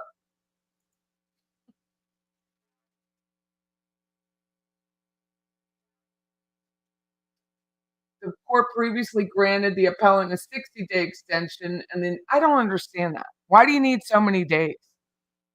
Your butt's on the hole. Just fill out the forms.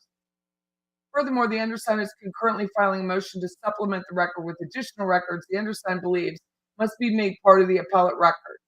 But you had 60 days. That's why I'm not in charge of anything, and no one will ever elect me today.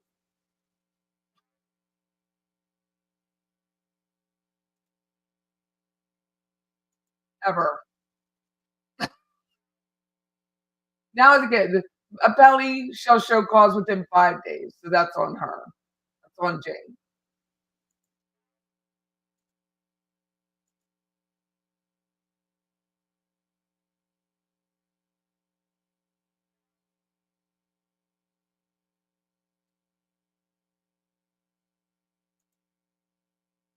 Documents not available.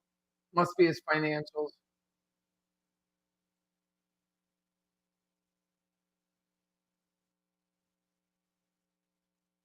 Motion for extension to file the brief. Motion for extension to file the brief. Come on.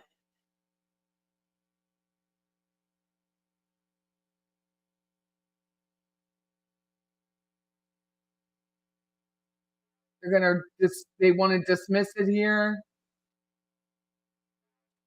Motion for oral argument. Motion to file brief.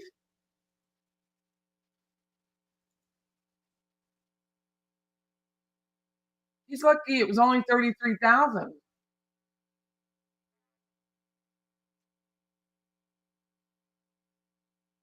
Oh, it's more than 50 pages. They only want 50 pages in there.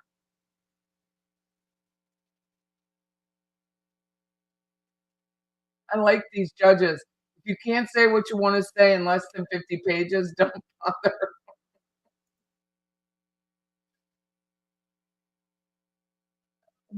Here's his brief. Finally, we get a brief.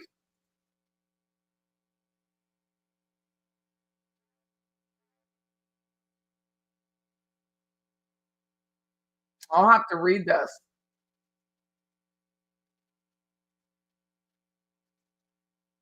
All them cases. Look at that.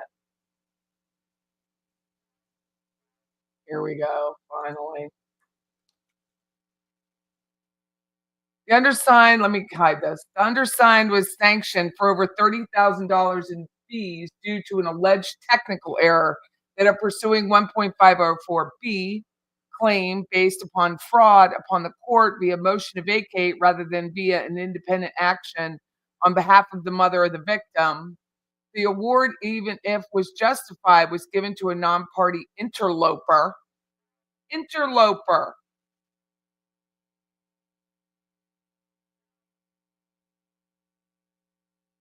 And it was clearly excessive as it included compensation for work for her lawyers did in a pending matter.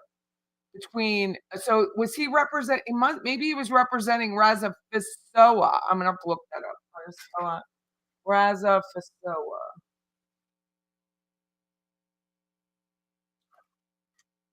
Murder victim's mother in the process, McConaughey, who acted for herself and not as representative for the former fiduciaries, clients, took the estate, took the opportunity provided by her sanctions victory, and used it to include language in a proposed orders that disparage the undersigned's conduct as an attorney in multiple. He does not like being disparaged.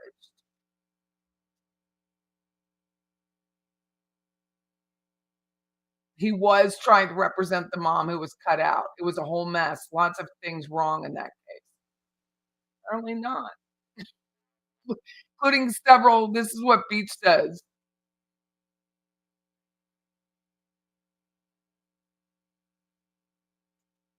McConaughey had abandoned before the court on whether sanctions should be imposed took place. Dodson retired, who refused to recuse himself. And this court, also denying the petition for writ of prohibition, signed the orders in spite of objections based on due process. If affirmed, the judgment on appeal will not only uphold an inappropriate and unfair sanction, but will sustain trial orders order on entitlement and the final judgment unsupported by competent and substantial evidence that were obtained through improper tactics. Through interloper. Oh, I love that word. McConaughey to gain an advantage in the separate disputes between the undersigned, Raza Fasoa, and McConaughey. To understand this muddled start in this story, one needs to turn the clock back. Frash was convicted of the murder of his estranged wife, Samira. Court affirmed the conviction, blah, blah, blah. He made a choice. He put Samira, who was unlikely unconscious, in the marital home swimming pool where she drowned. He set the scene to make it look like an accident. We all know that. Almost immediately after murder, he began to steal from these children and from the estate. While Adam was in jail for kidnapping the children, Adam's father gathered Samira's non-marital marital assets and put them up for auction. The divorce attorney later, the late Buddy Whitlock, took action. This is the TV show.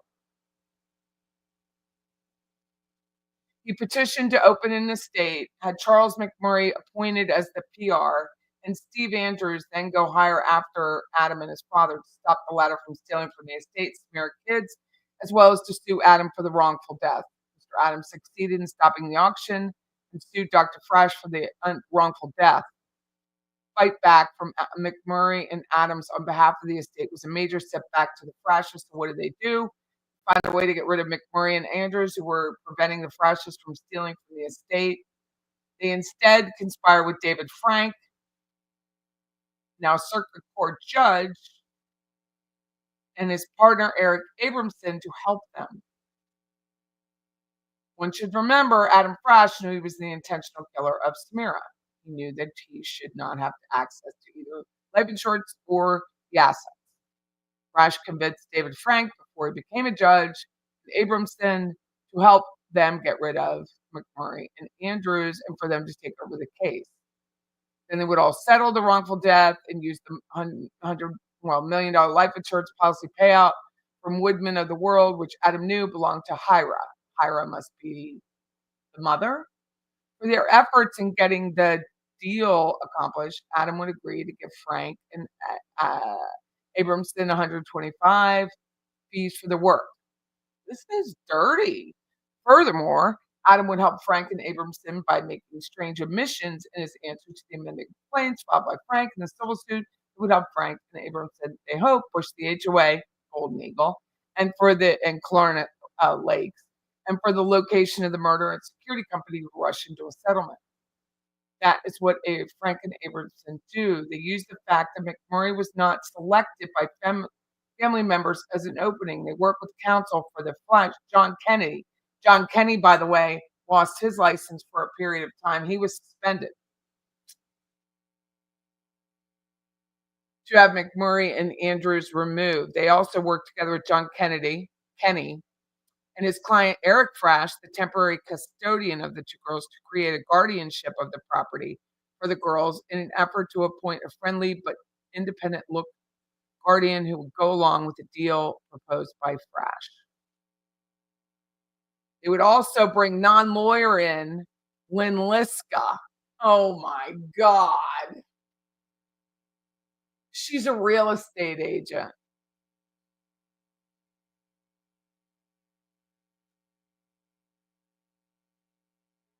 As to act as guardian of the property for the girls. Then, of all people, then shortly after the court confirms Liska as the new guardian of the property, Liska filed a motion in the probate case to remove McMurray and Andrews with the support of the family members represented by Frank and Abramson and by John Kennedy. The goal was to remove McMurray and Andrews' team and to instead install Janet McConaughey as a substitute PR. This is key. The plan worked. McConaughey was appointed the substitute. One of McConaughey's first action upon appointment was to immediately hire her recruiters, Frank and A, as the new wrongful death lawyers. And then all of them worked together to finalize the deal with Adam Frash that was the motivator of all this action and the deal that would allow them to collect the life insurance monies instead of Hira. Must be the mother. Adam Frash signed the agreement February 2015, but the settlement was kept secret for court for months. The new goal was to submit the settlement for approval only after the potential objectors were removed from the picture. One such objection these people surmised would likely come from Woodman of the World, the insurance company. After all, when Adam signed the deal, he was in Leon County Jail waiting for the trial for the first-degree murder of Frash. Women's policy, as well as the Florida Slayer statute, would therefore expose Woodman to liability if it made the money to Adam. It may have to pay the benefit twice if Herrick complained about the payment. Woodman was holding the money in an interest-bearing account while it investigated the claim. Again, Liska, through her attorney Victoria Hewler, and Frank Abramson were together to resolve this potential problem. They demand immediate payment from Woodman jointly. Is this a thing that realtors can just go be the guardian of the property? We'll have to do this at the next break. Is that the thing? I need to know.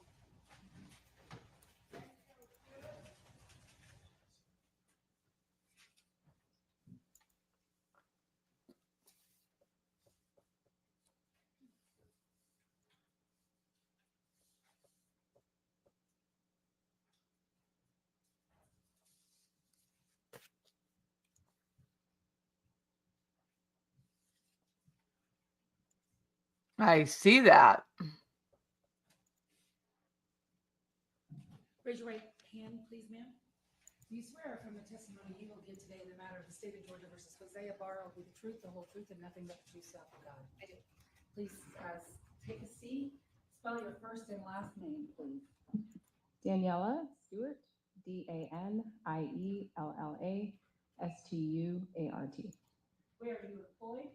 The Georgia Bureau of Investigation. How long have you worked for the Georgia Bureau of Investigation? Approximately 8 years. What are your current duties and assignments there? I'm currently assigned to my office as a crime scene specialist, but my title is special agent. I use them interchangeably. What is a crime scene specialist and which office do you work out of?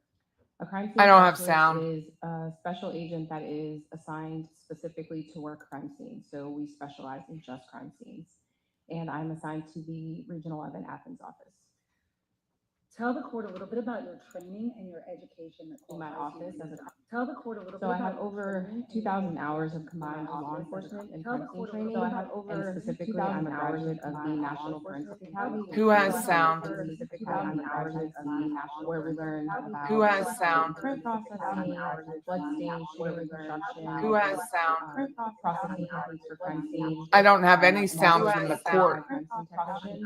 So we take I don't have any sound from the court. that the state requires for that certification. I don't have any sound from We the also court. have additional training from our agency.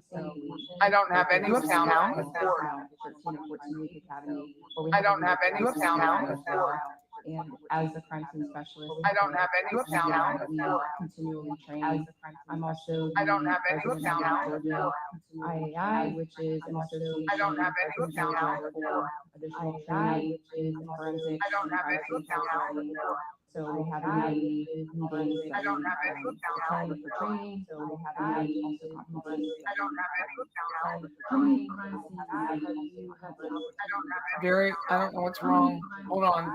So over my career at the GBI, Gary, I've I don't know what's wrong. Hold on. So over my career at the GBI, Gary, I don't know what's wrong. Hold on. Prior to working for the GBI, I worked for the Atlanta Police Department as a civilian crime scene technician. So there I responded to over 500 crime scene calls. I also worked for the DeKalb County Police Department in a civilian capacity in crime scene for a little while, where I also responded to major crimes. Do you have some special training in photography as well? Yes, I do. Can you tell the court about that? So in the National Forensic Academy, we have a week of photography there as well. And in the GBI Special Agent Academy, we also do photography in crime scene week as well. And then for the GBI, we train additionally in photography. So this year alone, we've had photography training. May I approach the witness, Your Honor?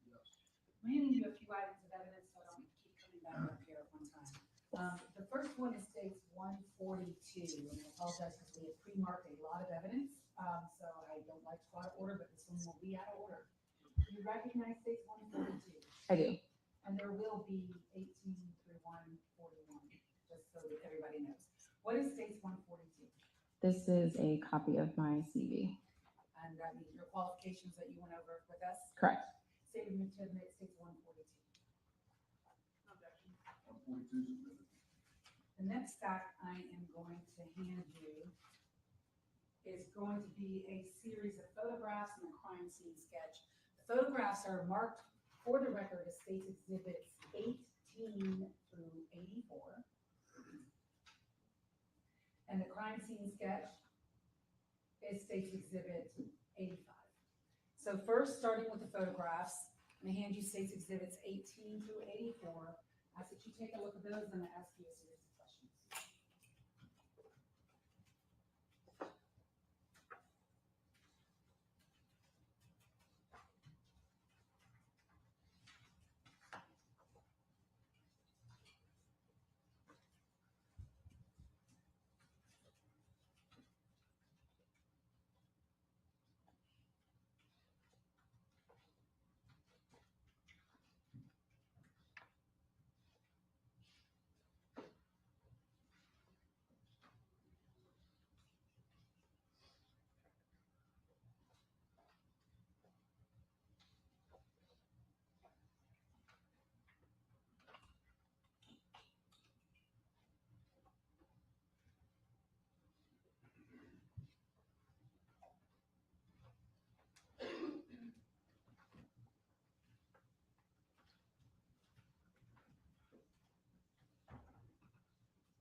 Do you recognize 18 through 84?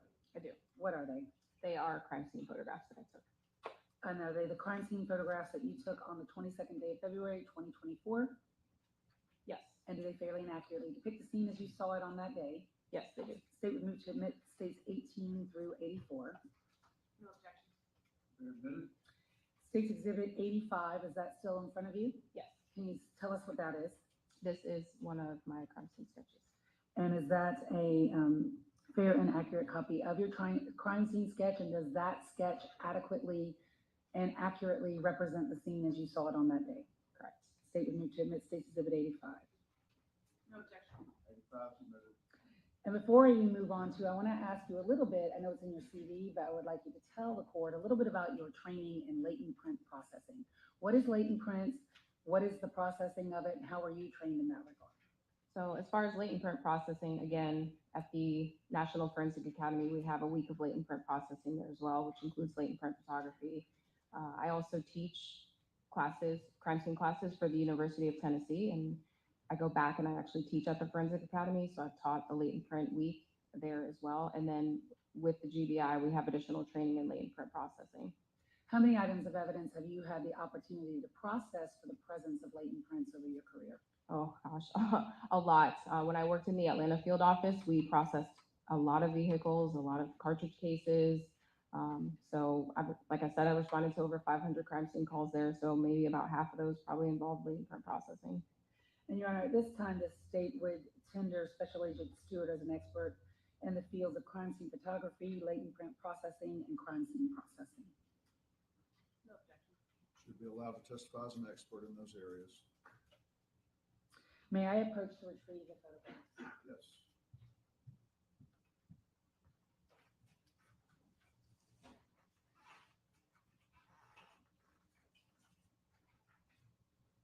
Could you start first by telling the court what date and time did you get a call to process a scene on the University of Georgia's campus?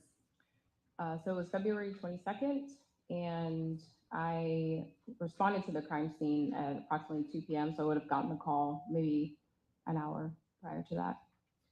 Tell the court what the crime scene was like when you got there. When I got there, one of the things that I noticed was it was very windy out. There was a lot of leaf coverage in the area. It was a wooded area. What was the temperature like? It was approximately 67 degrees. Was this an outdoor scene? It was an outdoor scene. Can you tell the court what are the challenges particular to outdoor scenes? So with an outdoor scene, obviously you're dealing with weather conditions, basically Mother Nature could be directly impacting you. Whereas when you have an indoor scene, even if it's raining outside, it's not really going to impact how you work. And did you find any challenges with this particular scene due to the foliage? Yeah, so like I stated previously, the leaf coverage was kind of thick in the area that was off of the trail, and it was also very windy. And so how did that impact you and your ability to process the scene? Well, when it's windy, obviously things are not going to stay where they normally are or where they were previously. So you kind of have to take that into account when you're looking for evidence. Did you process the scene by yourself or with others? With other people. And tell us a little bit about that process in this particular case. So how our agency works is we are a request-only agency, which means that an agency has to request us for assistance. That may mean us taking over the entire case. That may mean us just working the crime scene. That may mean us just doing a few investigative acts for them. So in this case, the University of Georgia Police Department requested for us to, or for me to help process the crime scene. Who did you work with specifically with the University of Georgia Police Department in processing the scene? That would be Sergeant, well, now Lieutenant Saunders. And how did y'all go about processing the scene? Was it together? Was it separate? Tell us about that process here. Yeah, so what we decided was because they were going to be the primary agency on the case, I took photographs for them. That was what they requested. And then I assisted with collecting the evidence, but Detective Saunders took possession of all of the evidence. And when you said you assisted in collecting it, were you literally standing side by side as y'all were collecting it together? Yes. I want to start with an overall of the crime scene and your crime scene sketch, which would technically be State's Exhibit 85. And for ease, Your Honor, we have a blown-up version of State's Exhibit 85, which I think would be easier for the witness to testify to and would not have to leave the stand for that. So may I approach the witness? Yes. I'm handing you what's been marked as State's Exhibit 143. Do you recognize that? I do. What is it? It is a blown-up copy of my crime scene sketch. So is State's 143 just a blow-up copy of State's 85? Correct.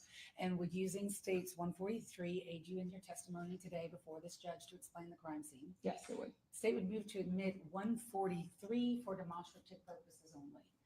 I have objection to that. Submitted that purpose. And may I publish it using the easel here if it will stay? Yes.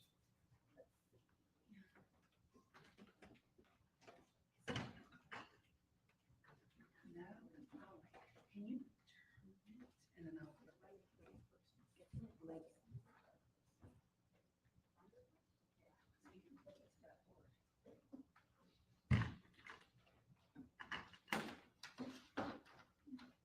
The easel doesn't have feet, so we are going to try to clip it. We need a bigger clip.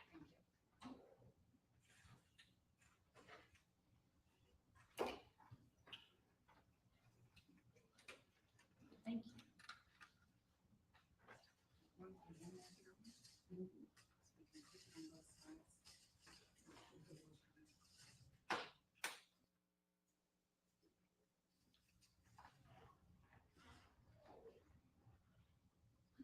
can clip it on both sides. Thank you.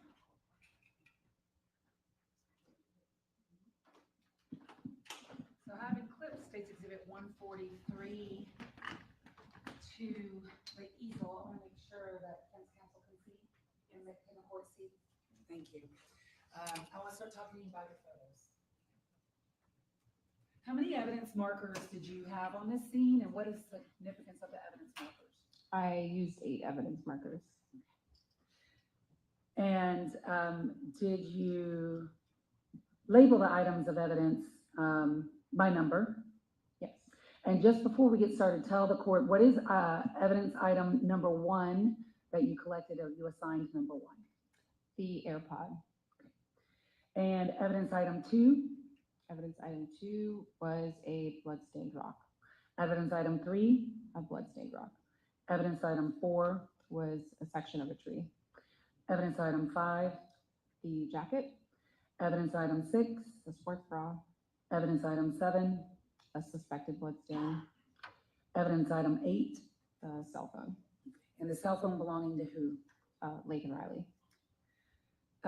Did you assign these a number by any significance, or just the number in which you collected them, or? Just how the do you- number in which I collected them. Sometimes I do it by what I first see. It just depends. I'd like to start first with State's Exhibit in 18. Tell the court, what are we looking at here? So this is an overall photograph of the trail. And in this picture, State's Exhibit 18, in what direction would be Laken Riley's body? It would be towards the right side. Okay, so I'm gonna, for the record, point my finger on the right side where my finger is? Yes. That would be in that direction? Yes.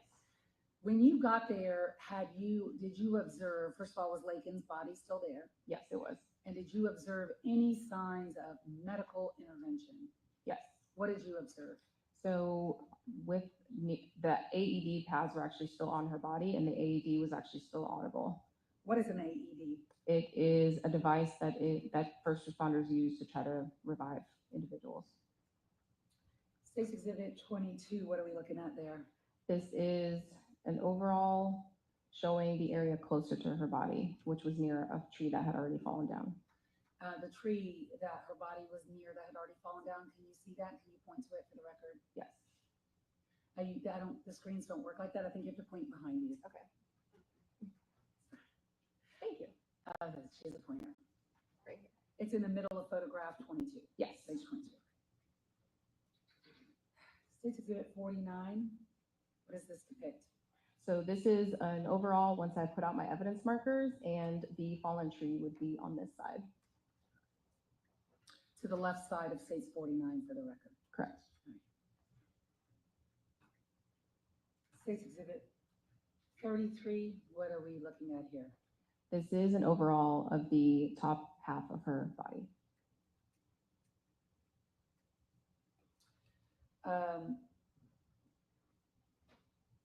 Did you observe injuries to Laken Riley's body? Yes. State's Exhibit 35, tell the court, first of all, where overall did you observe injuries?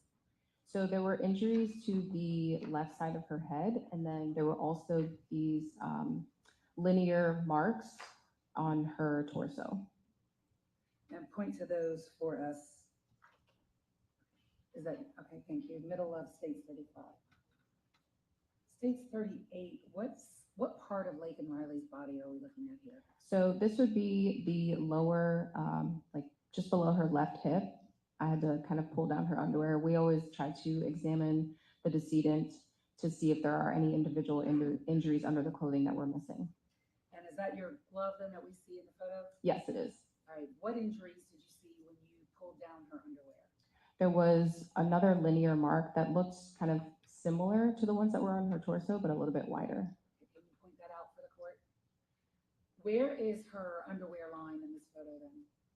So her underwear is down here where my glove is, because I'm having to pull it down to photograph that injury. And in this injury that you photographed in States 38, is that in her pubic area? Yes. And you actually can see pubic hair in that area? Correct. Can you show that to the court, please? Thank you. Circle it below the wound for the record in the bottom part of States 38. Yes. States 39. This is a photograph of the lower half. So I was trying to photograph the dirt stains that were on her leggings. States 40. Those are her shoes. States 27. This is a close-up of her face. States 32. This is a close-up of the injuries to the left side of her head. Please point to the injury, one of the injuries to the left side of her head that you captured in this photo. So on scene, really, I can only observe two. I know that there were more, but I can only see two. So this one, and then this larger one. Did you make any observations about her hair? Yeah, so her hair was very tangled, which made it difficult for me to locate the additional injuries. And tangled with what? So there were leaves, blood, dirt tangled in her hair. And when you say tangled, do you mean attached? Do you mean, I don't mean to be picky, but what do you mean by tangled? Yeah, so typically with the decedents, we try to do an examination for additional injuries, which would mean somewhat kind of looking through the hair. And in this case, it was extremely difficult for me to do that because her hair was so matted and clotted with blood. For some reason, we lost our, there it goes, okay. State's exhibit, and I want to ask you before we leave off the underwear, you said you did pull down the underwear, Correct. but this photo, State's exhibit 35, does that depict the way you found her underwear when you got there? Yes. Before you actually examined her for other injuries? Correct. And how would you describe her underwear in this photo and what you saw on scene? So on scene, her leggings were down below her belly button, and the underwear was somewhat protruding out of the right front area. Did you flip her? Yes, we did. State's exhibit 41, what did you observe when you flipped her? When I flipped her over, I noticed that her leggings were exposing the upper area of her buttocks. And can you show us where that's depicted in State's 41? Yes. In that area. In the middle of the photograph? Correct. State's 42, what does that depict? So there's a little bit of a glare, but I was just trying to show that she had like some leaves on her back, which is, I guess, to be expected because she was laying in that area. And then also that her hair was matted. I was trying to find a way to eliminate the glare because it might become a problem later. But I'm not sure how we would do that without turning out the lights. So if you hold it. We can dim some of the lights if that's something that's important. would we be able to dim a little bit just so the glare disappears? They don't dim a little bit. It's a matter of turning off. See what you can do. Take those down, and we'll still have these up here.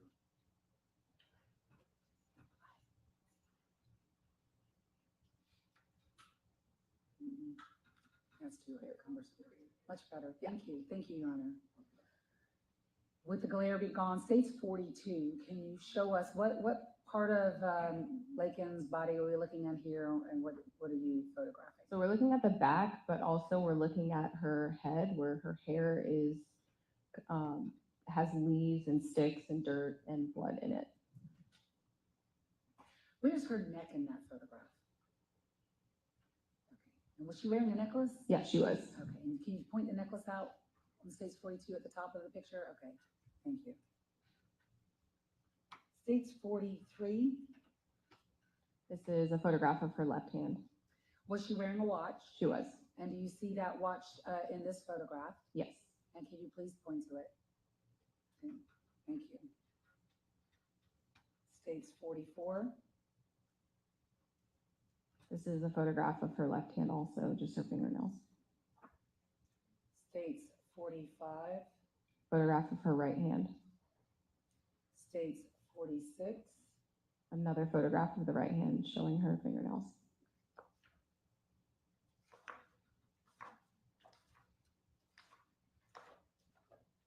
Did you take measurements on scene? Yes. I'm going to move away from the photographs of her body. But before I do that, I wanted to ask you about her shoes and any observations you may have made about her shoes. What type of shoes was she wearing? She had Hoka brand running sneakers. And did you observe those and look at those on scene? Yes. And what observations, if any, did you make about those shoes? And I'm showing you now State's 40. When I first looked at them, I noticed that they had reddish stains on them, and then they were also dirty. And then in the grooves, dirt was, I guess, caked, for lack of a better term, in those grooves.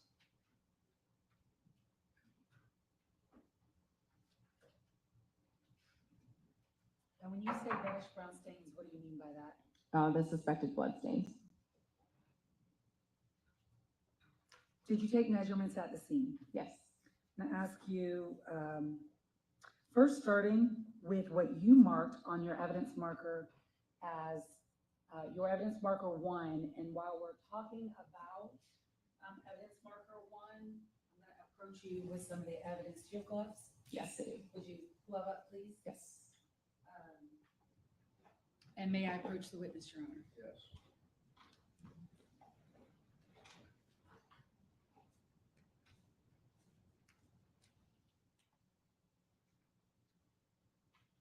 Special Agent Stewart, we're going to start with marker 1. You already told us it was an AirPod. Yes.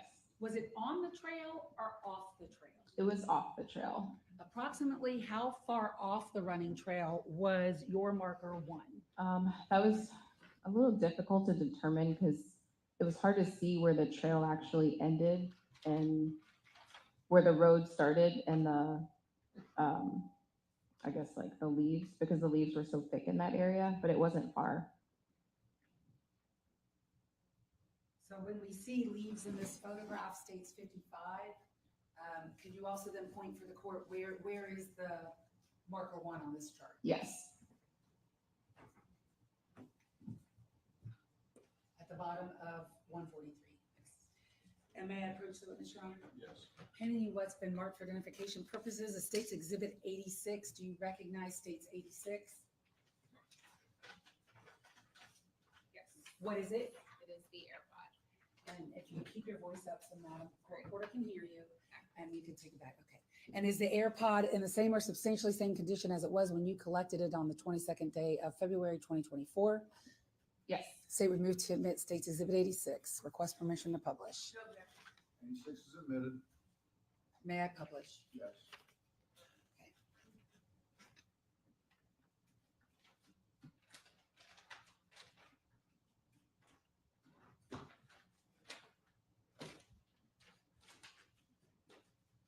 The distance, I'd like to ask you, from this trail, from where you marked 1, from your marker 1 to markers 2, 3, and 4, what is that distance? 64 feet, 11 inches. You measured that day? Yes. The distance from where you marked 2, 3, and 4 to where Laken Riley's body was found, what is that distance? 13 feet. And the distance from marker 8, and what is marker 8 again? The phone. The distance from Laken Riley's body over here at 5 and 6 to the phone is what? I believe it's 54.7 or 57.4. Over 50 feet. Yeah, it's over 50 feet. Thank you.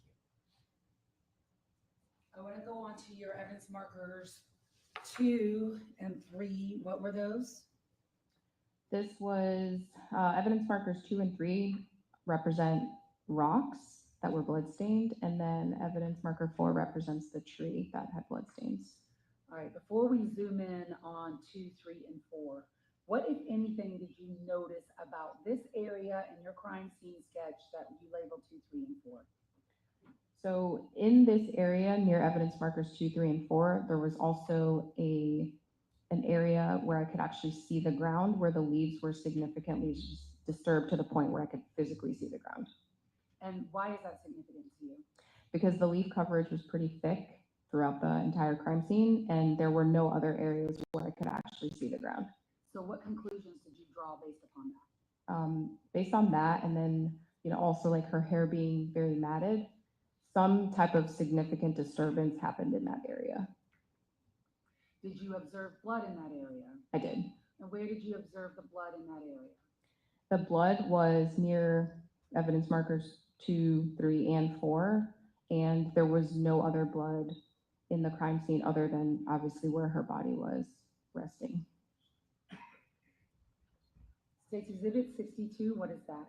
That is a close-up photograph of the rock from evidence marker 2. I'm just asking why you think it's going Out, yes. Does it sleep? Is that a sleep mode? No, it should be. We don't have that problem. It must be a connection issue, but I'm not sure. If it gets worse, we can, a lot of times it's, we'll just keep watching and see. I don't know. That is a rock Is this one 2 or 3? That one is evidence marker 2, and there were some hairs on that rock. What type of hair? It looked like it was brown, yeah, brown. 63 This is the rock from evidence marker 3. and 64. Another view of that rock, and you can see that there's hair on it. May I approach the witness, Your Honor?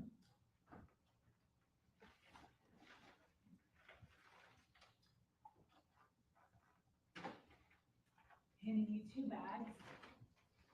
One is State's Exhibit 87, the other one is State's Exhibit 88. I'm gonna ask that you look inside both of those bags, and then I'm gonna ask you some questions. Do I pull the items out?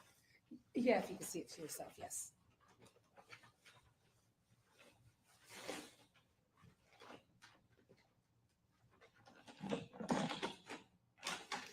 Just set them on top of your lap if you could. And just do them at the same time if you could do the other one, and then I'll ask you about both at the same time.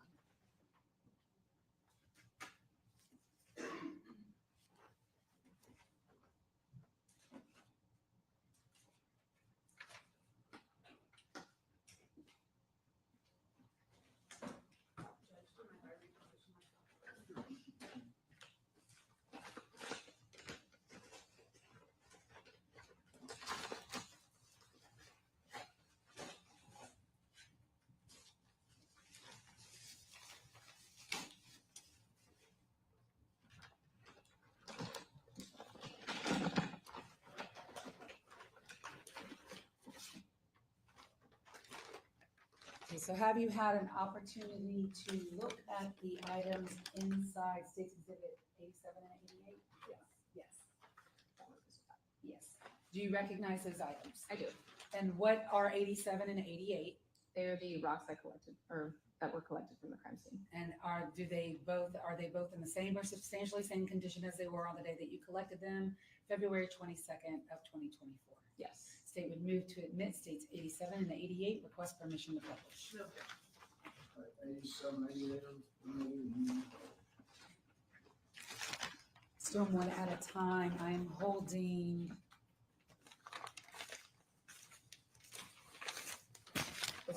Yes, that's the first one. So this is State's Exhibit 87 I'm about to publish to the court. Which number is this in your crime scene sketch? Evidence marker 2.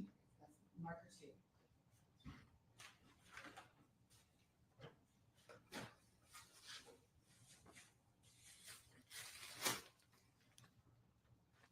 '88. What evidence marker is this one? Evidence marker 3. And approximately what was the distance between 2 and 3? I feel like it was less than a foot. They were very close together, which is why they got measured together. How long did you spend at this crime scene that day? I started at 2 and I was finished at around 8:45 p.m. So a little over 6 hours. How much walking around this area, not only the crime scene where her body was found, but other areas around there, did you do that day? When we got done with labeling when I got done with labeling 1 through 7, we were still looking for her phone, which is evidence marker 8. So we were still canvassing the area for that and additional items. I also looked for additional blood stains, so we went beyond just where her body was. I also had other agents search the area as well. In and around the area of her body and in anywhere out in that forest where you walked that day, did you observe any other rocks that were similar to the ones that you collected at 2 or 3? No.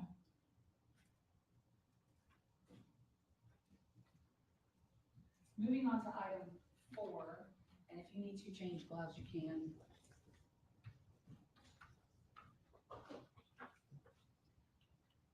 State's Exhibit 66, what does that depict?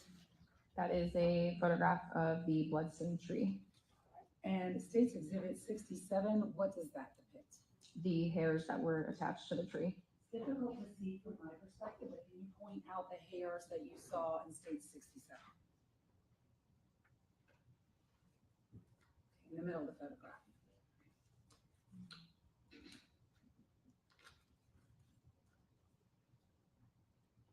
May I approach the witness, Your Honor? Yes. Handing you now what's been marked for identification purposes as State Exhibit 89.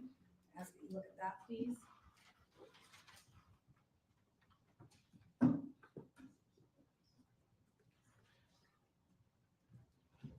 Do you recognize State Exhibit 89? I do. What is it? It is a section of that tree. And is it in the same or substantially same condition as it was the day you collected it on February 22nd? Yes. Do you move to admit State Exhibit 89? No objection. Moved. And may I publish? Yes.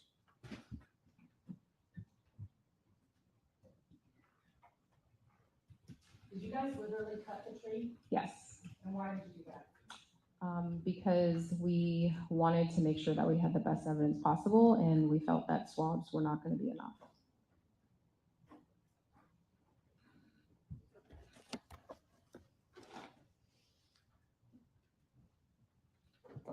Evidence marker 5.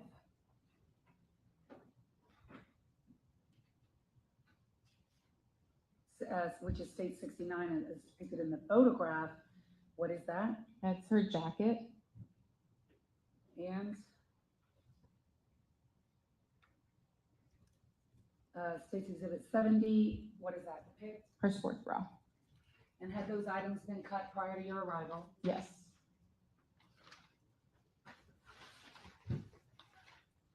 May I approach the witness, Your Honor? Yes.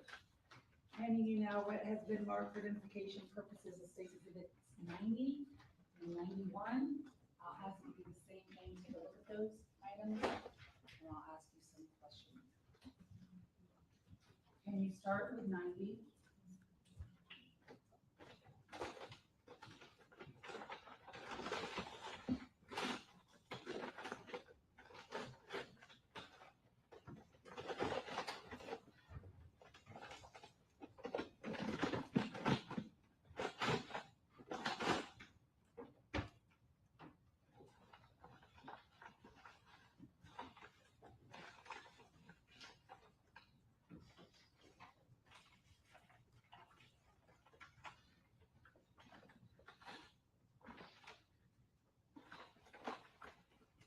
What is State 90? This is her jacket, and actually there was also her shirt, but her clothing was so tangled that I didn't even realize the shirt was in there on scene. And when you said tangled, what do you mean by that? Well, the AED pads, it had been cut off by law enforcement. The AED pads were tangled in the clothing, and to avoid disturbing any trace evidence, we didn't open it completely. All right, and are those items in the same or substantially same condition as they were when you collected them? Yes. They would move to admit States 89. No objection. 89 I apologize, 90. And may I publish 90 before moving on? Yes.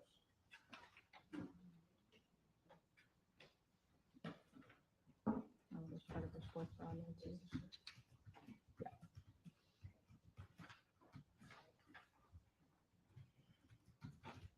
Let's do them one at a time. And 90, there are 3 items inside States 90, the bag that's marked States 90. Item number 1 I have in my hand inside States 90 is in my right hand. What is this item? That is the jacket. Item 2 in my left hand inside of States 90, what is that? The shirt. Does this jacket have a zipper on it? Yes, it does.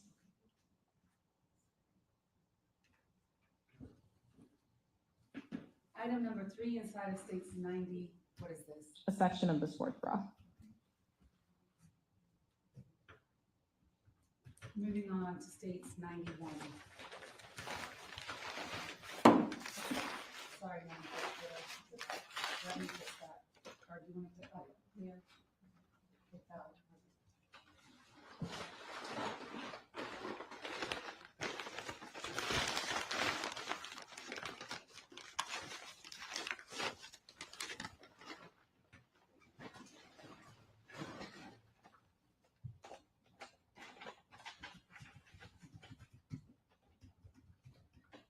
Is 91 in the same or substantially same condition as it was the day you collected it? Yes. They would move to admit States 91, request permission to publish. No objection. And what is 91? A section of the sports bra. So the other section of the sports. Correct. Thank you.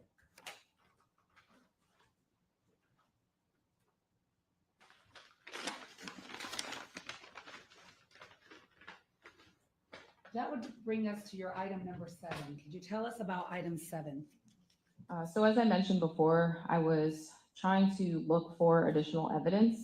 And as I was walking the area looking for additional blood stains, I came across a dark colored stain that I suspected could be blood. So I marked it, I tested it. It ended up not testing for the presence of blood. And that's item 73 or state exhibit 73? Yes. Show you states 50. What are we looking at there? So this is after I put out my evidence markers, and I'm just showing generally where the evidence markers are, and then this is the area of disturbed leaves. Show the area disturbed leaves. Where I could actually see the ground. So would it be in states 50 between the tree that you cut and Laken Riley's body in that photograph? Correct. States exhibit 54. Let me move some. What does that depict? And wait a second, I think it'll clear on its own. There we go.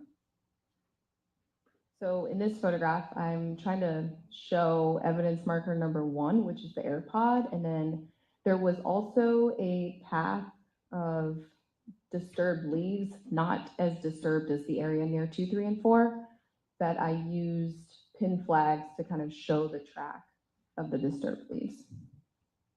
And that path of disturbed leaves, did it go from the trail to where? It went from the trail to evidence markers 2, 3, and 4. And that path would be how long in length? It would have been a little less than 6411. But would it be over 50 feet? Yes. When you say you saw disturbed leaves and you marked them with those orange flags, what did you physically see? So when we were looking in the area, we were trying to look for additional evidence or just evidence in general. There, like I said, the leaf coverage was thick, but you could see almost like a slight depression in that area that led from the trail to the area of evidence markers 2, 3, and 4. And it was a little challenging to photograph because of the shadows of the trees. So I used the pin flags to show the path. And what are we looking at here in states 53?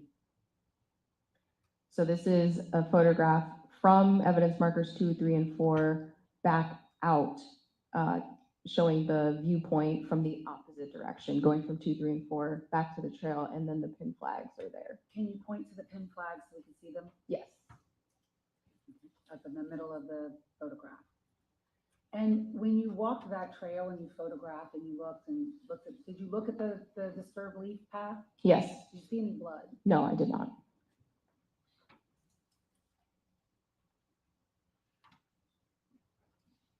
States 50.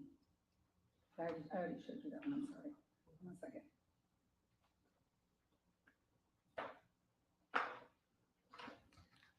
I want to talk to you about your marker 8.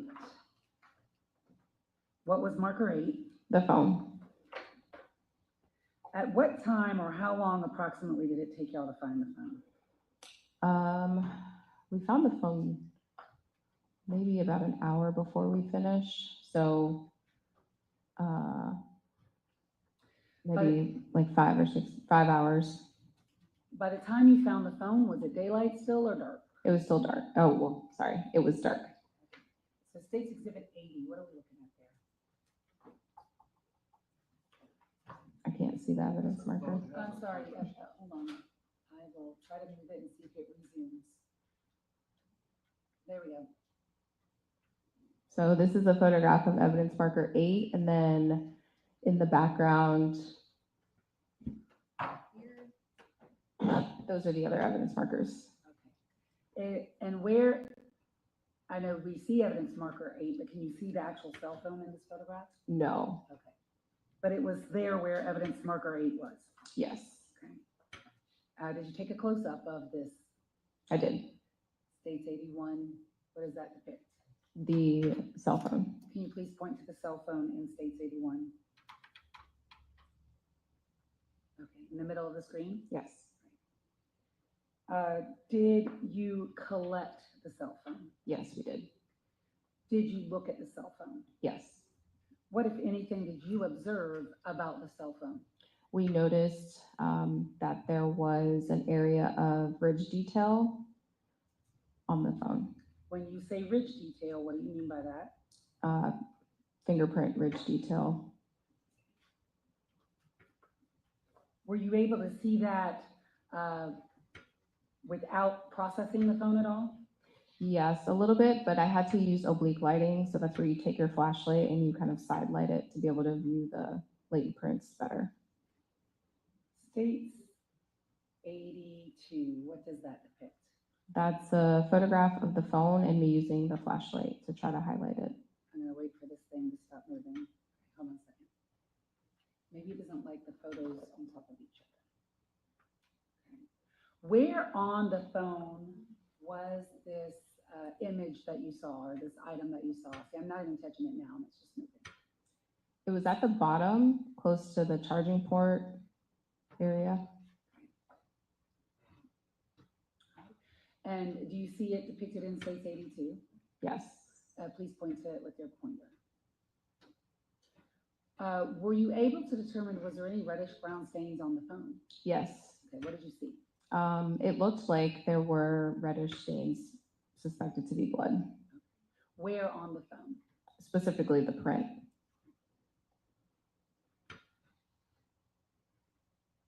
States Exhibit 83, this may be really tough. I think I'm gonna have to come to you closer for it. So before I do that, did you end up taking a better photograph or more photographs of the latent print that you saw on the phone? Yes. States Exhibit 84, what is that? That is a macro photo of the latent print, or in this case, it would be a patent print because we could kind of see it. So of the ridge detail. Of the ridge detail. Correct. And when you say a macro photo, what do you mean by that? So with photography, we have different lenses, and the macro lens specifically allows us to take close-up photographs of small items that are difficult to see. So it almost magnifies.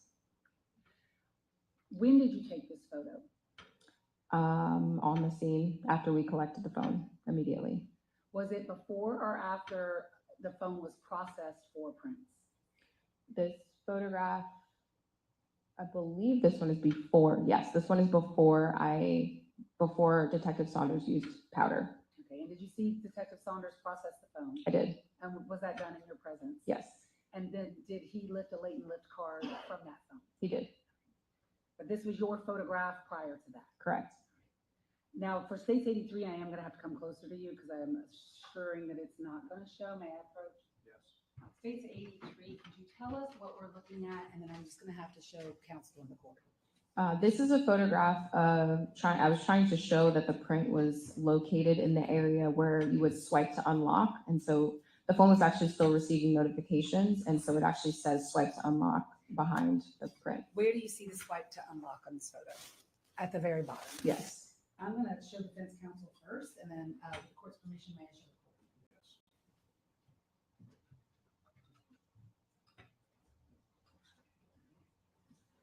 And how to approach the court. Very difficult to see what we're doing. So moving to the phone in your exhibit, marker 8.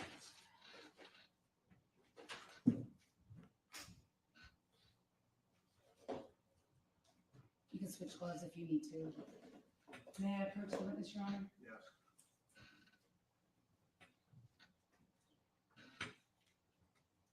I hand you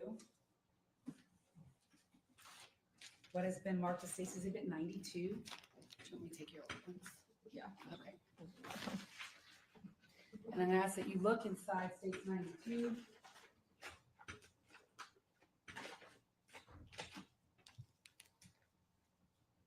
Do you recognize what's inside State's 92? Yes. And what is it? This is the cell phone that was at evidence marker 8. And is it in the same or substantially same condition as it was when you collected it? Yes. So it would move to admit states 92. No objection. 92 is admitted. May I publish? Yes.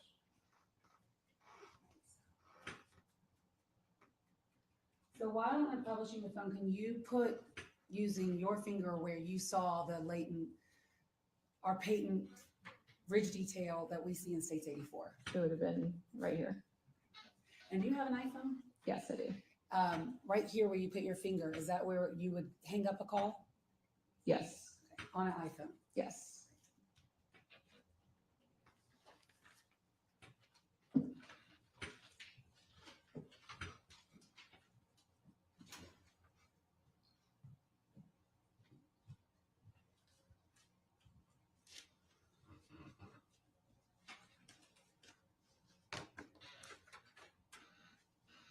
Just have a few more photos. 74.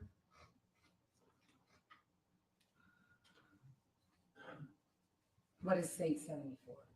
So this is, I was trying to show how we got to the phone because the phone was not close to where her body was. So there's my evidence marker 1, marking the AirPod, and then I tried to use this tree stump as a marker to show the path of getting to the phone. 72. So that's, we talked earlier about the suspected stain. Mhm. So in this photograph, I'm just trying to show some spatial relationship between 2, 3, and 4 in that stain. And finally, 25. This is the area where first responders initially said her body was, and they moved her out. And I was just trying to show that even with first responders in this area, and there were several of them moving her, that area is still not nearly as disturbed as the area near evidence marker 2, 3, and 4.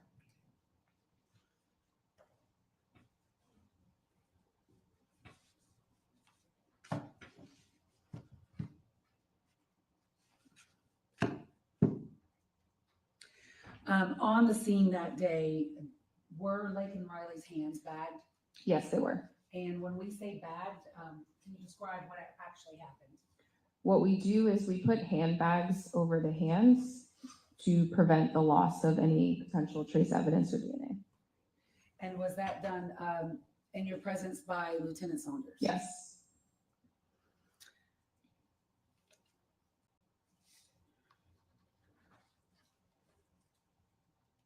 Did you, what time did you leave that day, you said? 8:45. At some point, were you asked to assist the same agency in photographing a suspect named José Ibarra? Yes. Can you tell the court what day and time were you asked to do that, and where were you and what did you do? That would have been the 23rd, and it was approximately 9 p.m. when I arrived at the police department. Which police department? The Athens Clark County Police Department. May I approach the witness, Your Honor? Yes. I am handing you what's been marked for identification purposes as States Exhibits 93 through 115. I ask you to take a look at those photos. I ask you a series of questions.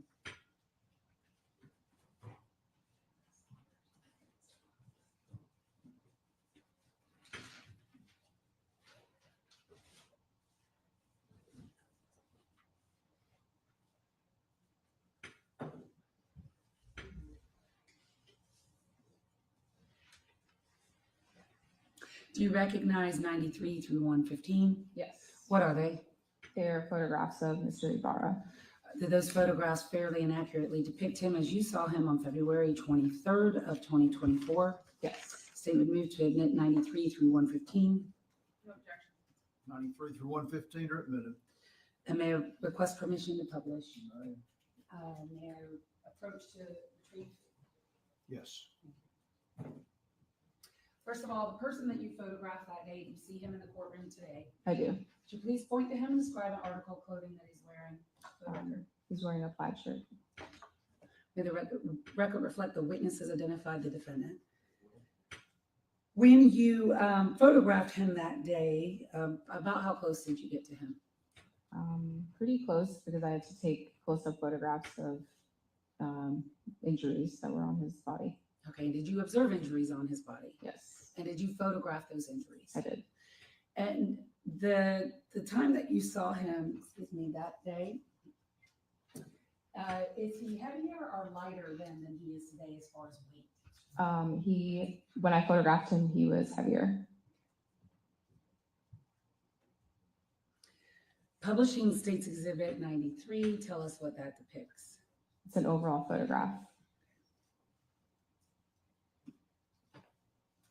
States 94, and it might be really hard to see, but maybe not. What does that depict? An overall photograph of his hands. And did you observe or photograph any injuries to his hands? I did. In general, just show us where they were, and then I'll try to get the close-up photos. Okay, so you're on the left hand for the record? Yes. Okay. And you pointed to the wrist area? Yes. Left pinky finger? Yes. Okay. And I believe I photographed this one as well. Right middle finger? Yes. So States 95. Could be hard to see. Can you see? Yes. Okay, show us that injury. Show a few more, please. States 100. That's the wrist, left wrist. States 98. Left pinky. Whose scale is that? Mine.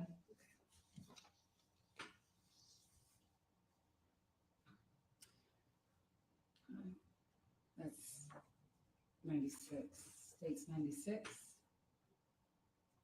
Oh yeah, that would have been I think the left middle finger from the previous photo. States 101. So now we're on the right hand. 102. There's a small, well, that's like a scratch. Okay, in the middle of States 102. Yeah, on the middle finger. States 103. Photographing the other side of the hand. 104. Overall of the inner forearms, or yeah, forearms. 105. A scratch on the forearm. Can you show that to the, or is that where your sticker is? Yeah. Your scale? Yes. Okay. I try to put the scale close to the injury. And is that his right side or his left side? I believe that's the left side. What I need Yes, because it would be here. That's the left side? Yes. States 106. That's an overall of his upper body. States 107. An overall of the back, and there's something here. Okay, when you say something, where are you pointing? In the middle? And did you observe an injury there? Yes. And did you photograph that? Yes. States 108. Is that where your scale is? Is the injury that you observed? Yes. In the photograph?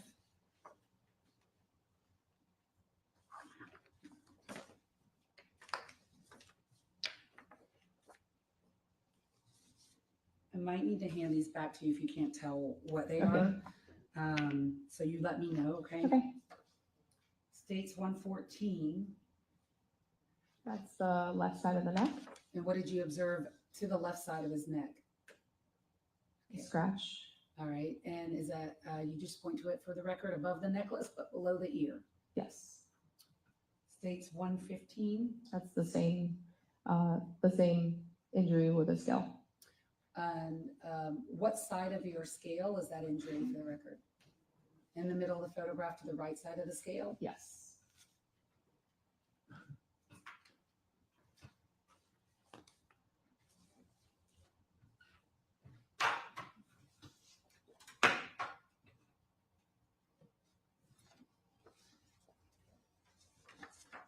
States 112. That would be the right side of the front neck. What did you observe there? Okay, It looked like it was a scratch. Okay, in the middle of the photo? States 113. Same scratch with a scale. These are the ones I think I'm gonna have to come and hand back to you. May I Okay. approach the witness?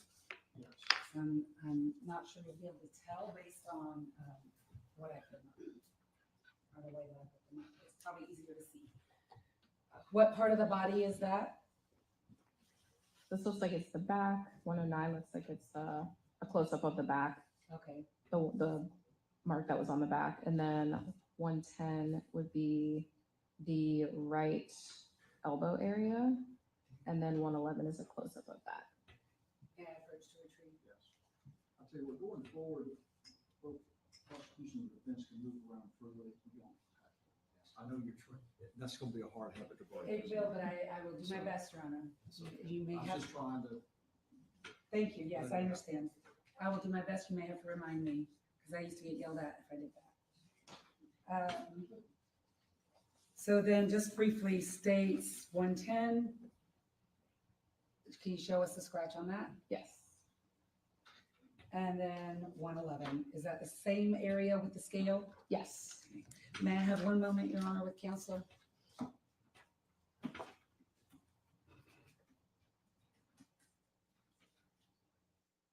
the witness. Respect.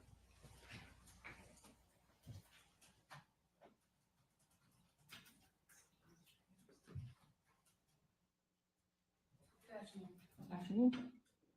When you arrived on the crime scene, the body had already been moved, is that right? Correct. And were you informed about how the body was moved? Yes. So you were aware that some policemen grabbed the ankles and some grabbed her arms to move her? Correct. At some point, you photographed a metal washer on the trail. Did that turn out to have any evidentiary significance in the case? I don't believe it did. Okay. Let's see.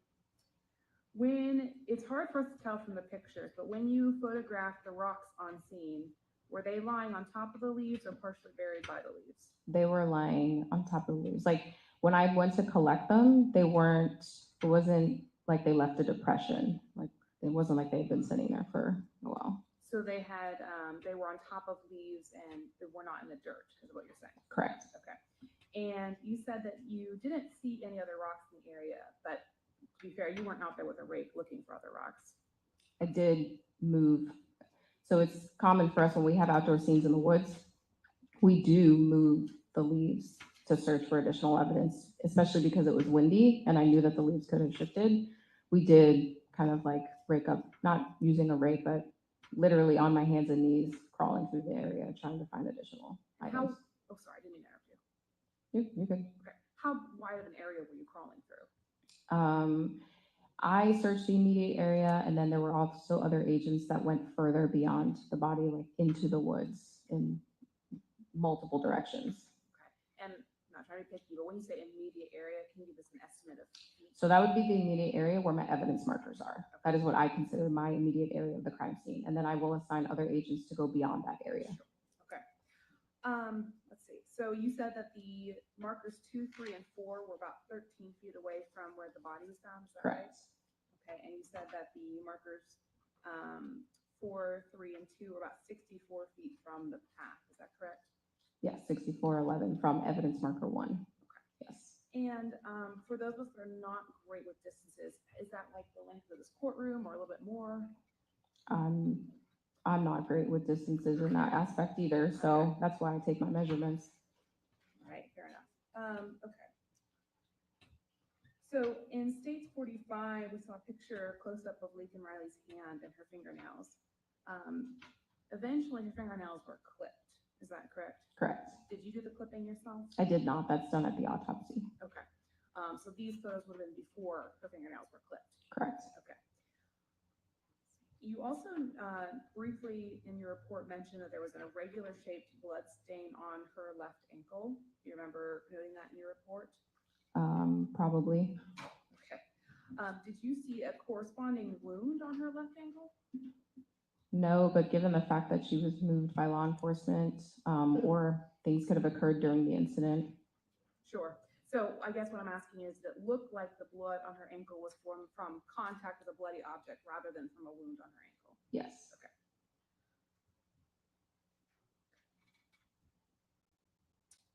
I want to talk a little bit about the latent print that you talked about with Ms. Ross. So you described that it was on the very bottom of the screen Correct. and right where it would have said swipe up to unlock. Is that correct? Yes. Now, you own an iPhone. Correct. I own an iPhone. And you would agree with me that some iPhones have different screen sizes. Yes. But you would also agree with me that the marker to hang up a phone call is not at the very bottom of a screen. It depends on your phone, but it doesn't vary that much. I mean, I have an iPhone 13 mini, and which is probably the smallest iPhone you could have. And the screen size is not significantly different. Sure. So just for demonstrative purposes, I'm going to show you my phone. It is also an iPhone. Let's see if I can get it angled the right way. Would you agree with me that would you agree with me that that's a fairly accurate screenshot of where the call would be displayed on an iPhone? Yes. And you would agree with me that there's about an inch between the red hang up sign and the bottom of the screen? Yes, but your iPhone has the button. It does have the button, but from the bottom of the screen to the red button is about an inch. I'd have to measure it. It's not touching the bottom of the screen, right? No. You were present during the autopsy of Ms. Riley, Correct. and you spoke with the medical examiner regarding the state of the crime scene as she was doing the autopsy. I did. Did you discuss her conclusions with her at that time? No.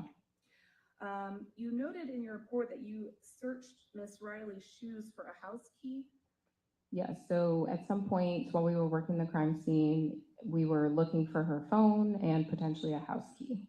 So some runners run with the house key in their shoe. They take the single key and they put it in their shoe. And you didn't find the house key in her shoe. I did not. Did you ever find the house key in any of her clothing articles? I did not. Okay. I want to talk briefly about your photos of Mr. Ibarra. You took photos of his arms, his hands, his back, and his neck. Are those the areas that you photographed? And his legs. And his legs. Yes. We didn't go through any photos of his legs. Were there any injuries that you saw on his legs?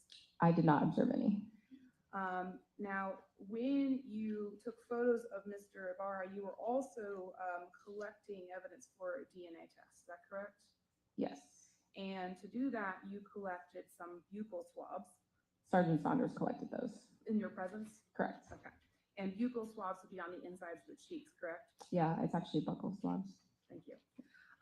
And then you also tried to collect DNA from the fingernails, or at least collect his fingernails for DNA analysis. Is that true? Correct. Yeah, he had really short fingernails, so there was no way that I was going to be able to clip them. So they were too short to even clip a little bit off of. Yes, it would have been extremely painful. Okay. And so instead, you guys resorted to a backup plan, which is where you swabbed the kind of underneath his fingernails. Yes. And you did that. And were those sent to the lab for testing as well? That I do not know. The injuries that you, well, I guess who had custody of those swabs under his fingernails? Would that be Officer Saunders? Yes. Okay. The injuries that you observed on his back and his neck and his arms, some of those injuries were lighter and some were darker. Is that true? Correct. All right. Just one moment, Your Honor.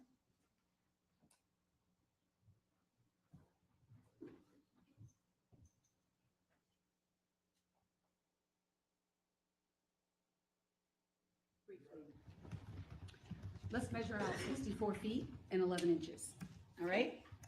So, please stand. Yep. And just step before the podium. Hold the end. Actually, I should hold the end. You should tell me when we get there. Okay. All right? Go over where you need to go to make it work.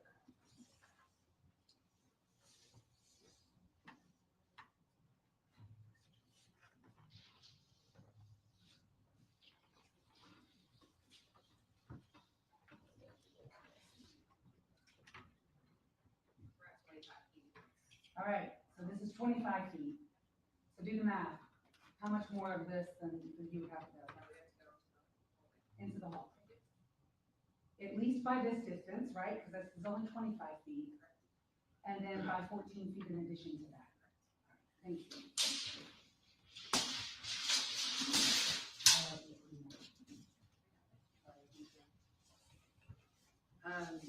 the iPhone, you had mentioned when Ms. Beck showed you her phone, that hers has that, button that Apple doesn't use anymore at the bottom of the screen, right? Correct.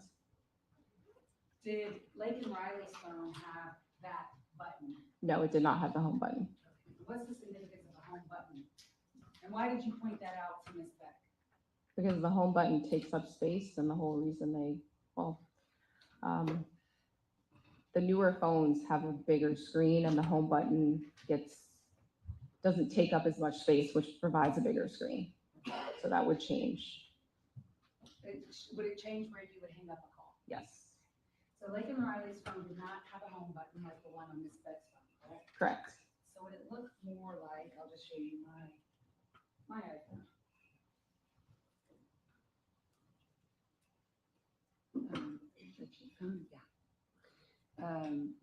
Would it look more like my iPhone? Yes, No home button. correct. Hold on just a second. Miss Jackson's about to call me.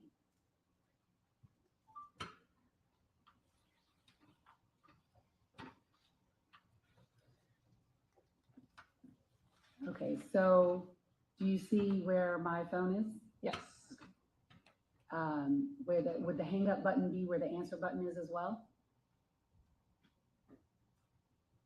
Oh, I'm sorry. Do you see my green? yes. Okay. The slide to answer, yes. All right, slide to answer. And that is how close to the bottom of the phone? It's closer than if you have a home button. Okay, thank you.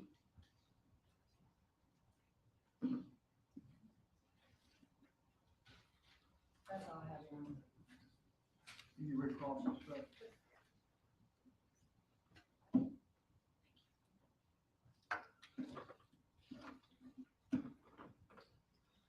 No further questions. Should be excused. Yes. Any objection, Ms. Beck? No, sir. Thank you. You're excused. Special Agent Stewart. Thank you. May I call your next witness? The state calls Zachary Davis. Zachary Davis.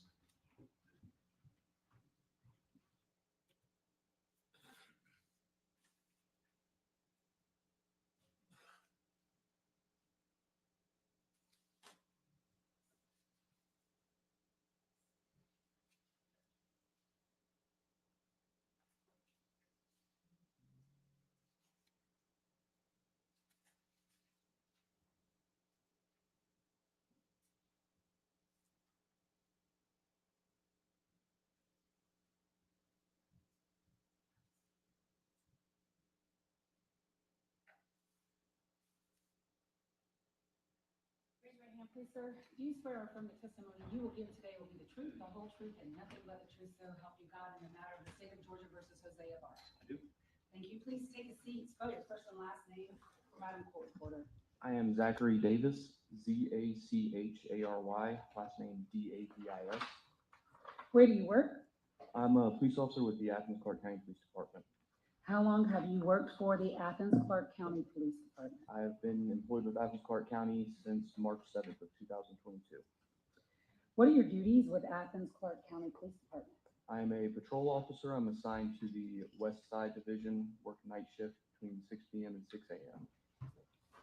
As patrol officer, what do you do? Typically is responding to calls for service. When you call 911 and you want someone to come out, that's your patrol officers that show up. When we're not responding to calls for service, we're expected to be patrolling our areas, meeting the needs of the community. When you patrol, do you wear uniforms such as you are wearing today? Yes. And you drive a patrol car? Yes, ma'am. And were you working for the Athens Clark County Police Department in on February 22nd of 2024? Yes, ma'am. What shift did you work that day? 6 p.m. to 6 a.m. When you came in at 6 p.m., were you given any information about an incident that may have occurred? Yes. What information did you get?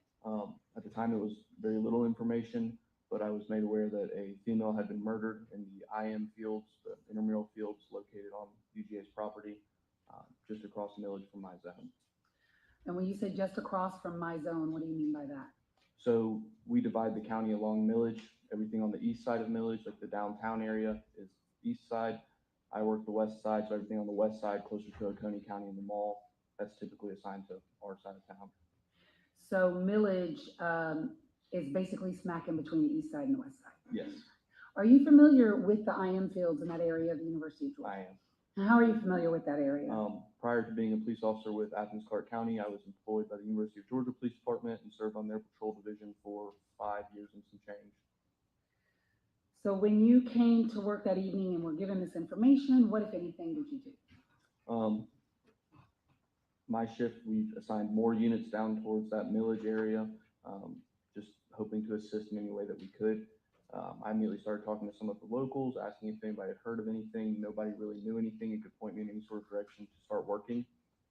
At that point, the only real information we've been provided was a photo, a very grainy photo that I was told was taken from Building S on the University of Georgia's, when I worked there, it was called Family Housing. I'm not sure what it's called now. It's down there off of Rogers Road and East Campus Road. I was told that photo was of someone suspicious in the area that morning.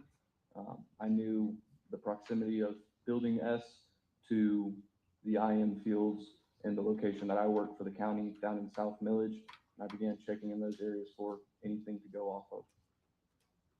So tell us the proximities that you knew of then. The Building S that you're familiar with, how far away was that from Millage?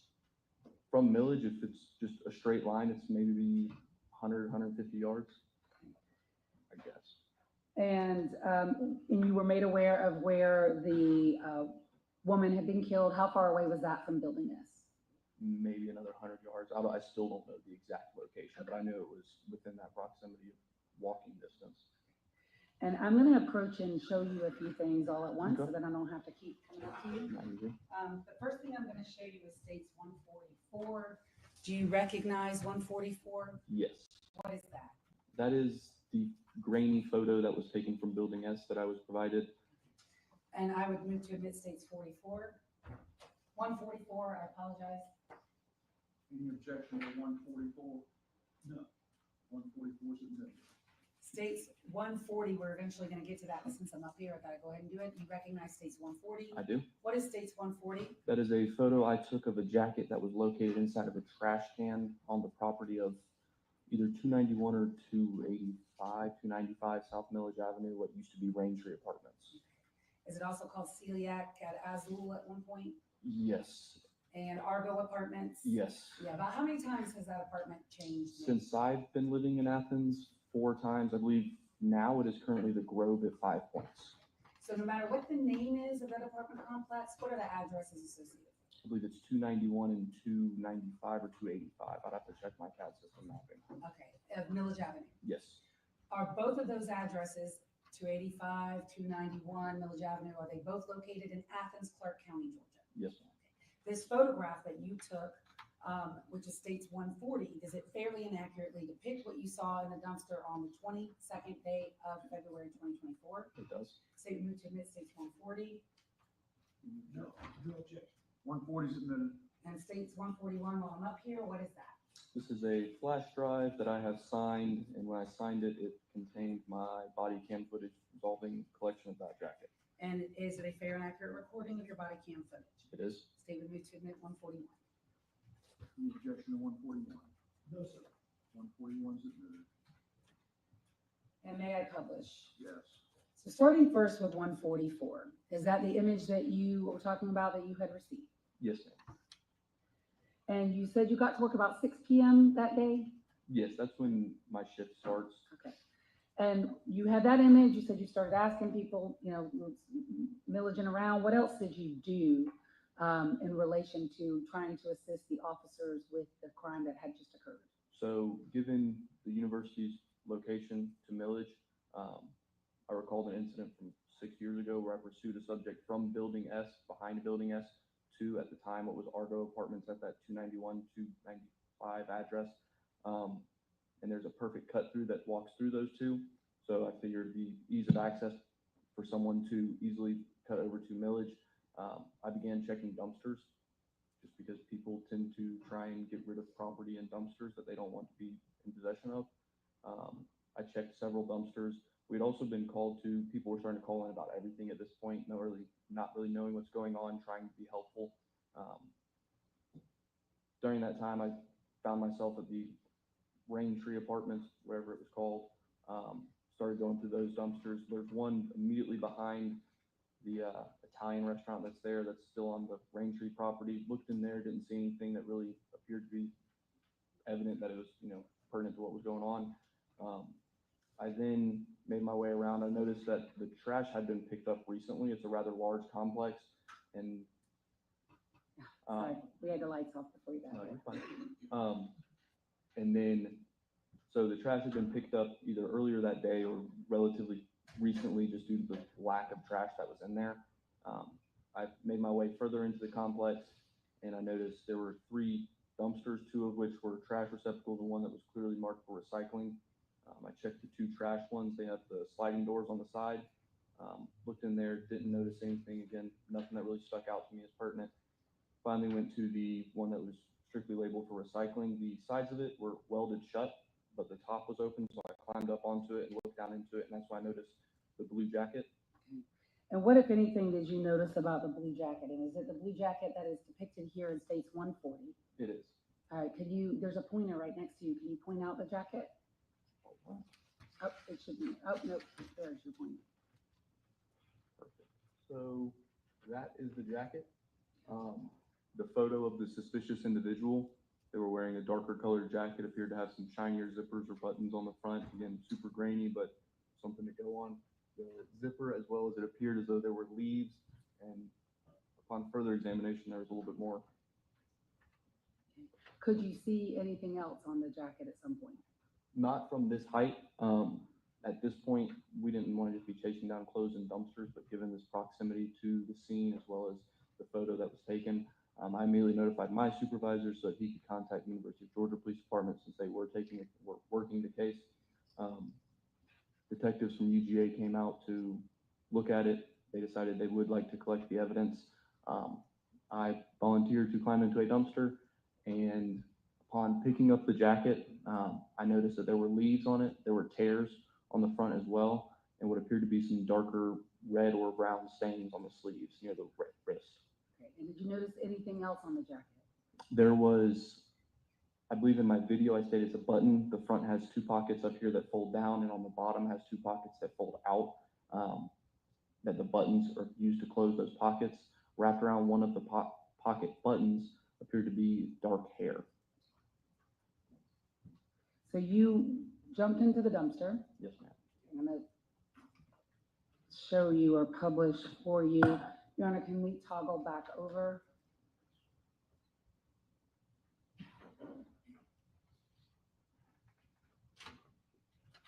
States 141.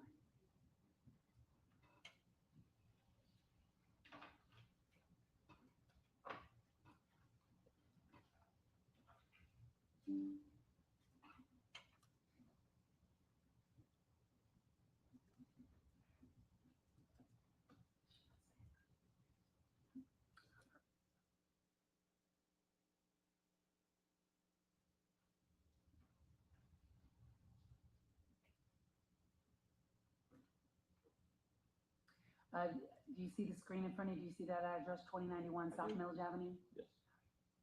And that is located in Athens, Clark County, Georgia. It is. Is that where you found this jacket? It is. Who's that we see in your body That cam is video? Detective Norris from the University of Georgia Police Department. He's the one currently standing on the side of the dumpster. The gentleman on the right is, I'm not sure of his rank at this time, but it is, when I was there, Lieutenant Graham. Okay.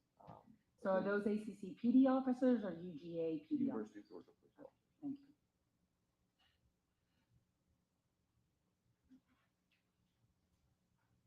The first 30 seconds is silent on all of our videos. It gives a chance to buffer and go backwards from time of activation.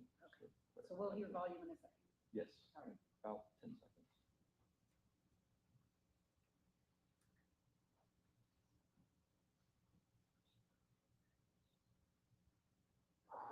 Come on.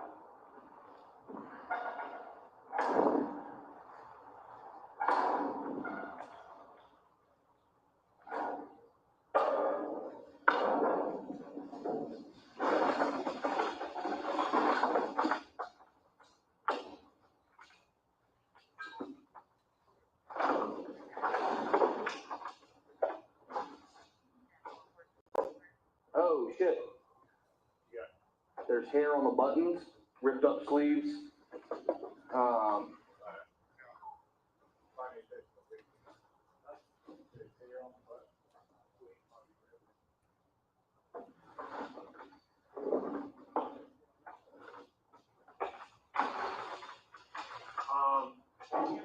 Bundle it up with whatever is. Yeah, let me open this bag.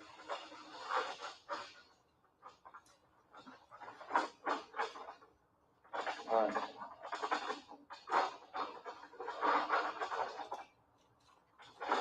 See a brunette? Yeah. Women's long hair wrapped up in the buttons. Let's stop it at 258 in the top, which of course is UTC. So if it's 258 UTC minus 5 hours, about what time of night was this? 9:58? Pardon? 9:58? 9:58? PM, Okay. yes. PM. Good friend of that. So I think you did that right. 2:23:24, 2:58 UTC is 9:58 PM on the 22nd day of February 2024. Yes. Right, thank you. I heard you just ask, was she a brunette? Why did you ask that question? Because the hair wrapped up in the buttons appeared to be darker than appeared to be full black, and it definitely wasn't blonde. So. All right.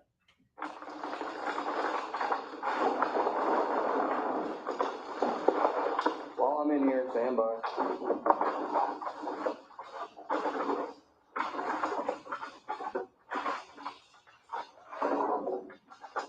Are we looking for a white coffee cup?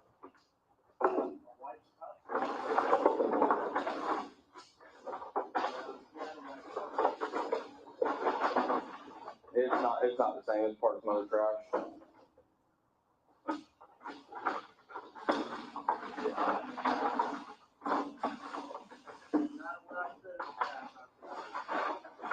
I know I still talk that about. I don't see anything else sticking out. You good with it?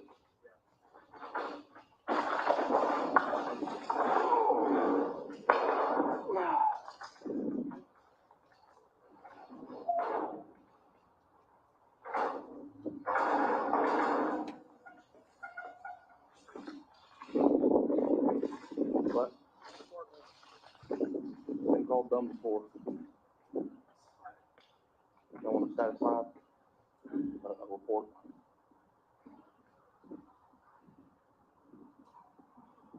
That is fine.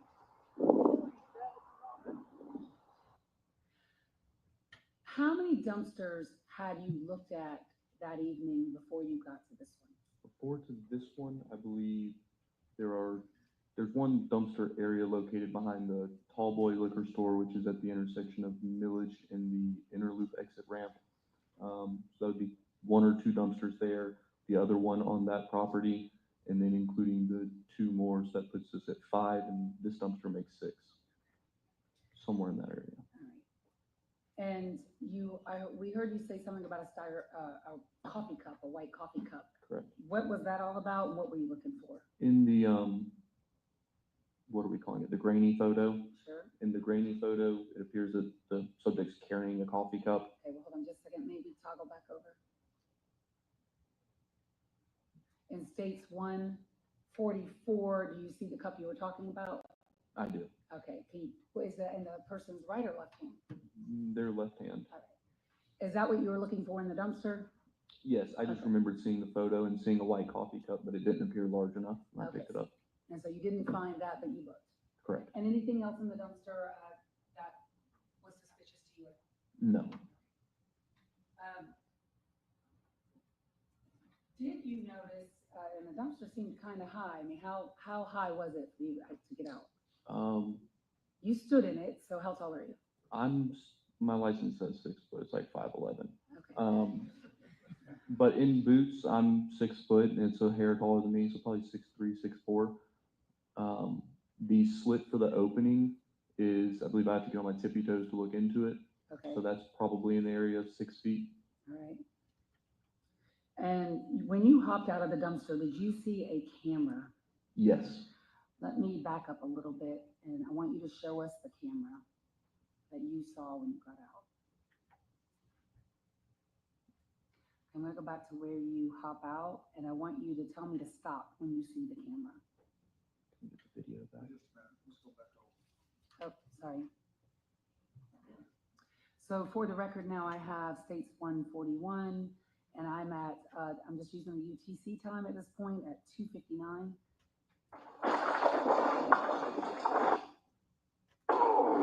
So I'm stopping it now at 2:59. yeah. So this apartment right here is Bravo 32 at Raintree Apartments. In that doorway, I believe it's on the left side, you can kind of see a dark spot right there. That dark spot in a clearer video would clearly be a security footage camera of that residence. And did you let UGA PD or UGPD know that as well? Yes, ma'am. Okay. May I have one moment with counsel, Your Honor?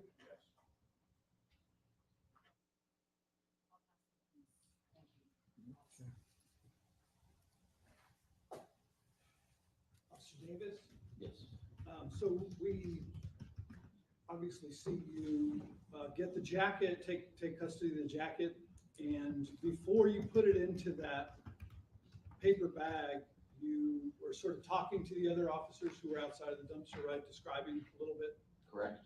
And one of the things we hear you say is that it's torn. Correct.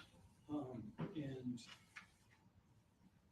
do you recall how many tears? I do not. I did not want to manipulate the jacket any more than I needed to package it, but I also wanted to get as much of a description that I could at the time. And then, and obviously you didn't examine it further after you packaged it up. Correct.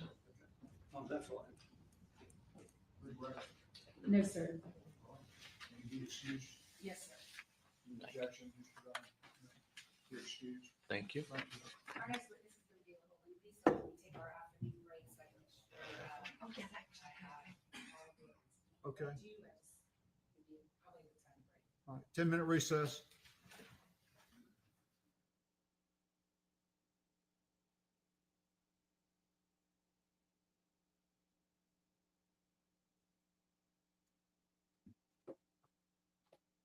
My guess is they're not going to really cross anybody. You certainly saw garbage in the dumpster. It was the video of the law enforcement officer going into the dumpster and pulling out the jacket. No, because we don't. I don't speak Spanish. He's doesn't speak any English.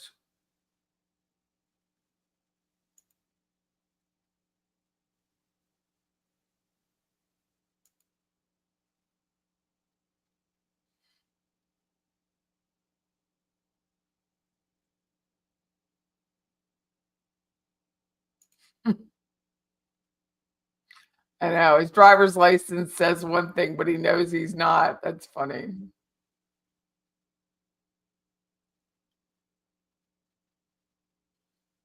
A couple of them were related. Bishan, she's asking, good question. What about the bad guy's roommates? His brother was one. There were a couple women. Two of them are up on federal charges, including the brother. So the brother and some other person is on federal charges. I put a link in the chat.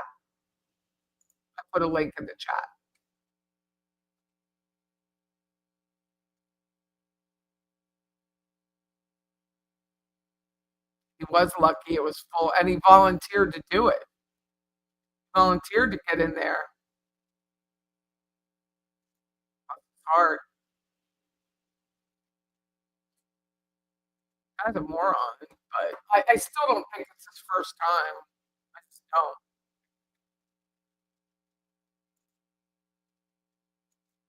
I don't think it was Richard Allen's first time. I don't think it was first. Might have been his first time to actually murder someone, but I don't think it was his first time to attack someone at all. Just haven't figured it out yet. So.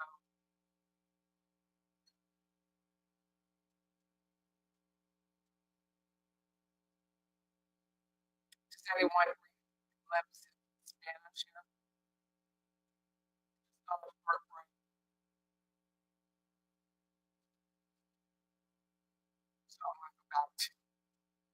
my new toy, mentor lawyers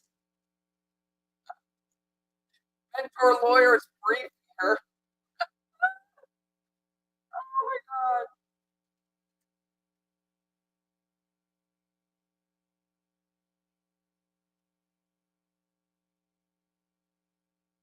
So in short, if you just were joining us a while back, a couple hours now, I guess, Murder by Maestro enlightened me to a docket that for a lawyer in the estate of Adam Fresh's wife. He killed his wife's spirit here in Tallahassee, put her in a pool, and it was horrible. It was just horrible. She literally spent every dime he had, though. The house was ostentatious. She's the opposite of Wendy, you know. She had every piece of furniture you could get. So I was finding this docket. I was like, what did mentor lawyer do? Well, apparently he was representing Samira Thrash's mother, and she was fighting for a piece of the estate and didn't get it. But because of his behavior in the lawsuit, he got sanctioned $33,000. Sounds funny. It's hard. I'm dating. What's wrong here? It's literally exactly how it was. I did nothing. Literally exactly. It's like I'm gonna.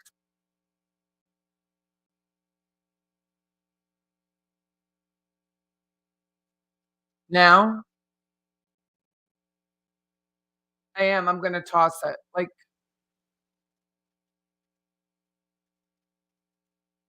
can you hear now?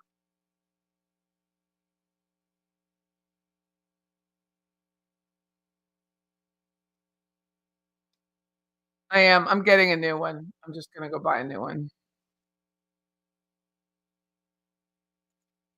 This one just may be worn out. I mean, I thought that.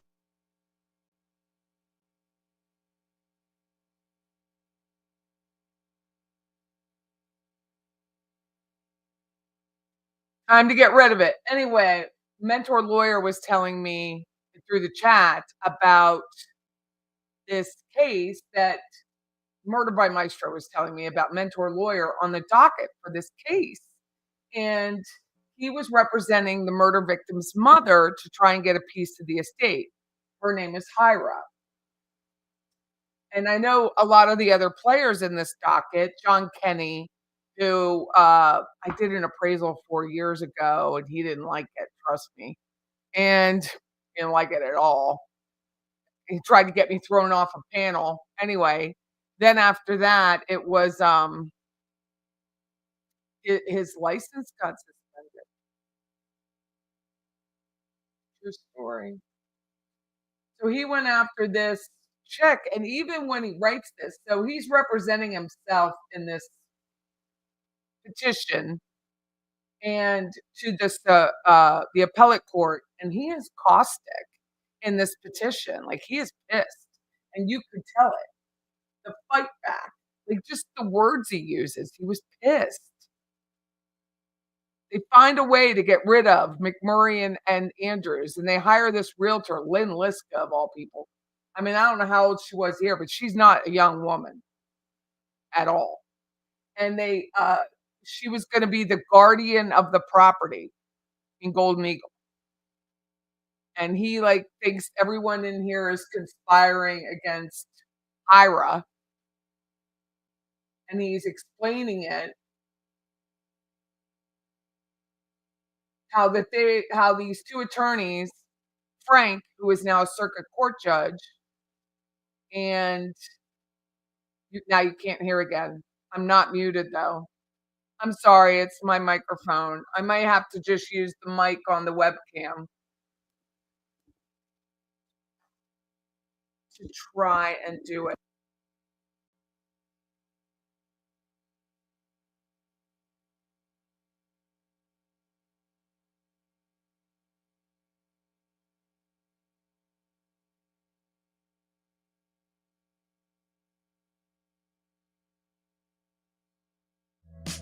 Testing.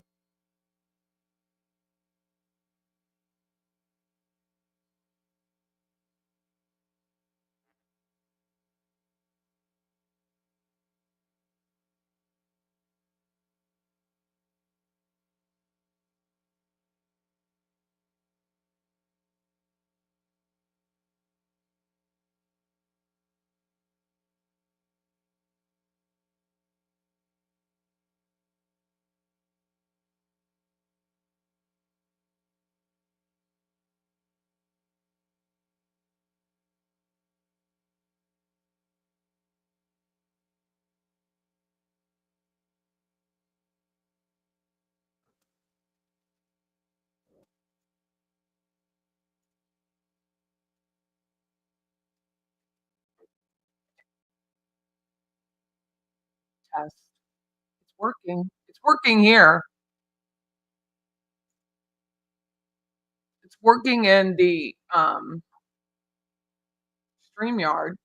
but you can't hear.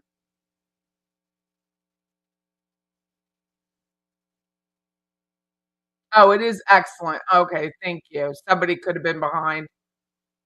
Thank you, because I went and looked in the settings and it said it was fine. So anyway, mentor lawyers going after these people because he was sanctioned for like $34,000. And I guess he had a show about it, and that didn't help his case because he went after David Frank, who's a judge.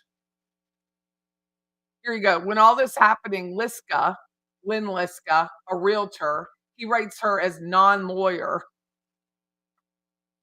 is sending illegally without court approval money to Eric and Adam's sister as payment for the babysitting of the children.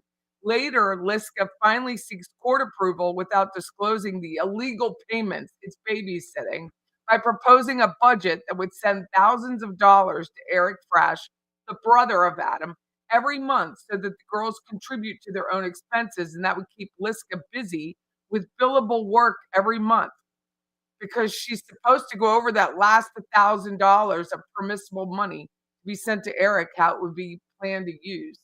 This was approved by Ullman without a hearing because the guy didn't care.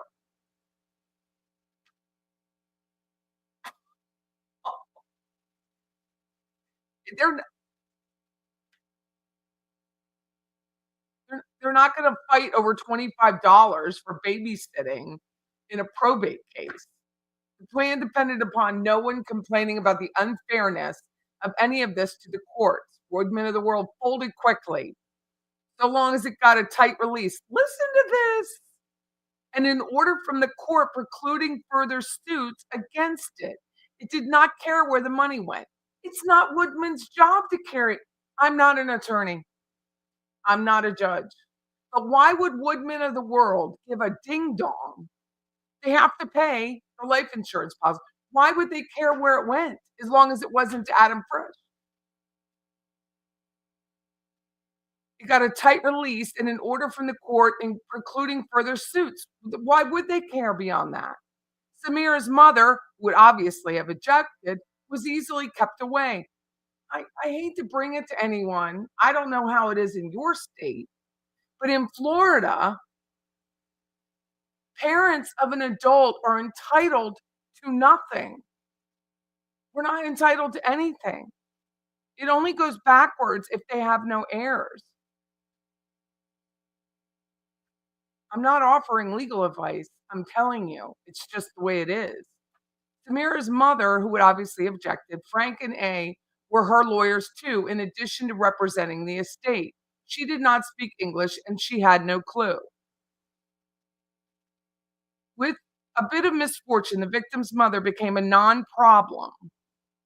The children were children, toddlers at the time. They would not object. And their guardian of the property was party of all of this. She was knee deep into it. She would help rather than object. Lynn Liska. Let me get you a picture of Lynn Liska.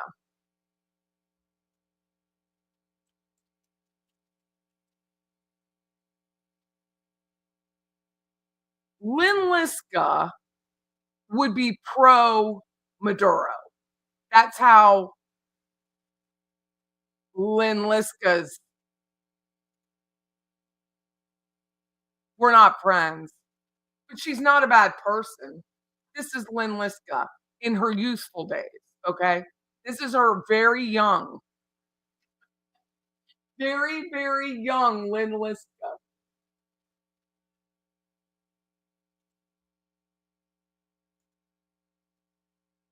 Very young woman, then. She's got to be 80. She's got to be 80. And he just goes on and on about these people. Because the court further finds that mentor lawyers' filings and actions necessitated the amount of time to be devoted and adjudged. And he just goes on and on and on.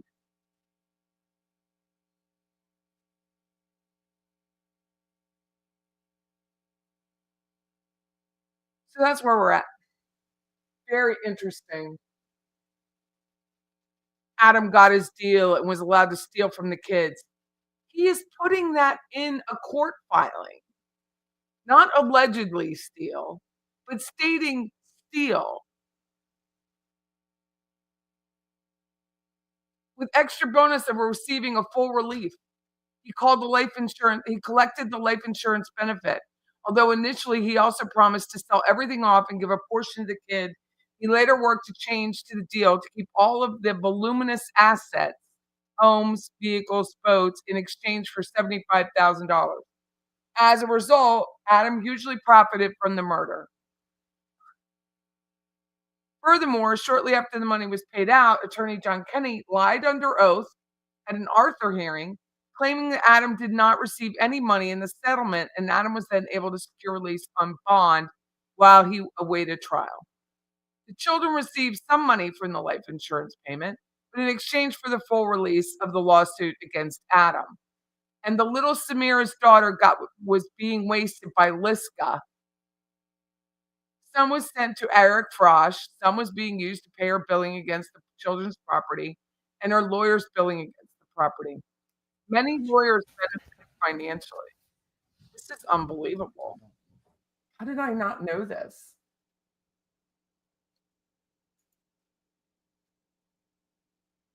Lieutenant Saunders, if you could stand and raise your right hand, please, sir. Do you swear or testimony that you will give in the matter of José Ibarra will be the truth, the whole truth, and nothing but the truth to help you out? Yes. Please, succeed, spell your first and last name. First name is Daniel. Last name Saunders. Where do you work? The University of Georgia Police Department. How long have you worked there? I worked there since 2008. What are your duties and responsibilities there? My current duties are I'm assigned as the lieutenant of the administration division. At one point, were you over the crime scene section? Yes, I was a sergeant in investigations, and one of my duties was to process crime scenes. Tell the court a little bit about your training for processing of crime scenes. Throughout my time at the University of Georgia Police Department, I've taken classes in crime scene investigations, evidentiary management, crime scene tech, basic photography, latent print development, and sexual assault investigations. And how long have you been a law enforcement officer? Since 2008. How many crime scenes have you had the opportunity to process over your career? I don't have an exact number, but several. Were you working on February 22nd of 2024? Yes. What were you doing that day? I was working in investigations that day. And what, if anything, occurred that day that brings you to court today? On the 22nd, we had a call go out for a non-accidental death at the intramural fields. I responded to that area to help process the scene. Were you the lead assigned to process the scene, or did you all call another agency to assist you? I initially headed that way, and we hadn't called another agency at that time. While I was taking pictures of the scene, I was informed that the GBI was called to come in and process the scene, so I stood by at that point. When you entered the scene that day, how did you enter the scene? I went in after crime scene specialist Stewart came in. I kind of followed her as she was taking pictures of the overall area. At some point, did you observe a item that was not actually within the crime scene, but kind of close to it? Yes, on the way to where the actual scene itself was, I do remember seeing a white styrofoam cup that was right off the main road leading toward where the scene was. Stood out because it's typically a very clean area right there at the University of Georgia at the intramural fields. So I made a mental note of that at that point. And did you eventually photograph that cup and collect it? Yes.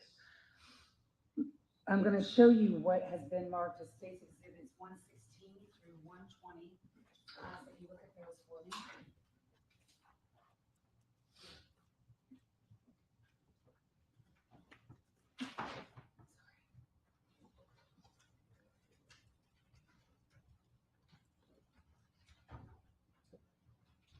Do you recognize those photographs? Yes, What are they? these are photos that I took of the cup where it stood when I first saw it. And do they fairly and accurately depict the cup as you saw it on February 22nd of 2024? Yes. State would move to admit 116 to 120. No objection. They're admitted. About what time did you arrive on scene, and about what time did you observe that cup? My arrival on scene was right around 12:57 is when we arrived at the intramural fields. And when did you observe that cup? Immediately upon arrival. Your Honor, could you toggle back over to Elmo? Thank you. With the court's permission, may I publish 116? Yes. Through 120. 116, tell us what we're looking at here. This is the main route into the intramural field area. There's a large rock on the left. The road that continues past the rock, past that and to the left is where the actual crime scene was. Okay, so where my pin is, you see that truck? Yes. Is that in the direction of where the crime scene was? Yes. And to get from where this rock is to where the crime scene is, how do you get there? The primary route, if you're on a vehicle, it's going to be going directly past that cup toward where the vehicle is, and then the road curves off to the left. State's Exhibit 117, what does that depict? That's a closer up image of the rock in the cup. 118, what does that depict? It's the same thing. It's just moving in a little bit closer to where the cup and the rock are. And do you show us where the cup is using the pointer in 118? Up, you gotta go up behind you. You can't. Oh, sorry. Right. It's in the middle of 118? 119. Right here. In the middle, okay. You can have a seat again. And then State's Exhibit 120, what direction is that? This is going to be facing toward the east, back toward the family housing area. And do you see the cup in States 120? No, not in this image. Yes, I do. I'm sorry. Yeah, It's is it hard to kinda see grainy. because of the glare? Yeah. All right. All right, so you pointed out in the right side of the photograph. In this photograph, where is the university housing that you mentioned? University housing is right here on the hill behind the trees. Thank you. So did you collect this cup? Yes. And when you went to collect the cup, did it have anything in it or was it empty? It had a liquid inside of the cup. And did you smell the liquid? Yes. And what, if anything, did you smell? It smelled like alcohol.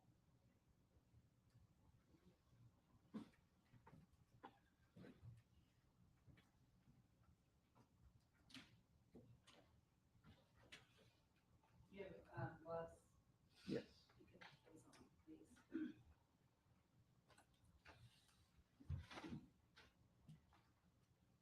I'm going to hand you what's been marked for identification purposes of State's Exhibit 148. And as you look inside of that, and I'll ask you questions. Yeah. Do you recognize State's 148? Yes. What is it? This is the cup that I collected that was featured in that photograph. And did the cup that you collect also have a straw with it? Yes. And is this cup in the same condition as it was when you collected it? Yes. And do you see the straw and the top to the cup as well? in there? Yes. State would move to admit States 148, request permission to publish. No objection. 148 submitted, you may.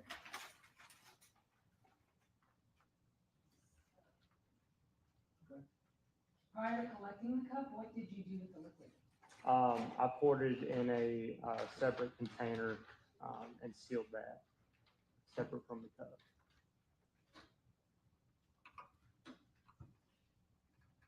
States Exhibit, I'm going to approach you with what is marked States Exhibit 154. Do you recognize States 154? Yes. What is it? That is a map of the intramural field where the cub was and also where the crime scene was.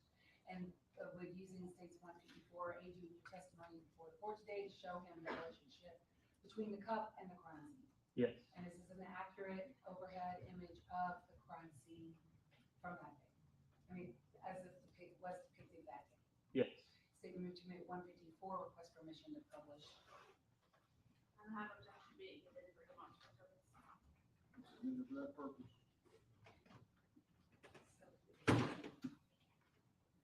Submitted for that purpose.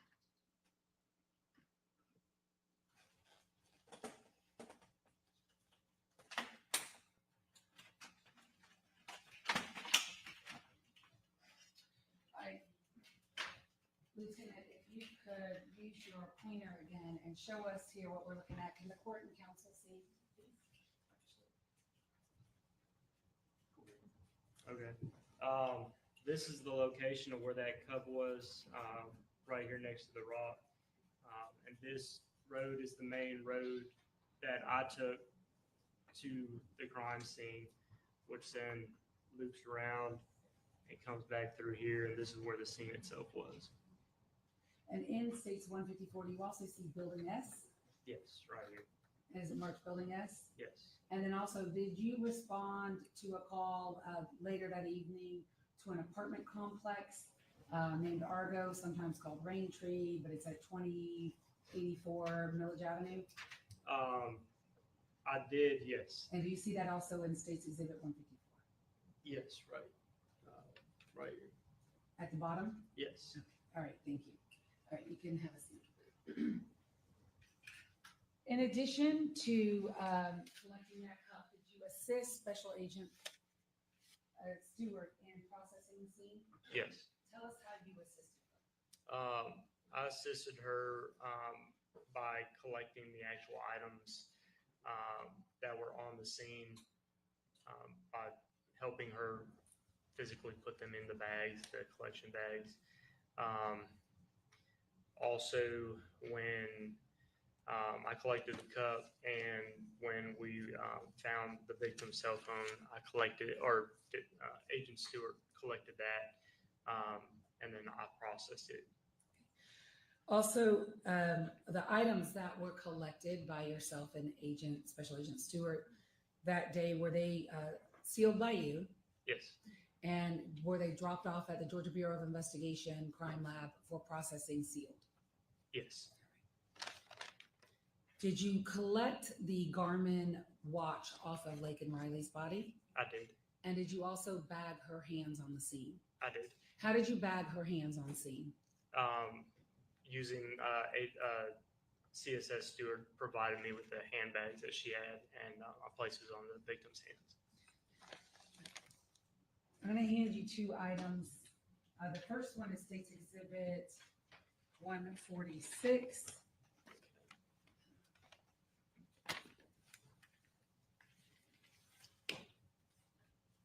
And the next one is States Exhibit 153. I'm going to ask you about 146 first. Do you recognize 146? Yes. What is it? This is the bag that I placed the victim's watch in after I removed it from her wrist. And can you open up the inside and see inside the bag? Yes. And what's inside the bag? The Garmin Forerunner watch. And is it in the same or substantially same condition as it was when you collected it? Yes. And when you arrived on scene, was the watch still running? Yes. State would move to admit States Exhibit 146. No, 146 submitted. May I publish?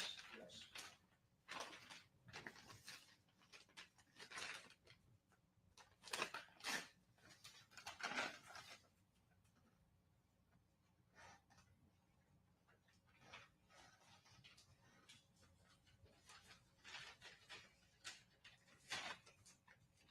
And there's 153. I'm going to ask you about 153. But before I do that, tell us about when the phone was found. How did you physically process the phone? Using a sterile brush and sterile black powder that Agent Stewart had in her crime scene vehicle. Okay, and did y'all do that together as well? She photographed the item prior to me processing it. After she was done photographing it, I physically processed the phone itself. And were you able to lift a latent lift off of that phone? Yes. If you could look at states 153, what is that? This is the latent lift from that phone. The state would move to admit states 153. 153 is admitted. And I want to ask you, did you note on the lift card where on the phone you found that impression? Or developed that impression? Or saw that impression? Yes, there's a drawing on the front of the print card itself on where that print came from. All right, is that the mark that you have there? Is that an X? Yes. And I'll publish that to the court. So it's this drawing here where it says sketch and an X. Correct. That's where you saw the impression. Correct.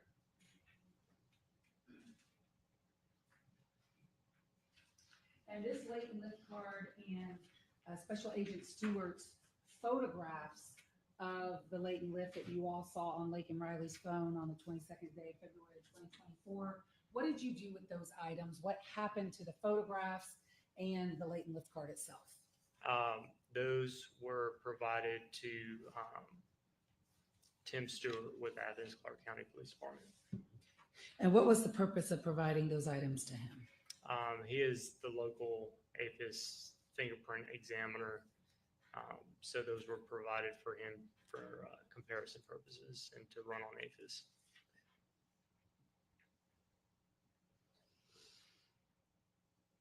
I want to direct your attention to later on that evening. About what time did you leave the crime scene? We left, the crime scene work was actually complete around 8:45. We left closer to 9 o'clock. When you left, where did you go? We were headed back to the station. On the way there, I received notification that Officer Davis with the Athens Clark County Police Department had found some items, a jacket that may have been related to our crime scene. So did you respond to that location? Yes. When you were there, what, if anything, did you collect or see? While we were on the scene, I collected, I handed an evidence bag to Officer Davis with Athens Clark County Police Department. He put a blue jacket inside of that bag, and we also collected a set of gloves that were found in a bush nearby where the dumpster was.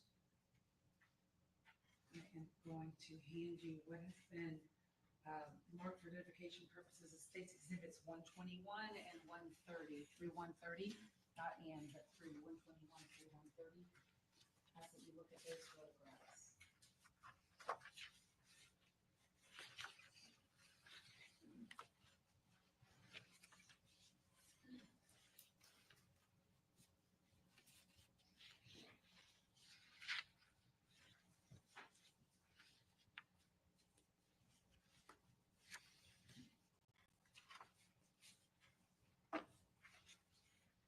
Do you recognize those photographs? Yes. What are they? These are pictures of what I took that evening of the dumpster that the jacket was found in, the jacket itself that was in the dumpster, and then the gloves that were found in the bush, the relation of the bush to where the dumpster is. And do they fairly and accurately pick those items as you saw them on that evening? Yes. The state would move to admit 121 through 130. No objection. 121 through 130. Request permission to publish. No.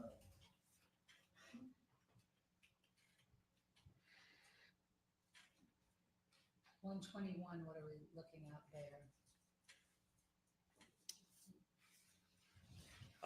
The dumpster that the jacket was found in is right here. Okay, can we dim the lights again? Because now the glare is back.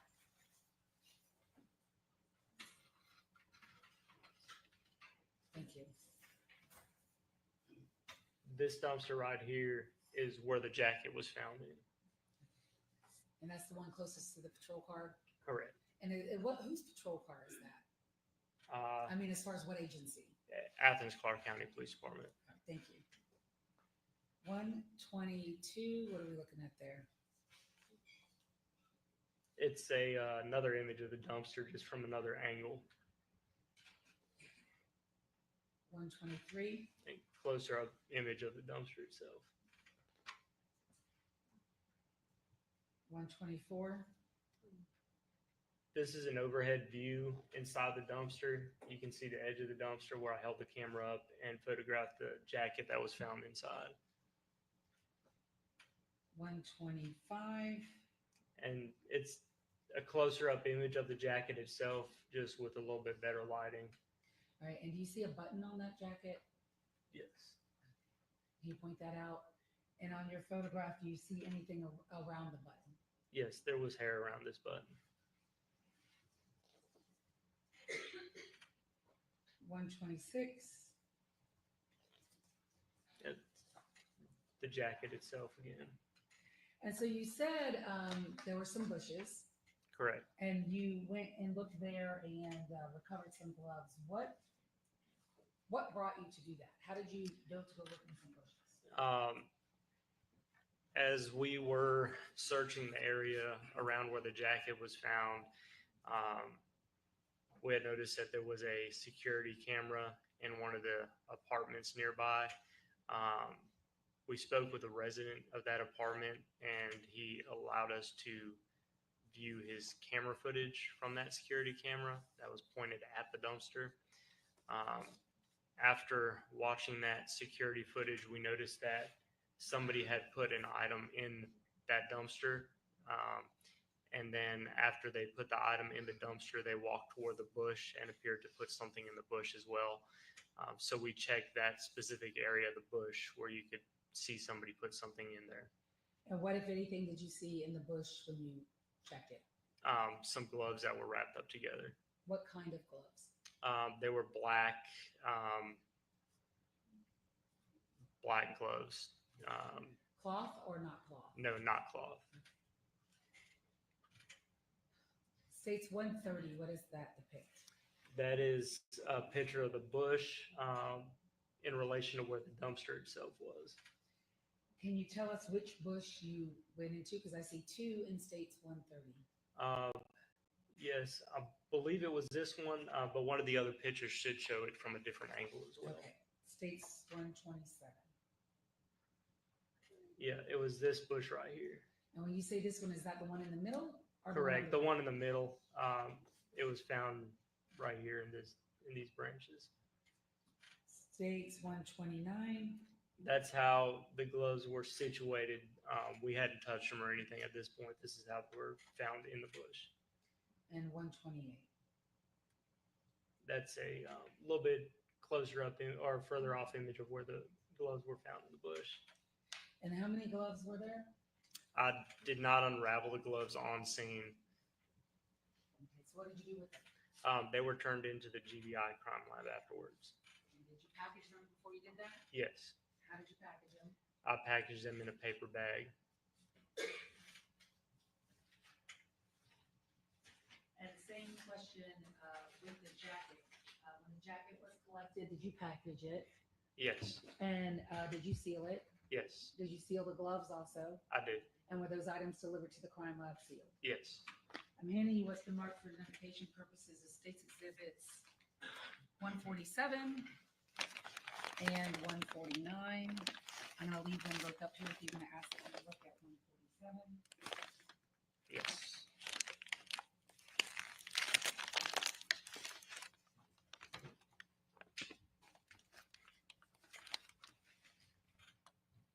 What is 147? This is the jacket that was recovered from the dumpster. And it has gone to the crime lab, correct? Correct.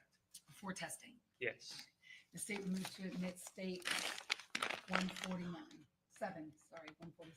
Any objection? No objection. 147 is admitted. Published. Yes.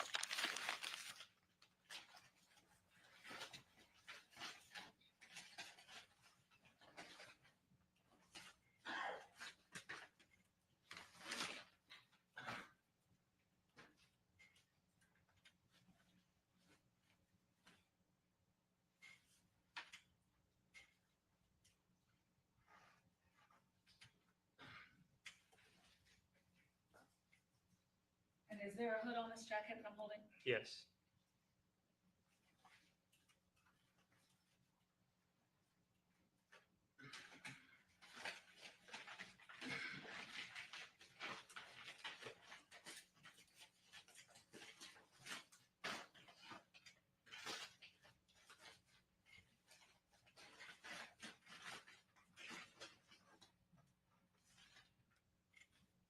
$149.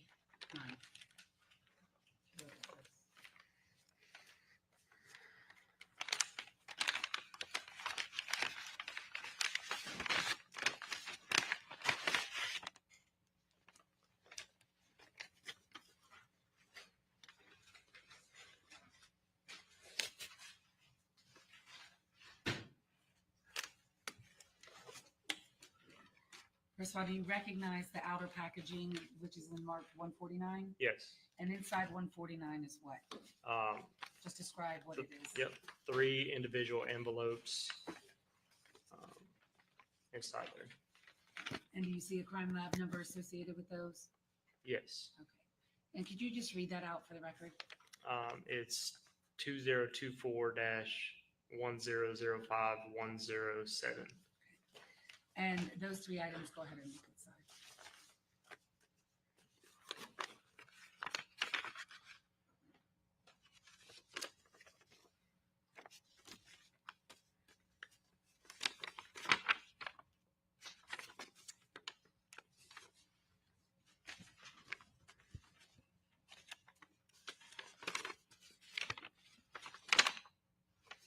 And do you recognize those 3 items inside the envelopes? Those are 3 black gloves. And the statement moved to admit states 149. No objection. 149 submitted. And may I publish on? Just going to publish one of these out of 149.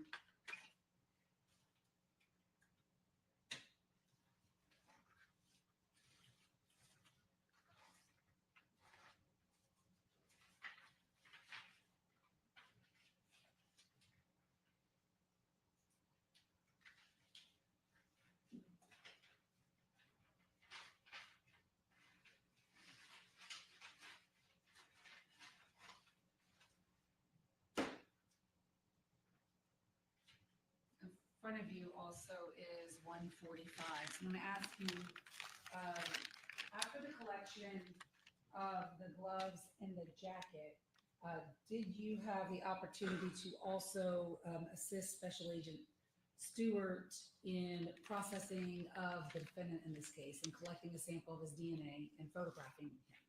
Yes. When did that occur? This occurred on the 23rd. Of what month? The 23rd of February. 2024.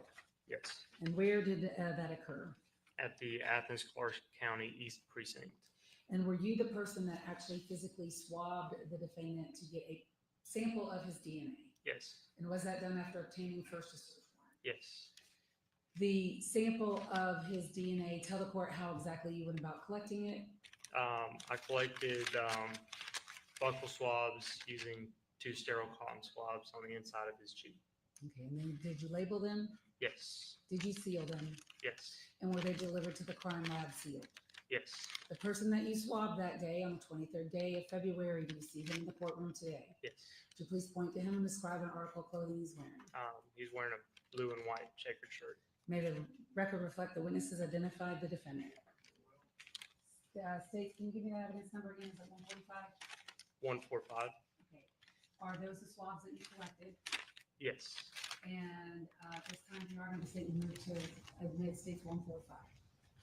No objection. 145 submitted.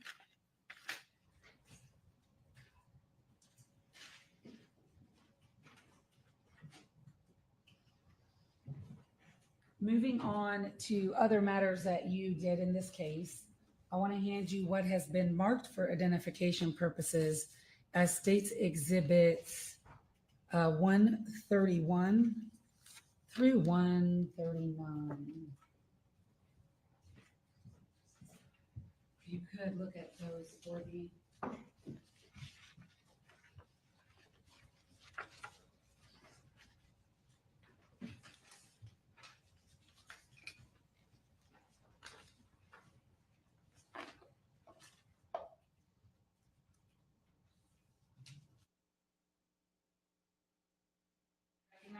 Yes. What are These are pictures that I took of a bag that was seized by ACCPD from Diego Ibarra. What day did you obtain that bag from ACCPD? The bag was obtained from ACCPD on the 26th of February, 2024.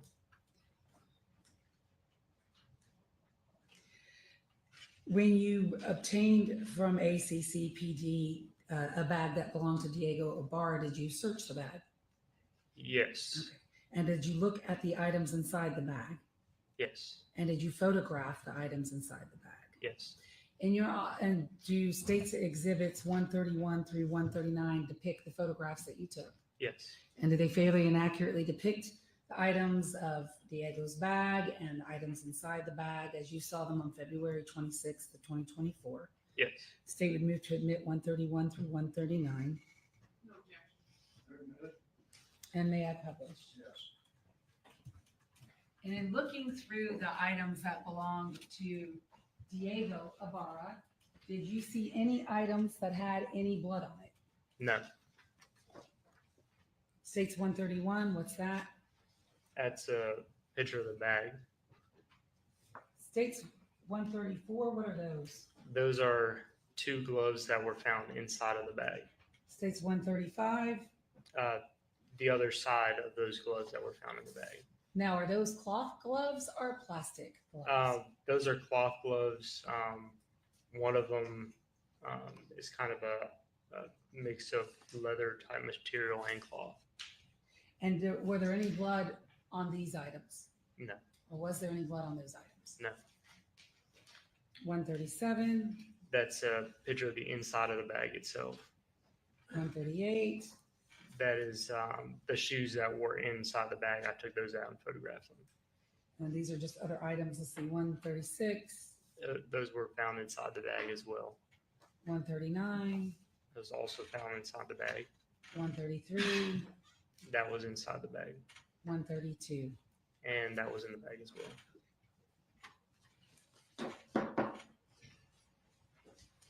Did you collect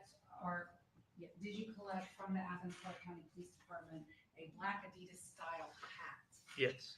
Tell us under what circumstances you collected that and when. That was collected at the same time that I collected the bag from the Athens Her County Police Department.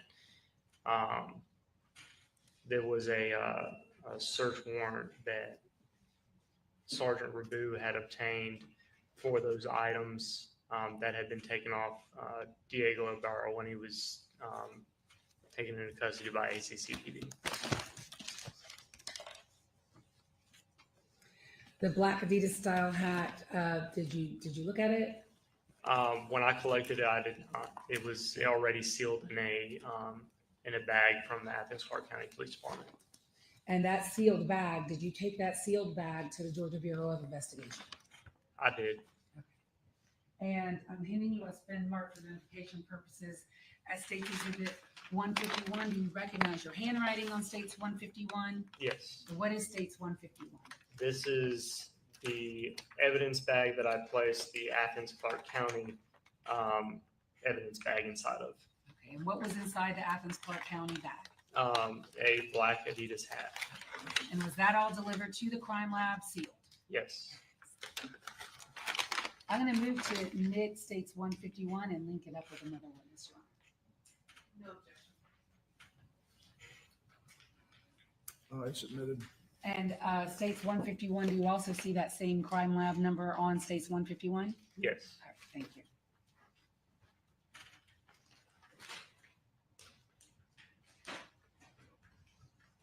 Did you also obtain a cell phone, a blue Motorola cell phone seized from Diego Ibarra from ACCPD? I did at the same time that I picked up the bag and the hat. I'm handing you what's been marked for identification purposes of States Exhibit 152. Yes. Do you recognize that item? Yes. What is it? That is, this is the cell phone that was seized or that was collected from ACCTV. I then placed it inside of one of our evidence bags. Was that the cell phone seized from Diego Ibarra on February 23rd of 2024? Yes. Say we move to admit states 152. No objection. 152 submitted.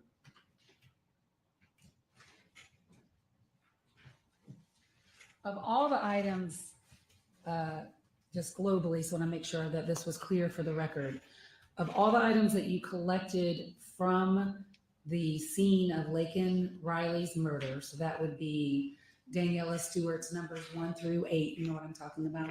Her evidence markers? Yes. Yes. All of those items that you collected, did you seal those items yourself? Yes. And did you deliver those to the crime lab sealed? Yes.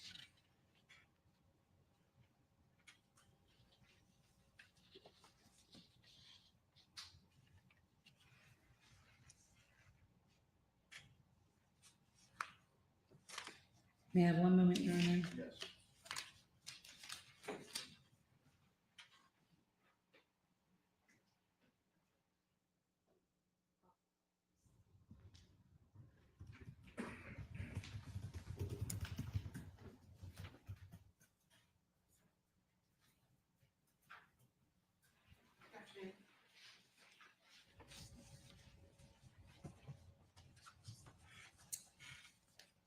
Is it Lieutenant Saunders? Yes. Lieutenant, you were called to the scene on February 22nd, you said around 2:00 p.m.? No. You can look at your report. If you Yeah, feel we fresh. arrived around 12:57. 12:57. Okay. And you had initially started to process, or you were moving toward the scene to process it yourself. I was right. Before I was notified that the GBI was on the way, I took some photographs of the overall scene. Sure. And then when you were told GBI was sending somebody, you kind of held off until they arrived. Correct. And is it fair to say she took the lead on documenting the scene? Yes. Or, okay. Was there any investigative act that you took the lead on, or were you just letting her and following along behind her? The only thing that I didn't, or that I collected without being in the presence of Agent Stewart, was the styrofoam cup and the jacket and the gloves later on. Okay. Let's talk about the latent fingerprint discovered on the phone. That was later at night, around 9 o'clock. You can refer to your report. It was later at night. It was a little bit before 9 o'clock. And before you processed it for fingerprints, you noticed that it was the fingerprint appeared to be made with some sort of reddish substance. There appeared to be some sort of reddish substance in the fingerprint. Did you believe it was blood? I wasn't sure what it was. Okay. Was it a liquid red substance? It appeared to be made from a liquid, yes. So we have heard you use the term process. What do you mean by processed? When I say process, it can mean different things, but in this particular case, I mean using fingerprint powder and a fingerprint brush to make the print itself stand out. And what is that fingerprint powder made of? I'm not 100% sure. Okay. When you use fingerprint powder on a substance, is that substance then able to be chemically examined, or does the fingerprint powder kind of ruin whatever chemical substance was there before? So I know the fingerprint powder and the brush we use is DNA free. As far as chemical processing afterwards, I can't say whether or not that would prevent anything like that from being done. Was the surface of the phone ever tested for DNA? The surface of the phone was swabbed. And were those swabs sent off for DNA testing? They were given to the GBI crime lab. And was that done after the latent print was processed? Yes. I had a question. I noticed that both you and Ms. Ross are putting on gloves to handle the evidence today. Can you explain why that is? We change our gloves between handling different items of evidence to avoid any sort of cross-contamination with the DNA. Because DNA can be transferred by as simple as a touch, is that right? I can't say how much of a touch it takes to transfer DNA. But your testimony a moment ago was that you put on gloves to avoid transferring that DNA. Correct.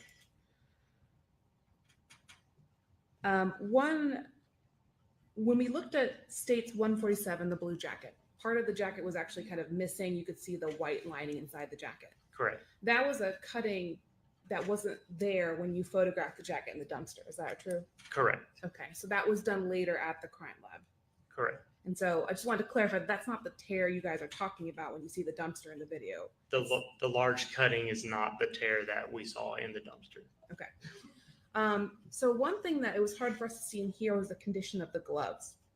Now, you were present when defense counsel looked at the gloves a couple weeks ago or last week. Yes. Right. Okay.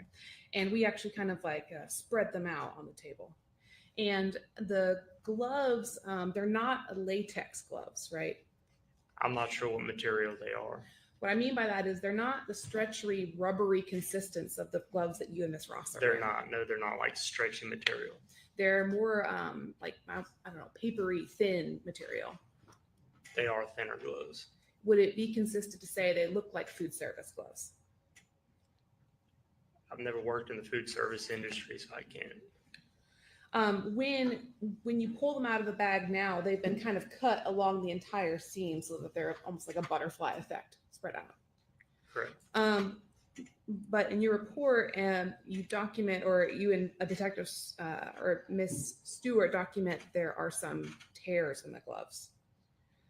How were those documented before they were cut up for processing? So when I collected the gloves, they were still bundled up in a ball. I did not undo the ball to photograph the condition. From what I understand from when they were photographed at the crime lab, a tear was seen in the gloves. So when you picked up the gloves, they were tangled up in one bundle, as you said. They were all together in a ball. And when you got them back, they had already been kind of cut out and kind of expanded for the process. They had been processed at the crime lab. Okay. So you didn't ever have a chance to document kind of the condition of the gloves? I did not. But you are aware that there were 3 of them that came back? I did not know how many gloves were in the bundle when I collected it. But you are aware that 3 of them came back? Correct. Okay. I want to talk to you about DNA collection. The same day that you collected DNA from multiple individuals, is that right? The only swabs that I did was on Jose. So you didn't collect the swabs for the other individuals being tested? No. Okay. Are you aware of who collected those swabs? I know I didn't collect them. When you went to collect Mr. Ibarra's DNA, you first tried buccal swabs? Yes. Okay. I learned today that they're pronounced buccal, not buccal. But those are the inside of the cheek? Correct. Okay. And then you also did swabs around the fingernail area? Correct. And Ms. Stewart said that was because the fingernails were too short to be cut. Is that right? They were too short to be cut. Okay. And did you send those swabbings off to the lab as well? Those, I would have to see my evidence sheet to see if they were sent off. So you're not sure if they were sent off? They were not tested. Okay. That was going to be my next question. So you never got them back from the lab with a result on them? I know they were not tested. But you just don't know if you sent them off to be tested? I couldn't tell you without looking at the evidence sheet. I want to talk briefly about what you found in Diego's gray bag. You showed us a picture of cloth gloves that were in the bag. Correct. And it's a little hard to tell, but you would agree with me that those are not from the same pair of gloves. No, they're 2 different style gloves. Do they still comprise a left and a right hand, to your knowledge? One of them is a cloth hand, a cloth glove. It's kind of like these. Okay. It could be on the right or the left hand. Okay. But you never found the other 2 matching gloves that would have completed those 2 sets throughout your investigation? Those were the only 2 gloves in the bag.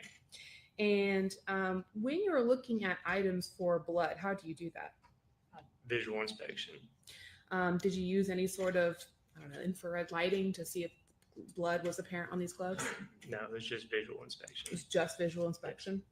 Did you consider using any sort of specialized lighting or chemicals to see if there was blood on those gloves?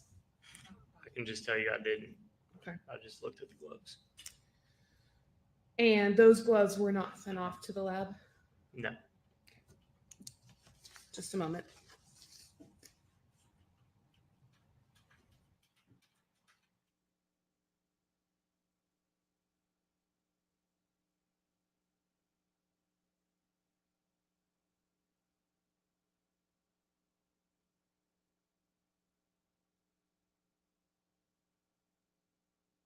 Just to clarify a point of your testimony, Mr. Saunders, you said that no item collected from Diego had blood. But just to clarify, the black Adidas hat was collected from Diego, is that correct? Yeah, I can tell you nothing in the bag that I looked through had blood that I was able to see. Understood. Just briefly, and if you felt like you needed to do more of an examination of those items from Diego's backpack, you could have sent them off, correct? Correct. Okay. Was there anything that you saw in there in that backpack that made you think there was blood on any of those items? No, there was nothing that would indicate there was blood on anything in that backpack. Thank you. Anything else, Ms. Beck? No, Your Honor. Can you be excused? Yes, sir. You're excused. Thank you. Call your next witness. Detective Preston Norris.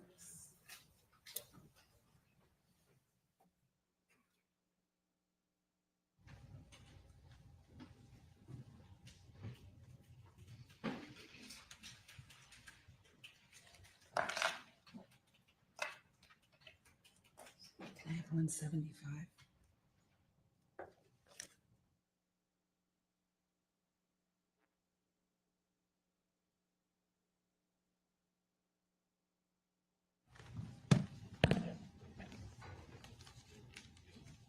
Raise your right hand, please, sir. Do you swear affirm the testimony that you will give today in the matter of the state of Georgia versus José Ibarra will be the truth, the whole truth, and nothing but the truth, so help you God? I do. Please state your name for the record and spell it, Madam Clerk. First name is Preston, Preston. Last name Norris, N is in November, ORRIS. Where do you work? University of Georgia Police. How long have you worked there? Going on 6 years. What are your duties and responsibilities there? I'm currently assigned as a sergeant in the Criminal Investigations Division. That is your rank, and you tell us where you work, but what do you do day in and day out? So I am now the evidence custodian and property management detective in the Detective Bureau. So I'll also oversee a group of corporal detectives and work cases that are assigned to me whenever they come in. Were you assigned as the lead investigator in the murder of Laken Riley? I was. Tell us, first of all, did you respond to the scene of her murder? I did. What time did you get there? Approximately 1 o'clock. What did you do while you were there? I assisted Sergeant Daniel Saunders. Well, he's a lieutenant now. He was the lead evidence custodian at the time. I assisted him and GBI Special Agent Daniela Stewart in processing the crime scene. And assisting them, at some point, were you an individual or the individual that was able to locate Laken Riley's phone? I was. Tell the court about that process and how it is that you were able to find her phone. Okay, so we were unable to find her phone that entire day. We had evidence that showed that it was still in the area based on what her roommates were saying, that it was still pinging near where the body was found. And we also had live pings coming from Verizon, which was the cell phone provider that Laken had. So we knew it was still in the area. We believed it may be under where her body was located. So as soon as the coroner removed her body, we first searched in that area for the cell phone. It was not there. So then I started a periodic search around where the body was located. And about 25 minutes into that process, I found the phone. Okay. By the time that you did that, what's a periodic search? So I did like a 20-yard perimeter of where her body was found. So I went directly in front of where the body was found, looked in that area, kind of moved to the right, basically moved in a circle around the body within like 20 yards, shining my flashlight just to see if I could get anything to reflect off the light. And the phone did reflect off my flashlight. So by the time that you were doing that, was it dark? It was very dark. Okay, I'm showing you what's been marked as State's Exhibit 171. Do you recognize that? I do. What is it? This is my flex cam footage of me finding the cell phone. And is it a fair and accurate recording of that process? It is. And the state would move to Exhibit 171, request permission to publish. 171 submitted, you may vote.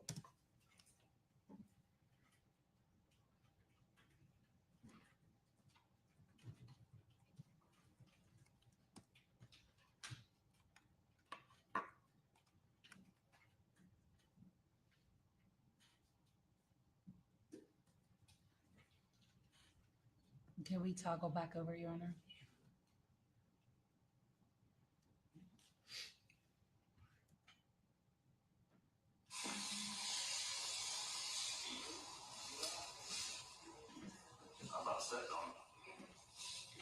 Is that you that just talked? Yes, that is my voice. What did you say? I almost stepped on it. And by it, you meant? The cell phone.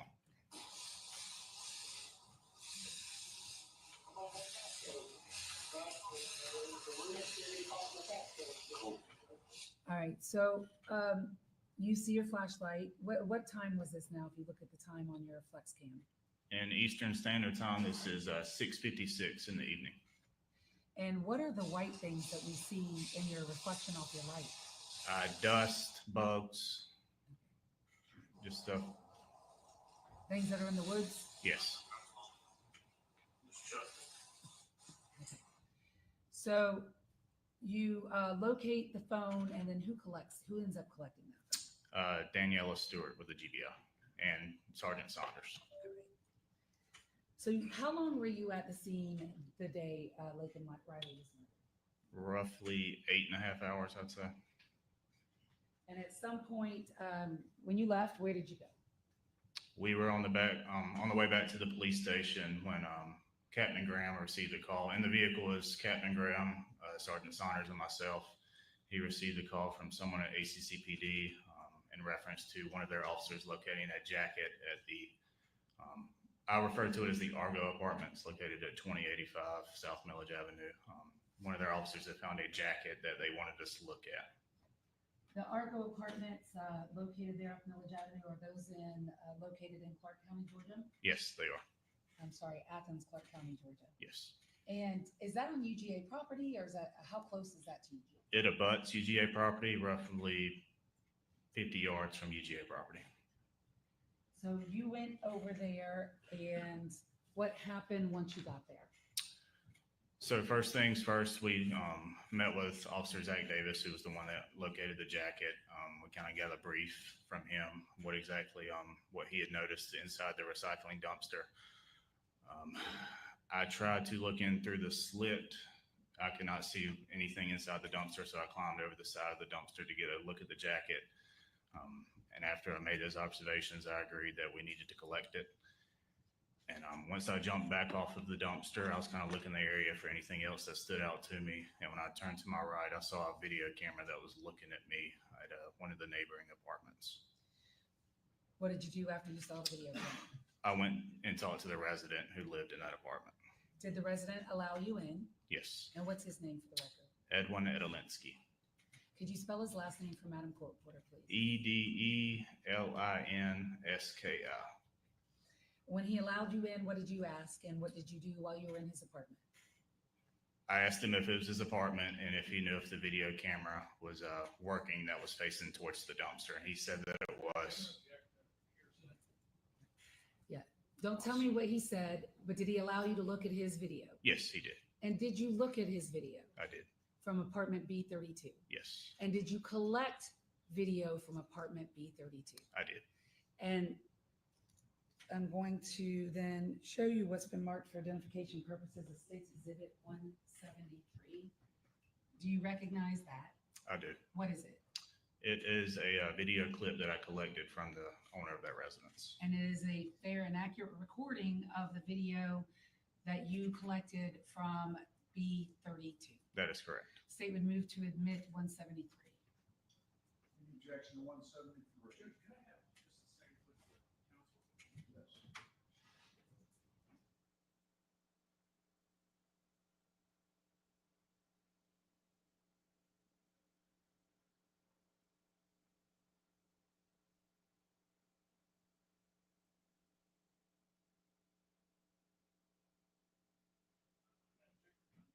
Judge, I think that this is without Mr. Edelinsky here to verify that that was captured and that the system was working appropriately, that would not be admissible.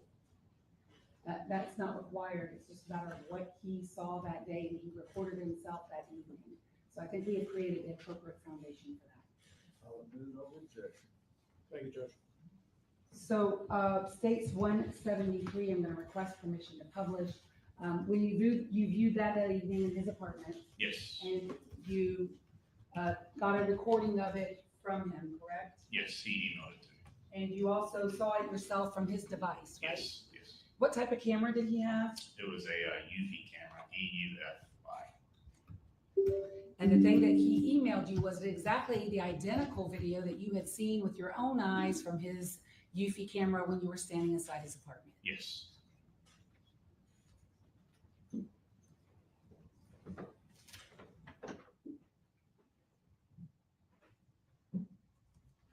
That's the wrong clip. Oh, sorry.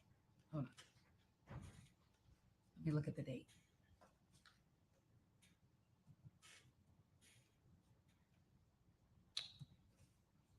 Oh, wait, these are the Yeah, wrong ones. yeah. Sorry. Is it the one in the middle? It's a different. Oh, the flash different drive. one. Hold on, Yeah. just 1 minute. It says, guys, you obtained a lot of UFI video. Yes, from I did. this one that I just showed then, which is 173. Just tell us what UFI clips these are. These are video clips of two Hispanic males that Sophia and Lily saw the day of the murder on the 22nd. And you obtained those as well in the same manner? Yes, I did. Hold on just 1 moment. We're missing a thumb drive. I can't read your handwriting. You may have to go to the Is that 124? That's not it. So where does that leave us with 173?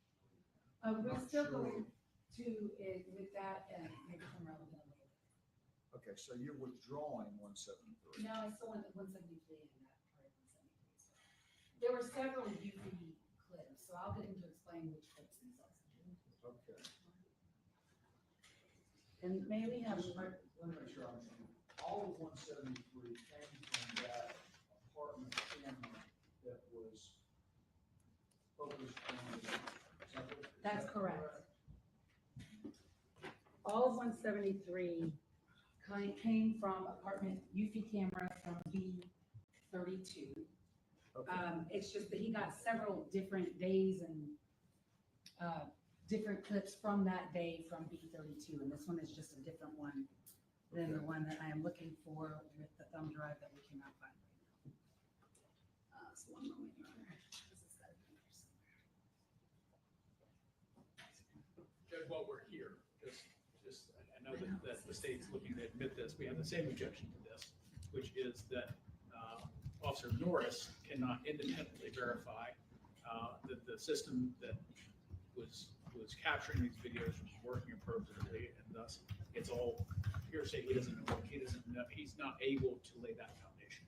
Well, how is it different from a homeowner that comes in and then retrieves a recording that wasn't there to see it? It's unlike a photograph where people take a photograph and you ask about a foundation, about them being able to testify that it accurately depicts the scene at the time. I don't know what the difference would I be. think it's less about the accuracy of the scene itself, which no one could testify to who didn't actually see it themselves. It's whether or not the video that is captured, it's the same way of any other surveillance video in a bar or a gas station, anything like that. That the owner and the operator of that system has to be able to testify that the system itself was working appropriately when the recording was made in order to lay the foundation for the video showing it is an actual video of what it's supposed to be. And so that's what the objection is, Judge. That is absolutely not true under Georgia law. Georgia law has a statute that is aimed exactly at videos like this, and I will pull it up if I can get my computer to come up, that talks about the authentication of videos that are self-recording, like Reams, like Eufy, like body cam, like dash cam. And the state has made the appropriate foundation, or has met the appropriate foundation for this type of video in this case. And it's still And we're still turning here, but I need one moment, y'all. We have misplaced one thumb drive, and I really do need to go find it real quick. May we take a 5-minute break? Yes. It is, we have about 27 thumb drives at this point, and I cannot read his handwriting, so I need to find it briefly. Would it help to see you step down? Yes, may he step down as well, but it might be in all of this as well. So let me, if I could. You want me to send the jury back to the jury room when we do That would this? be great. Maybe take a 5-minute break for the jury. And I will, see you.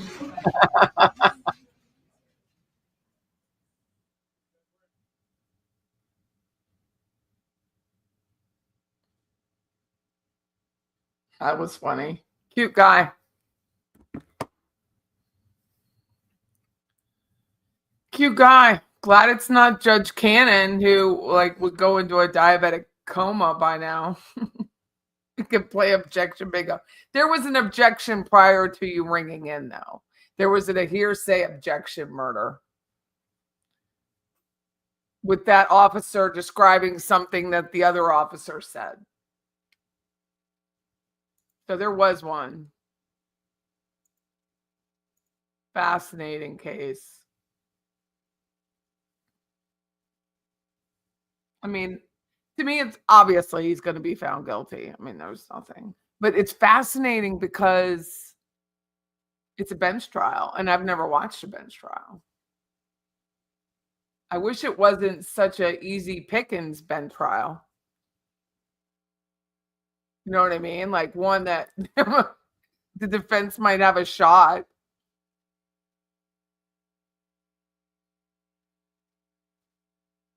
No jurors. He waived his right to a bench trial. I think it was on Wednesday because jury selection was supposed to occur on Thursday.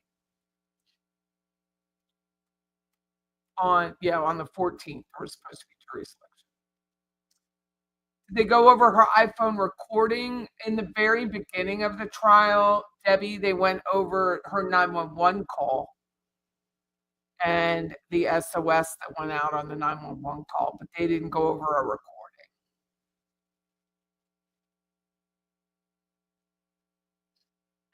It's media that's sitting in the jury box. Every single one of them has a laptop open.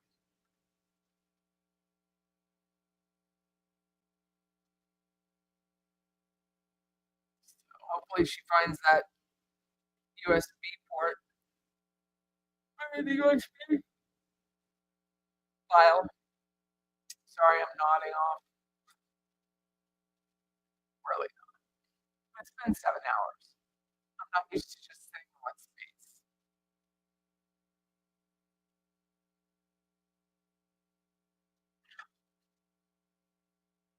Trying to decide what I'm going to do tonight. It's so beautiful out. And it's going to be dark in like an hour and 10 minutes.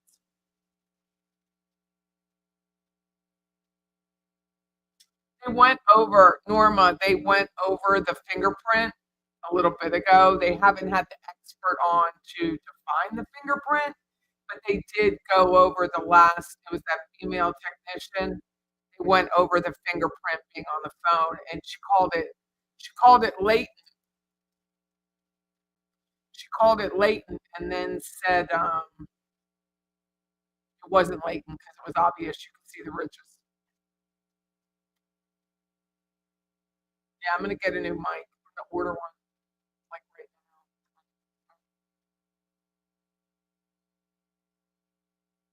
now. No, it wasn't about stealing her phone. It was about raping her and beating her. However,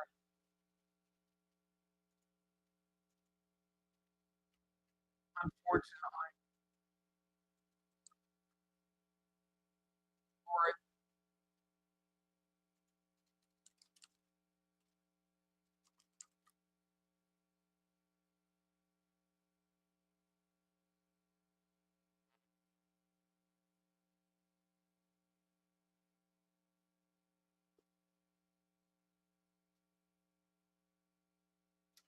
I'm gonna hook up. I should buy another microphone because I have this new hotspot which I haven't hooked up yet.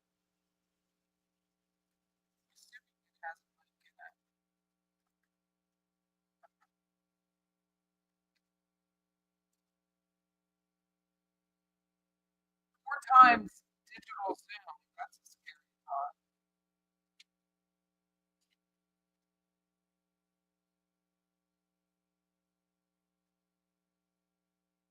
It's tiny. Look at this little thing.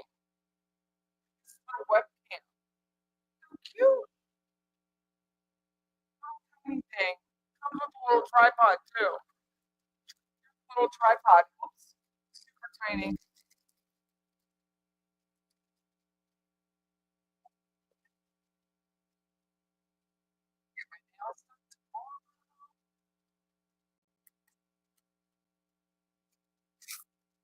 A little tiny tripod. Webcam anywhere.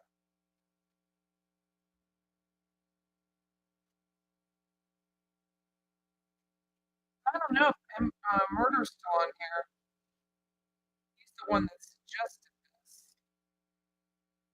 As audio. Identification purposes of State's Exhibit 172. Do you recognize that exhibit as well? I do. What is it? This is a flash drive up of multiple videos, including the video that you were looking for. It does. The UPB 32 video Yes. that we were just talking about. Yes. That's What other videos are also on this thumbnail? There are also some videos from a Ring camera that was also within the apartment complex. And then what resident did you obtain the Ring cameras from, videos? Bethany Paisley.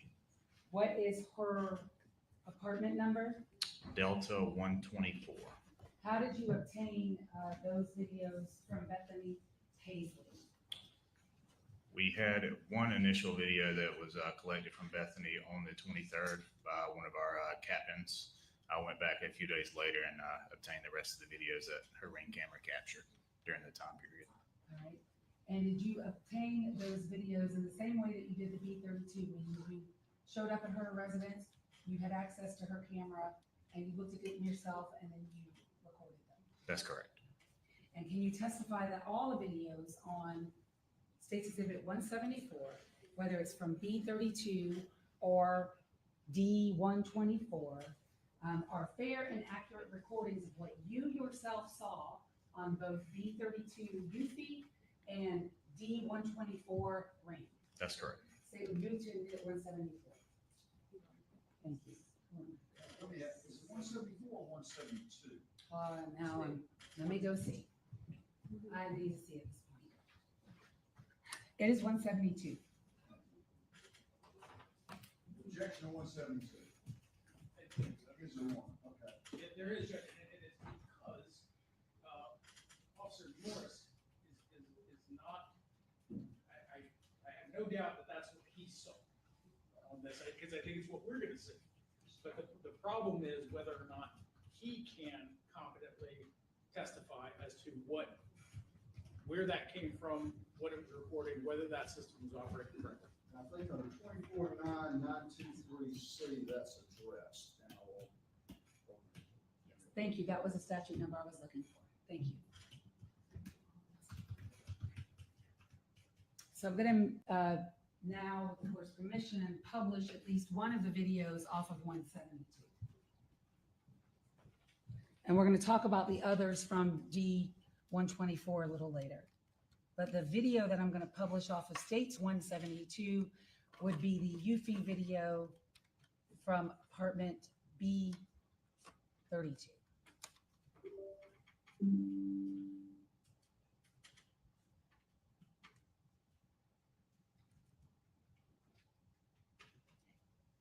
First of all, as I'm publishing that first video, and there are 3 videos on States 172 for the record, this is the first video on that thumb drive.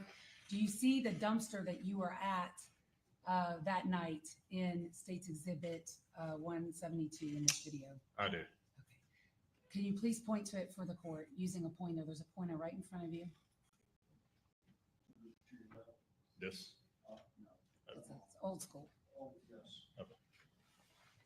In the center of the screen? Yes. Do you see in the UFI video a date and time at the top? I do, yes. What is the date and what is the time? February 22nd, 2024 at 09:43 in the morning.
Is that complete clip of the B32 UFI video from the 22nd day of February 2024 at 9:44 a.m.? Yes. All right, using this screen that's up, it's still 172 for the record. I want to ask you a series of questions about this exact location. Okay. And to do that, I have a map for you, which is already marked as States Exhibit 175. And I'm going to ask if you recognize State 175. I do, yes. What is it? It is a overhead map of the immediate area surrounding the intramural fields and South Village Avenue. And with using States 175, aging your testimony today before the court regarding the locations surrounding this area. Yes, it would. State would move to admit States 175, request permission to publish for demonstrative purposes only. No objection to this purpose, Judge. Very well, submitted for that purpose. I don't know if it's going to fit. So I think what we can do, I think we need to set it down so it's big enough. So what we're going to do is set it right here, not use the easel because it's too big. And if you could, Detective Norris, first of all, I need to make sure that His Honor can see. Can you see? I can. I'll stand up as I need to. And that counsel can see. Can y'all see? Yes. And if you could step down with the court's permission, but you have to keep your voice to Madam Court Reporter, and you have to keep your voice up so that she can hear you. Show the court what we're looking at here in State 175. I want to start with, use your pointer. Where'd the pointer go? I want to start with the apartment complex that we see here in this video, the UFI video. It's at States 172. Where is that in this diagram? The complex is right here in this area. Okay. And where was Laken Riley's body discovered? Right here in the intramural fields. And there's an incident that we're going to talk about a little later, which is Building S. Where is that located in here?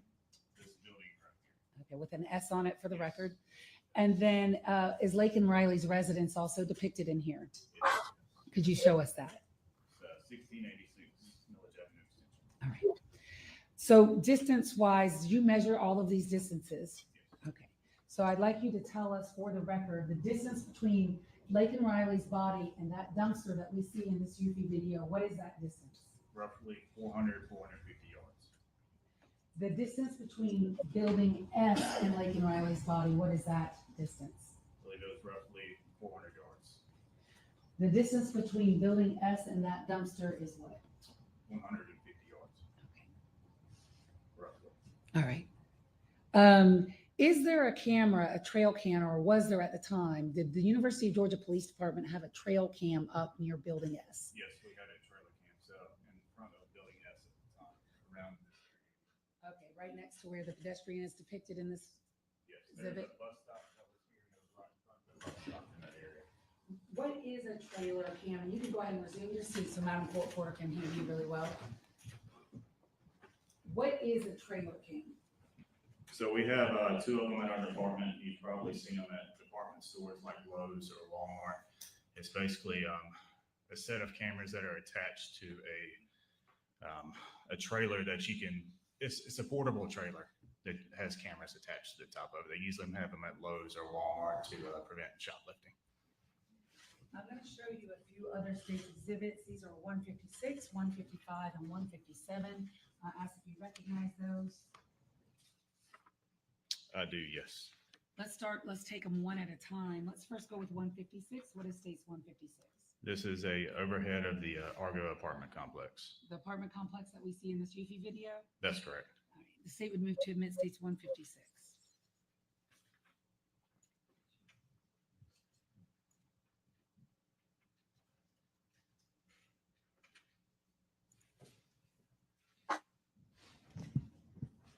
State would move to admit 156. No objection. 156 is admitted.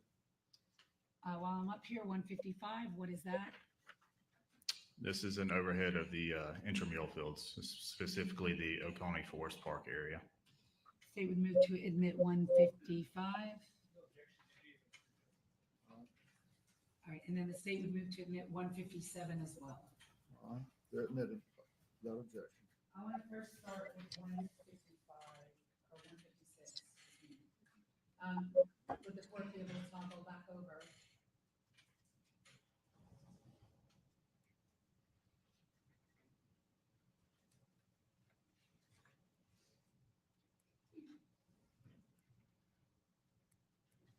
Tell us 156, which apartment complex this is. This is the Argo apartment complex. And I'm going to try to zoom in a little more. I don't know if I can. I don't know how this thing works here. No. Anyway, in this exhibit 156, can you see the dumpster that we had seen in the prior UFI video? Can't really see the dumpster, but you can see the concrete pad that it sits on, yes. Okay, can you point that out for the court? It is between building B and C here. This white area is the concrete pad that the dumpsters sit in.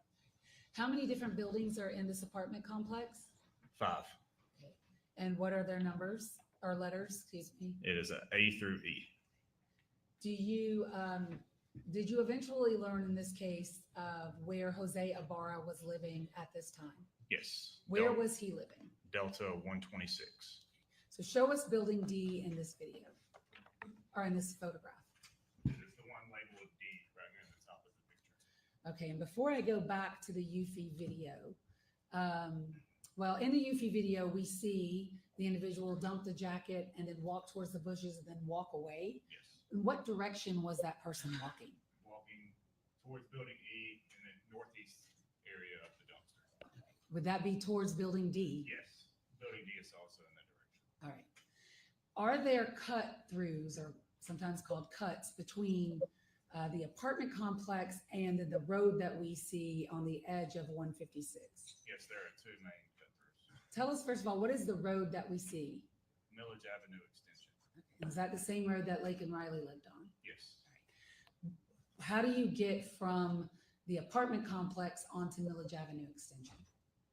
The easiest way would be through one of the 2 cut-throughs. Show us the cut-throughs. The first one is between building C and D. Right here, there's a little cut-through area here. And then the second is between B and C where the dumpster is. That's another cut-through.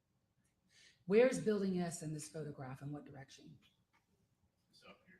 All right, at the very top? Yes. All right, thank you. And when I say building S, I mean building S at the University of Georgia housing. Yes. All right, thank you. States exhibit.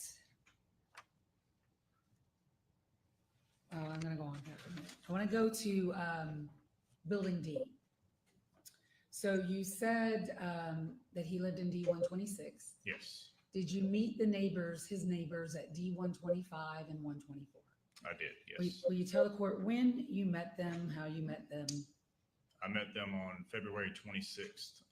That is when I met Bethany Paisley, the resident of 124, and I gathered her ring video that was captured on the 21st, the 22nd, and the 23rd. And then I also met with the resident of 125. He also had a camera that captured photographs in the window of his apartment. So I also met with him and obtained some photos from him. Did you obtain those photos from him in the same manner in which you obtained the ring video and the Eufy video? Yes. Did you stand in his apartment, look at the camera, and take the photos? Yes. I'll get to the photos in a minute. The Eufy video that we just saw, was it sent to the GBI Cyber Center for enhancement? It was, yes. And is there one image that they were able to do is enhance it and slow down parts of that video? Yes. Your Honor, if you could toggle back over, I'm going back to 172.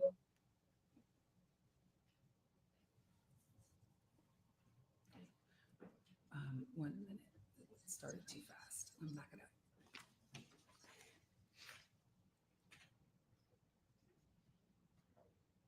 What are we looking at here in 172? This is the GBI Cyber Forensics slowed down and enhanced version of the same video we watched earlier. From B1 or from B32? That's correct.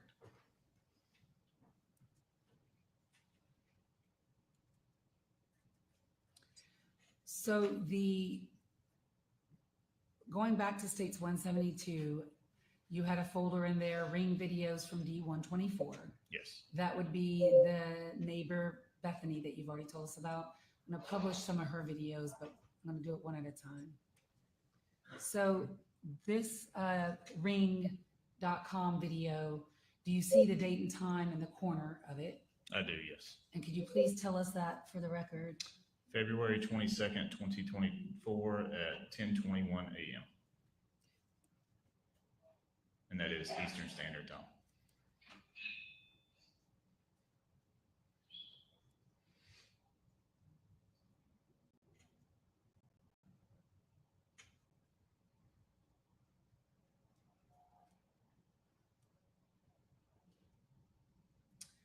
In what direction was that person walking in that video that we just saw? It'd be south in the apartment complex towards a dumpster. And that dumpster that they were walking in the direction of, did you all search that dumpster? Yes, we did. And did you find anything related to this crime in that dumpster? We did not. We later learned that it had been dumped approximately 45 minutes after this video was taken. It had been picked up by the trash service. Next ring on D124, what's the date and time of this one? This one is February 19th, 2024 at 02:02 a.m.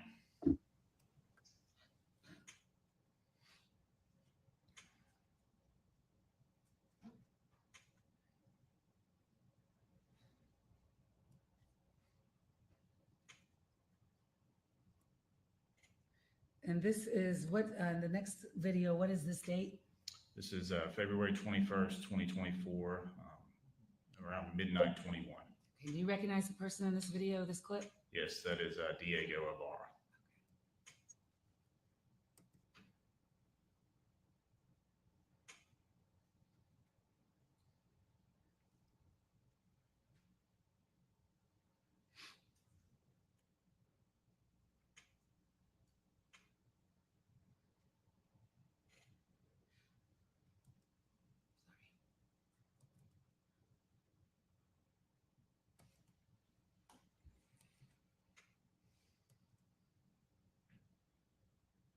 The next one, I'm going to pause it real quick while it's running.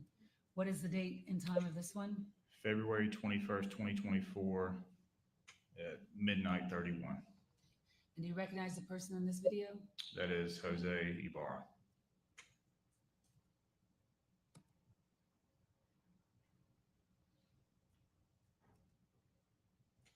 And that is Diego Ibarra.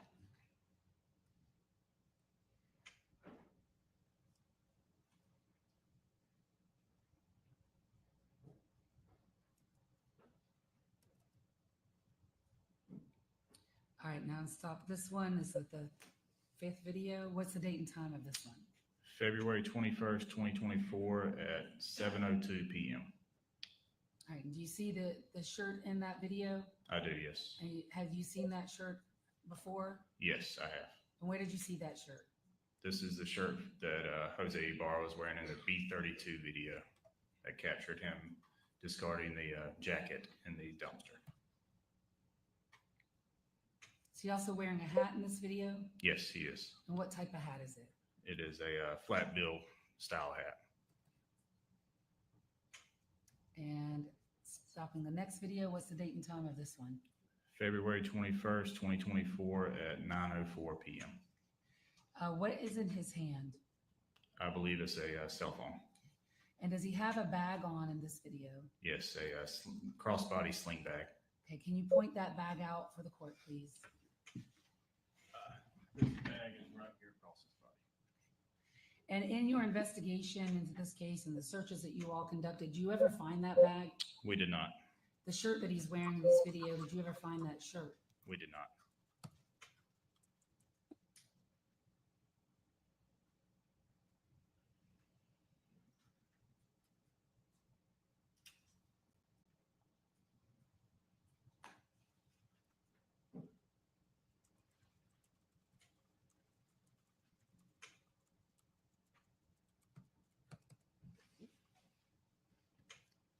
Date and time of this, I believe, our 6th clip, 5th clip. February 21st, 2024, 9:07 p.m. And who is this person? José Ibarra. And now what is he wearing? That is the blue jacket that we wound up finding in the B-32 dumpster that had been discarded. And the last clip. February 22nd, 2024, 1:35 a.m. And I may have to back it up for this, but what's he wearing in this video? The blue jacket, the flat bill hat, pants and slides. When you say slides, what do you mean by slides? Slide on basketball shoes.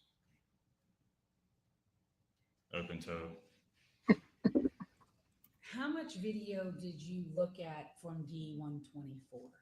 All of the videos she provided me with, I believe they went through February 19th of 2024 through February 23rd, 2024. So over 4 days. And were you looking for both Diego Ibarra and José Ibarra? Yes, I was looking for all of the residents of the apartment, 126.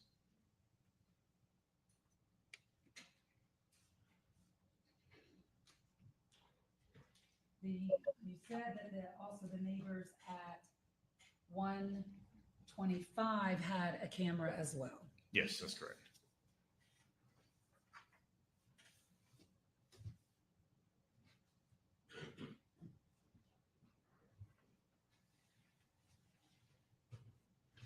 And instead of a video camera, it was a still camera. That's correct. And you explained to us how you collected images from that camera. I spoke to the resident that lived there, and he allowed me to send the pictures that were captured from that video camera to myself through email. And is that what you did? Yes, I did. I'm going to show you what's been marked for identification purposes as State's Exhibits 158 through 162 and ask you a series of questions. If you could look at those for me, please.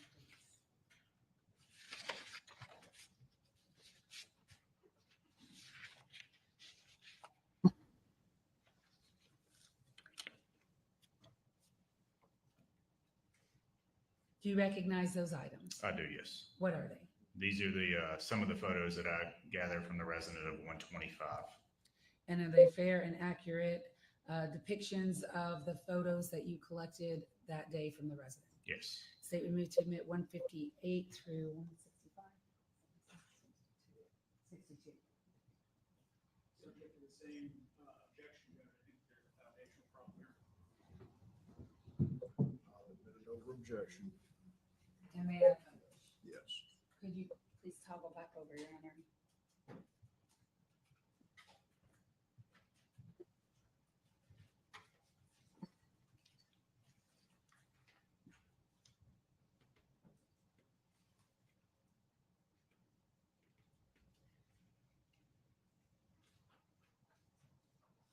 Start first with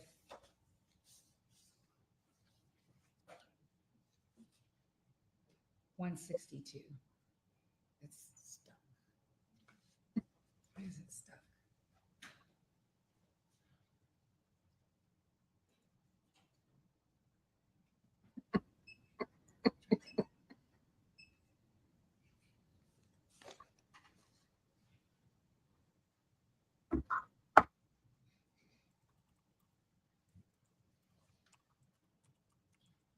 I think it's warming up.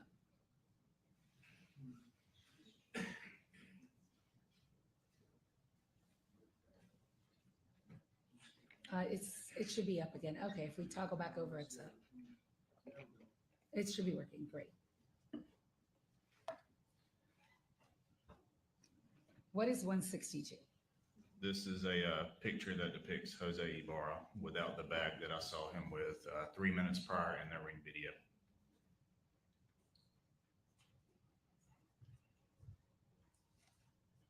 What's the date and time of that? February 22nd, 2024, 10:24 a.m.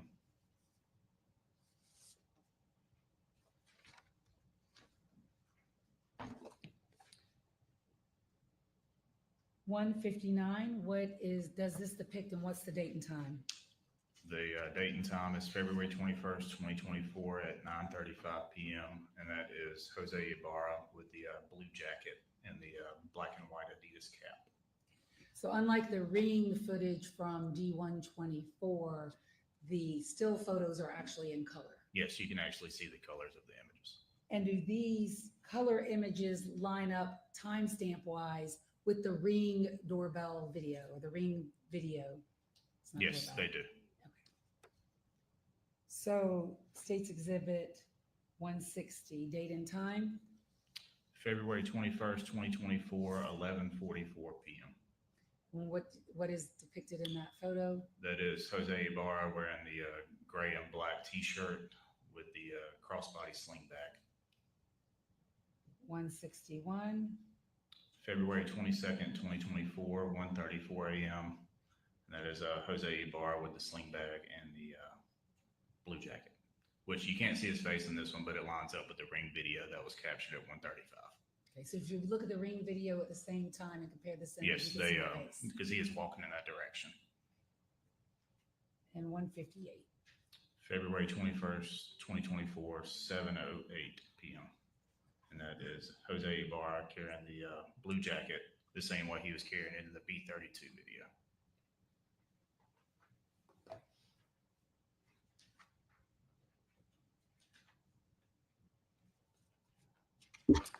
Did you conduct other video review in this case? I did. I've watched hundreds of hours of video for this case. State's Exhibit 157, I want you to explain to the court, in general terms, and maybe we'll drill down, but in general terms, what videos did you watch and why? So the ones that are not depicted on this photo, I watched surrounding business video that was in the area of Millage Avenue and Macon Highway, which was the Shell gas station, the Chevron gas station, the Waffle House, and a liquor store, I believe it's Tall Boy Package Store. I watched all of our video footage, exterior and interior cameras, February 22nd, 2024, 6 a.m. to 3 p.m. that day. And then this photo depicts the UGA campus security camera map. So all the little camera icons that you see on this map, at each of those locations, there are 4 different cameras. And I watched all of the video cameras from those areas. It's hard to see on the screen or on that. I have a different way of showing this image 157 on the screen. And so if the court could just toggle over, I'll show 157 on the screen. That would be easier for everyone to see.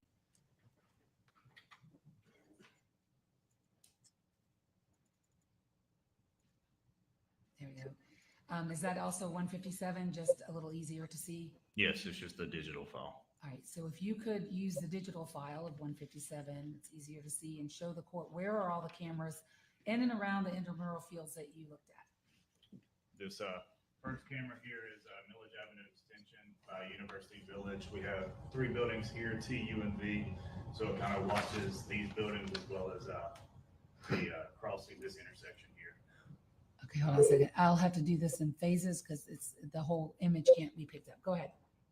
This camera here is located at East Campus Road at Rogers Road. I'm gonna have to move your microphone because it's hard to hear you. I think Madam Court Reporter's having a hard time hearing you. So if you can keep your voice up. Yep. So this, the second camera is at East Campus Road and Rogers Road. There's 4 camera angles at that location. Okay, next camera. This is located at East Campus Road at Agriculture Drive. Okay, This one is East Campus Road at College Station Road. This one is College Station Road at River Road. And then we also have cameras set up in the intramural fields in the parking deck. and there's one more camera that was cut off because of the digital file. Yeah, the trailer camera that I mentioned earlier, this is where it was located at in front of Building S on UGA property.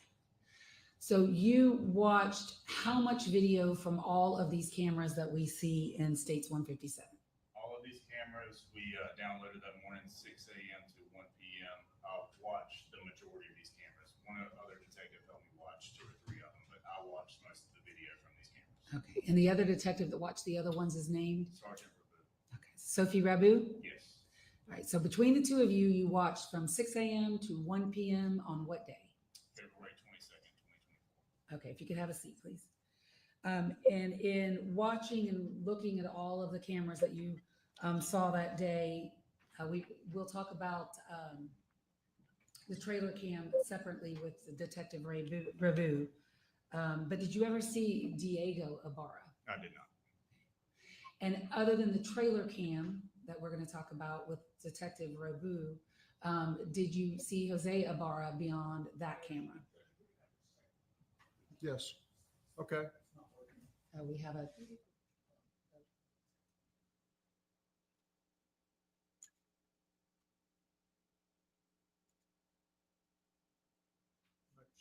Thank you.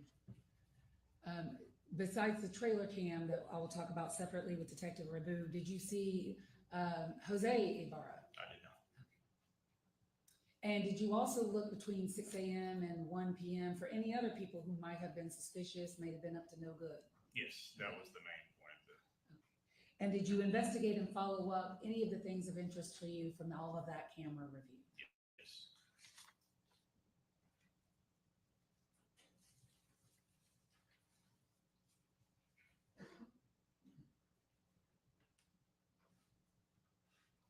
And one.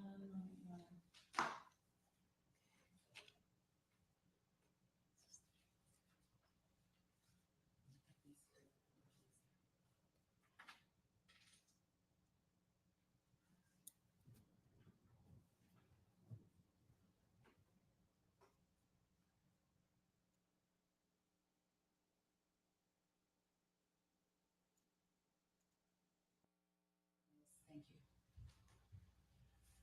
Yes, sir.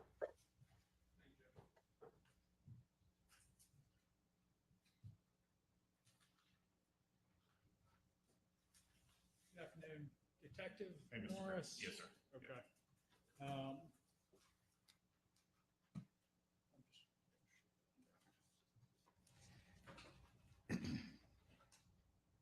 Are you considered the lead detective on this case? Is that the position that you took? Yes. Okay. Would it have been your job to make any DNA requests on collected evidence in the case? In this particular case, Sergeant Saunders handled most of the evidence that was collected. Okay. And requesting tests from the GBI. Did you make any requests? I did not. Okay. But as part of your job as lead investigator, it would be your job to review everything, correct? Yes, I have reviewed everything. Okay. And to make any additional requests that hadn't been accomplished? Correct. Okay. And there were swabs taken of Laken Riley's telephone, is that correct? Swabs for DNA? I did not collect those swabs. But you're aware of the swabs being taken as lead Yes. investigator, correct? Yes. Okay. Were those swabs sent to the GBI for examination? I do not believe so. Okay. And so you do not know what's on those swabs? No. Correct? All right. And you did not ask for those to be examined? I did not. Okay. There were swabs taken from the fingernails of José Ibarra. Is that correct? Yes. Okay. And what were those swabs taken for? To compare DNA that was collected at the scene. Okay.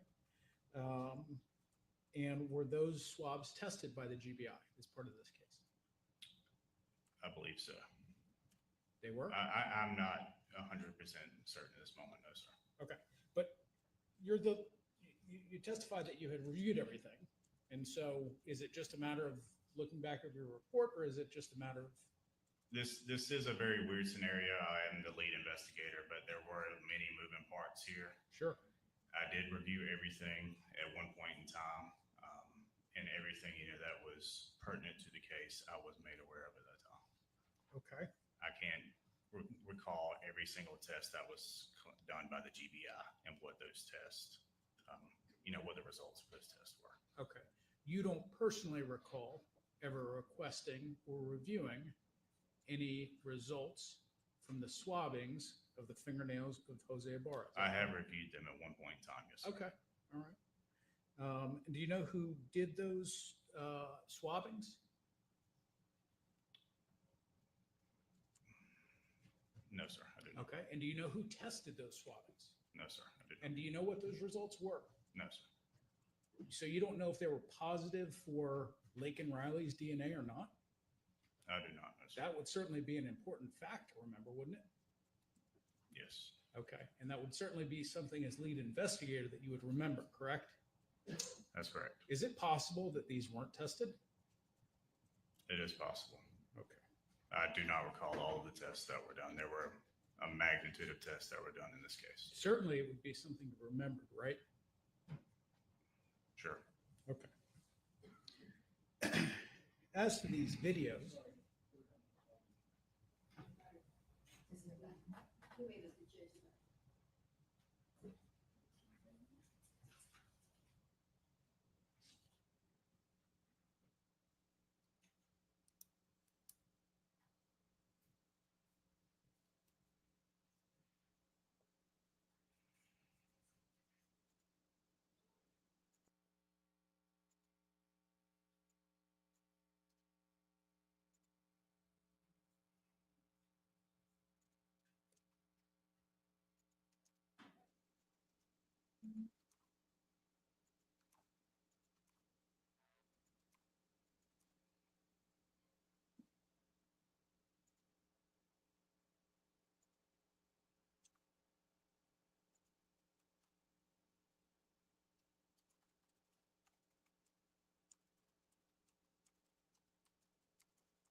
Can you guys hear me? So when they picked up the brother, he went into the bedroom and got his green card, which had 2 birth dates on it.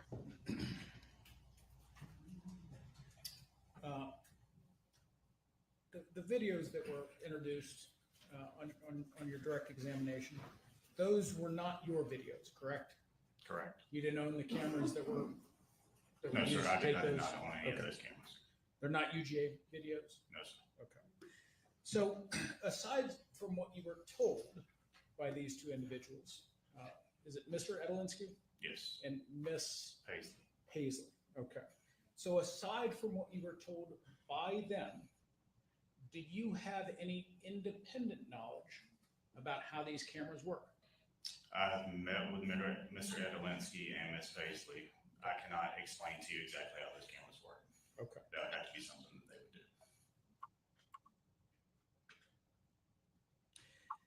do. As part of your investigation in this case, you're kind of someone who is overseeing other officers. There's a lot of other investigators and detectives and crime scene people that you're kind of overseeing. Is that right?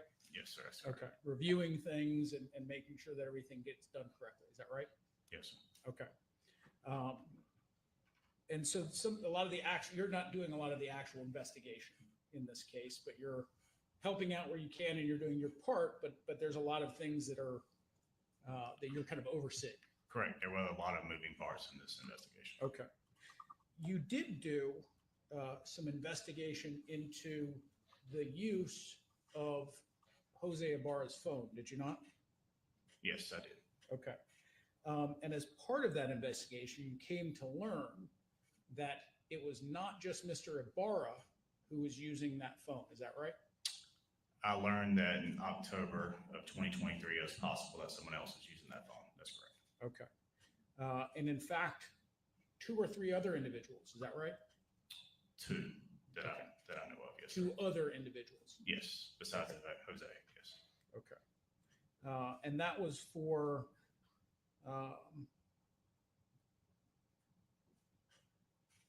the main phone number that you all were investigating that was supposed to be linked to Mr. Ibarra. Is that right? That's correct. Okay.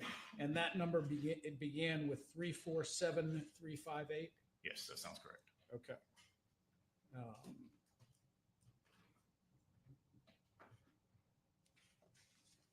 Judge, could I have just another question?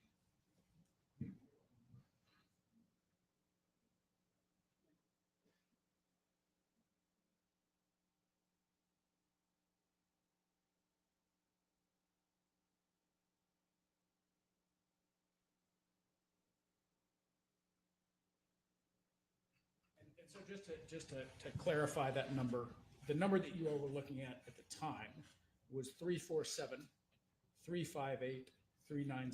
Is that right? Yes, that sounds correct. Yes, sir. Okay. That's all the questions I have, Judge. October of 2023 is how much prior to the murder of Laken Riley? That'd be 4 months prior. That's all I have. The brothers look very, very similar. Anything else? Mr. Kirby?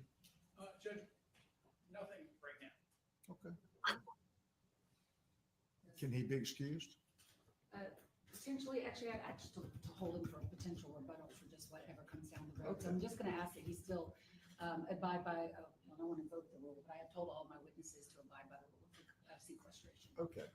You may step down and take instructions from whoever brought you here. Yes. Thank you, Judge. We'll stop for today. My plan would be, as soon as the lights come back on, to talk about 8:30 Monday morning. Anything else we need to take up before we do that? Yes, sir. I would like to expand a little bit on our objection to this camera and this microphone in front of me, and also bring Your Honor's attention to another issue that came up over lunch regarding the live stream. So as Your Honor knows, we've objected to cameras in the courtroom. Your Honor has overruled it so that the public can have access to this trial. We objected to it being live streamed. Your Honor overruled it so the public could have access to this trial. We objected to there being 2 cameras in the courtroom. Again, Your Honor has overruled us for the purpose of the public having access to the trial. I think that this camera being where it is a bridge too far. No member of the public who sat in this courtroom would be sitting here looking at us, looking at the defense counsel table with a microphone pointed toward the defense counsel table. Your Honor asked us to let you know if it was intrusive. I can tell you it was. I myself was personally distracted multiple times when it moved. And also we were, sorry, Your Honor asked if it was intrusive, and it was. I myself was distracted multiple times when it moved. It's on some sort of automatic things. It will, when we stand up, it will swivel or someone will turn it, but it is distracting. There's a microphone pointed towards our table. That microphone, I've been told, is live. I do not think we need to have this camera here. No one, like I said, no one in the public is going to have the shot if they were watching. That's something that Your Honor would have and the bailiff, and that's it. And it does discourage, in some ways, some consultation with Mr. Ibarra. It discourages consultation among the attorneys. I know Your Honor was kind of stuck because that's how it was set up today. I'm just asking, when we reset the courtroom for Monday, if we could either take it down or at least remove the mic. this isn't about giving the news the best media shot of Mr. Ibarra at all times. That's not what the purpose of having the courtroom open to the public is. They should get the same view that anyone who is in here watching the trial should get, which is from the galley. And then the second thing I want to tell Your Honor is that, part of the problem with having live mics and live streams is that even if the media are trying their very best to honor Your Honor's instructions, there are mistakes. And so I wanted to report to Your Honor that one such mistake happened over the lunch break. Our colleague was reviewing the live stream and noticed that the first photo of Laken Riley, when she's found at the crime scene, made it onto the live stream. It did not. And I just give that as an example for, this idea that they can be so quick on the draw of cutting out the live stream and cutting out the mics is a If you fiction. would slow down for just a minute. Sorry. The photo that made it onto the live stream, was it her that when she was found? Yes, Your Honor. Okay. I wasn't clear to me. That actually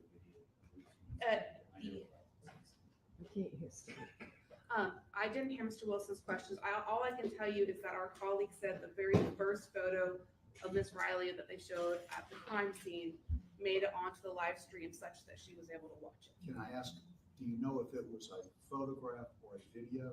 I believe it was a photo. It was one of the crime scene photos that was put on the Elmo and then made it to the live stream. And so I just say that to explain that, our fears and objections here are not based on nothing. This has happened in the past where they've captured our voices on after a hearing is done. It happened today. So we are going to be renewing our objections and at the least asking Your Honor to reconsider this setup right in front of us. Do you want to be heard, Ms. Ross?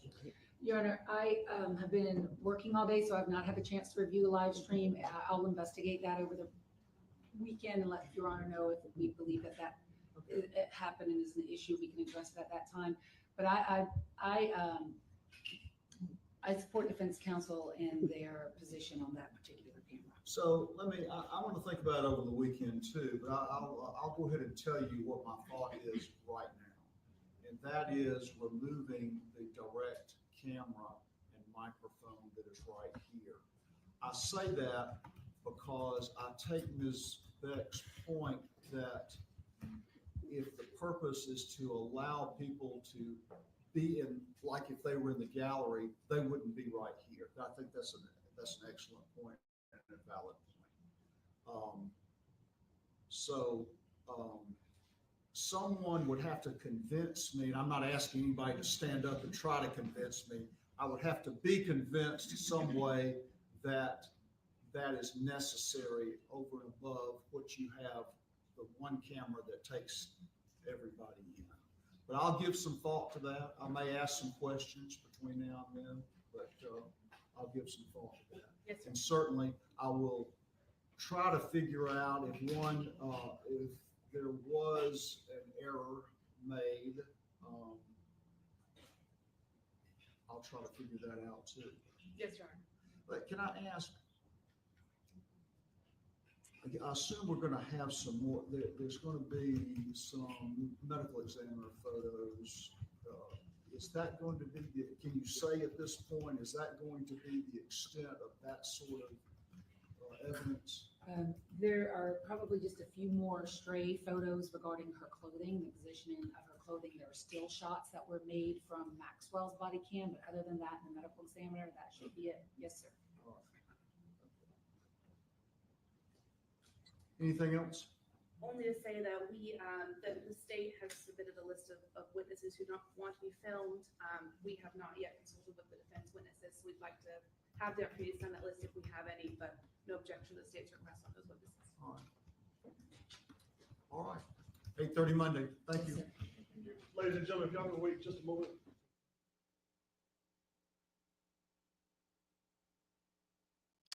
So now we know what the defense was doing this entire time, because they clearly weren't objecting. Not funny. I wouldn't want a camera in my face moving around either, so I can't really blame her. But why is that in the smallest? I mean, maybe that's the largest courtroom.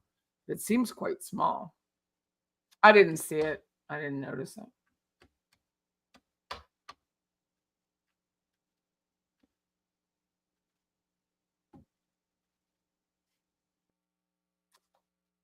So, anyway, the brother, Diego, is in federal custody. He pled guilty to his charges, and I'm sure they'll bring him in to chat with him.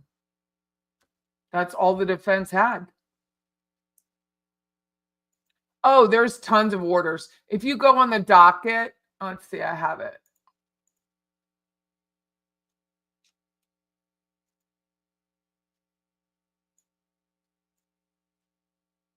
So this is the state docket right here. And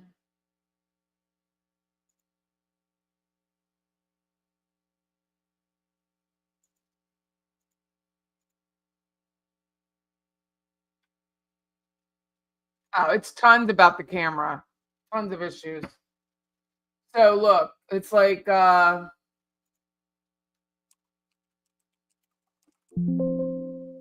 look, do it. No.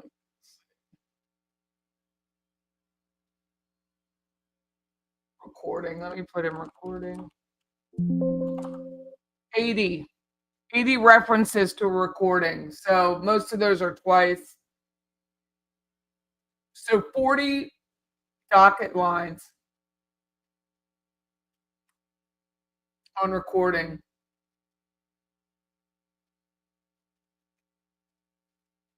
It's huge. I don't know what Rule 22 is, but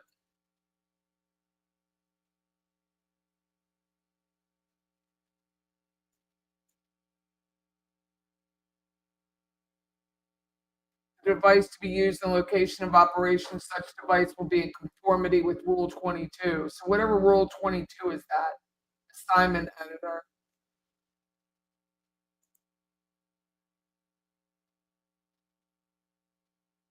So here's a RG, who's Argenis Ibarra? There's a transport order. Wonder if that's a sister. Bunch of thugs in that family.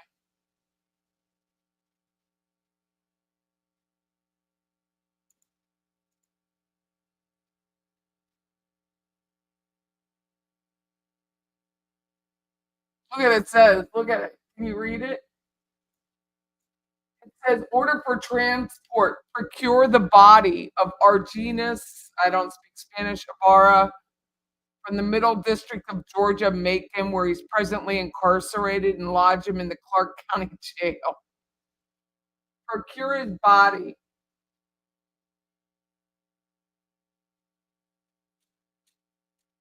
Nice.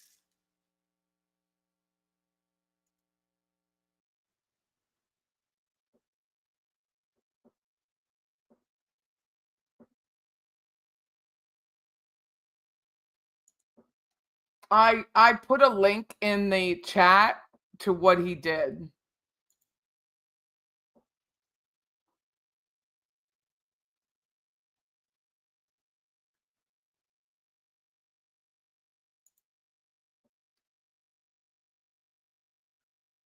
Yeah, I didn't see it either, Doris. I didn't see it.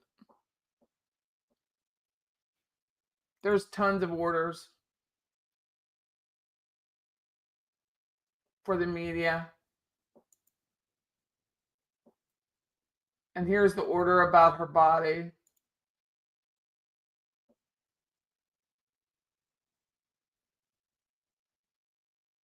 But the state had like 260 witnesses originally on the list.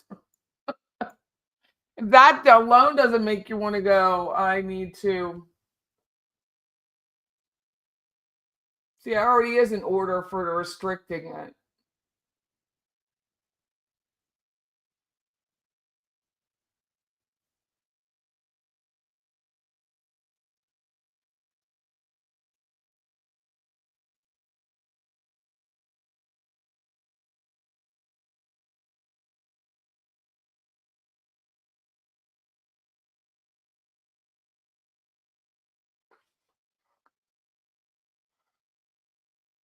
I don't know what that girl thought. I guess she thought it was Richard Allen.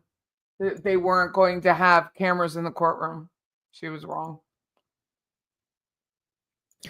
What is up, everybody? Welcome in. With Richard Allen was some sort of leak, and that's why Gull removed the cameras in the courtroom.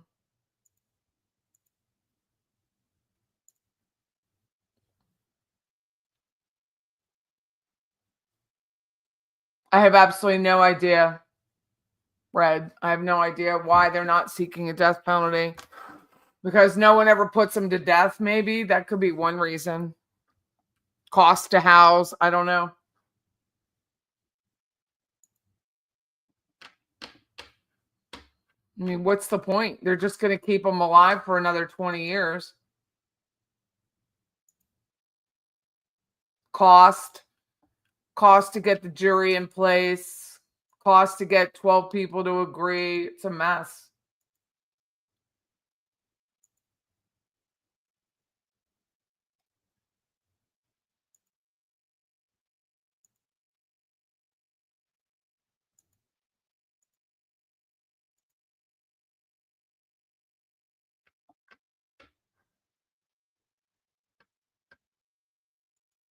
It would be nice if new administration picked him up and charged him federally too, violating her civil rights, and then gave him the death penalty. That would be sweet. That's not double jeopardy.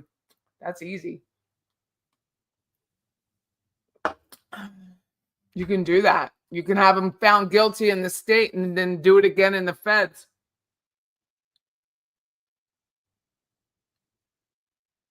That would be pretty sweet. I don't know. I'm pro death penalty as long as you're actually going to use it.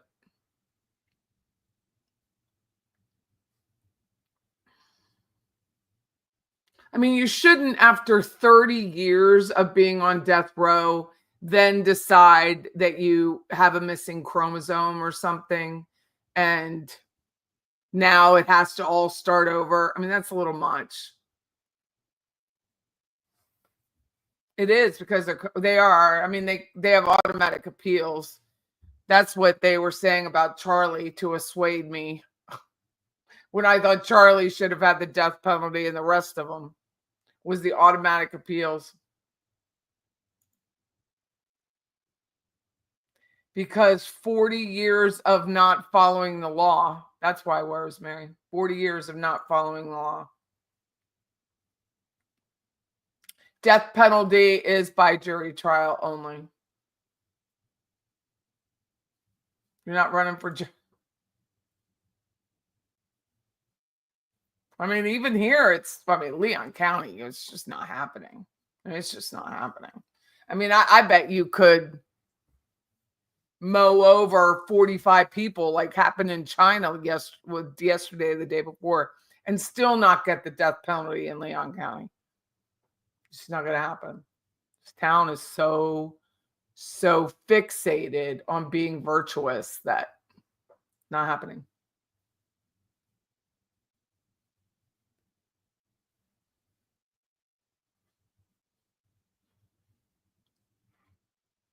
That's all I got.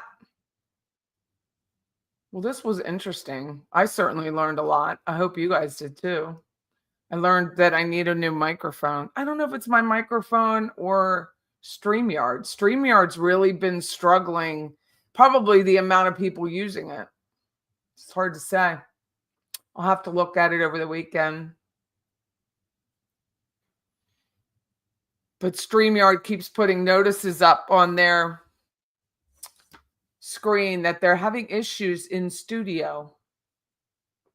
So if they're having issues in studio, I feel better about it. But if it's me, then I got to fix it. Oh, I will have a great night. It's still light out. It's sunny. It's beautiful. It's so beautiful out right now. So I hope you guys have a great night as well and stay safe. And who in here said they had keep duct tape and WD-40 in their purse? They keep duct tape and WD-40 in their purse. It's almost done. Oh, no. I don't know what time it starts here, but I mean, it's really bright and sunny out right now. I mean, typically you know, the last few Fridays I haven't done it, but I would go. Sunset's at 5:39 here. I would go smoke a cigar, but I got to drive home and it's so dark. Without trying to support no death penalty, I did learn from a crime victim that she has to go to court for decades. You do. That's true. I think that part of it's unfair. But on the other side, I always think of what was her name? Sharon Tate's mother, and then her sister, who was killed and slaughtered by Manson and his people. Sharon Tate's mother went to every hearing. And then her sister goes to every hearing. So you have your light on. The last 45 minutes here were totally dark by 5:10. So we do get more daylight. You worked in an old truck. Oh, I have weapons in my truck. I mean, I got stuff. But still, anytime you can be caught off guard. We put cameras up at the office because of the last couple months, YouTube and people being strange. So we put cameras up outside. We've been here for years and haven't had cameras, but now we do. Doris Tate. Do have stuff. I do. Yeah. Now we have a weapon. We have a gun in the office. I just don't know how to shoot it. So I'm going to have to go over to Talon and learn how to shoot this gun. Because now you don't have to have a license anymore in Florida. I try to be funny about things. Things are so serious. People make everything so serious. Try to be saying, but thank you all for your participation and for supporting the channel as you did, Kathy Q and Kitties and True Crime Wifey. Very nice. I should see you on Sunday afternoon between 3:30 and 4 sometime. I don't have anything right now. So I'm going to go work on my new webcam that Murder told me to get. Look at this cute little thing. It has a microphone in it, but I don't know how it'll sound, but I'm going to try it. It's so tiny, and it's in 4K. Look at this little privacy thing. Here's the little privacy piece. It's all by magnet. So it has a little privacy. The stand is magnetized too. Like the whole thing is a magnet. So crazy. Take care, everyone. Have a great night. Enjoy your weekend. Yay. Bye. Bye-bye.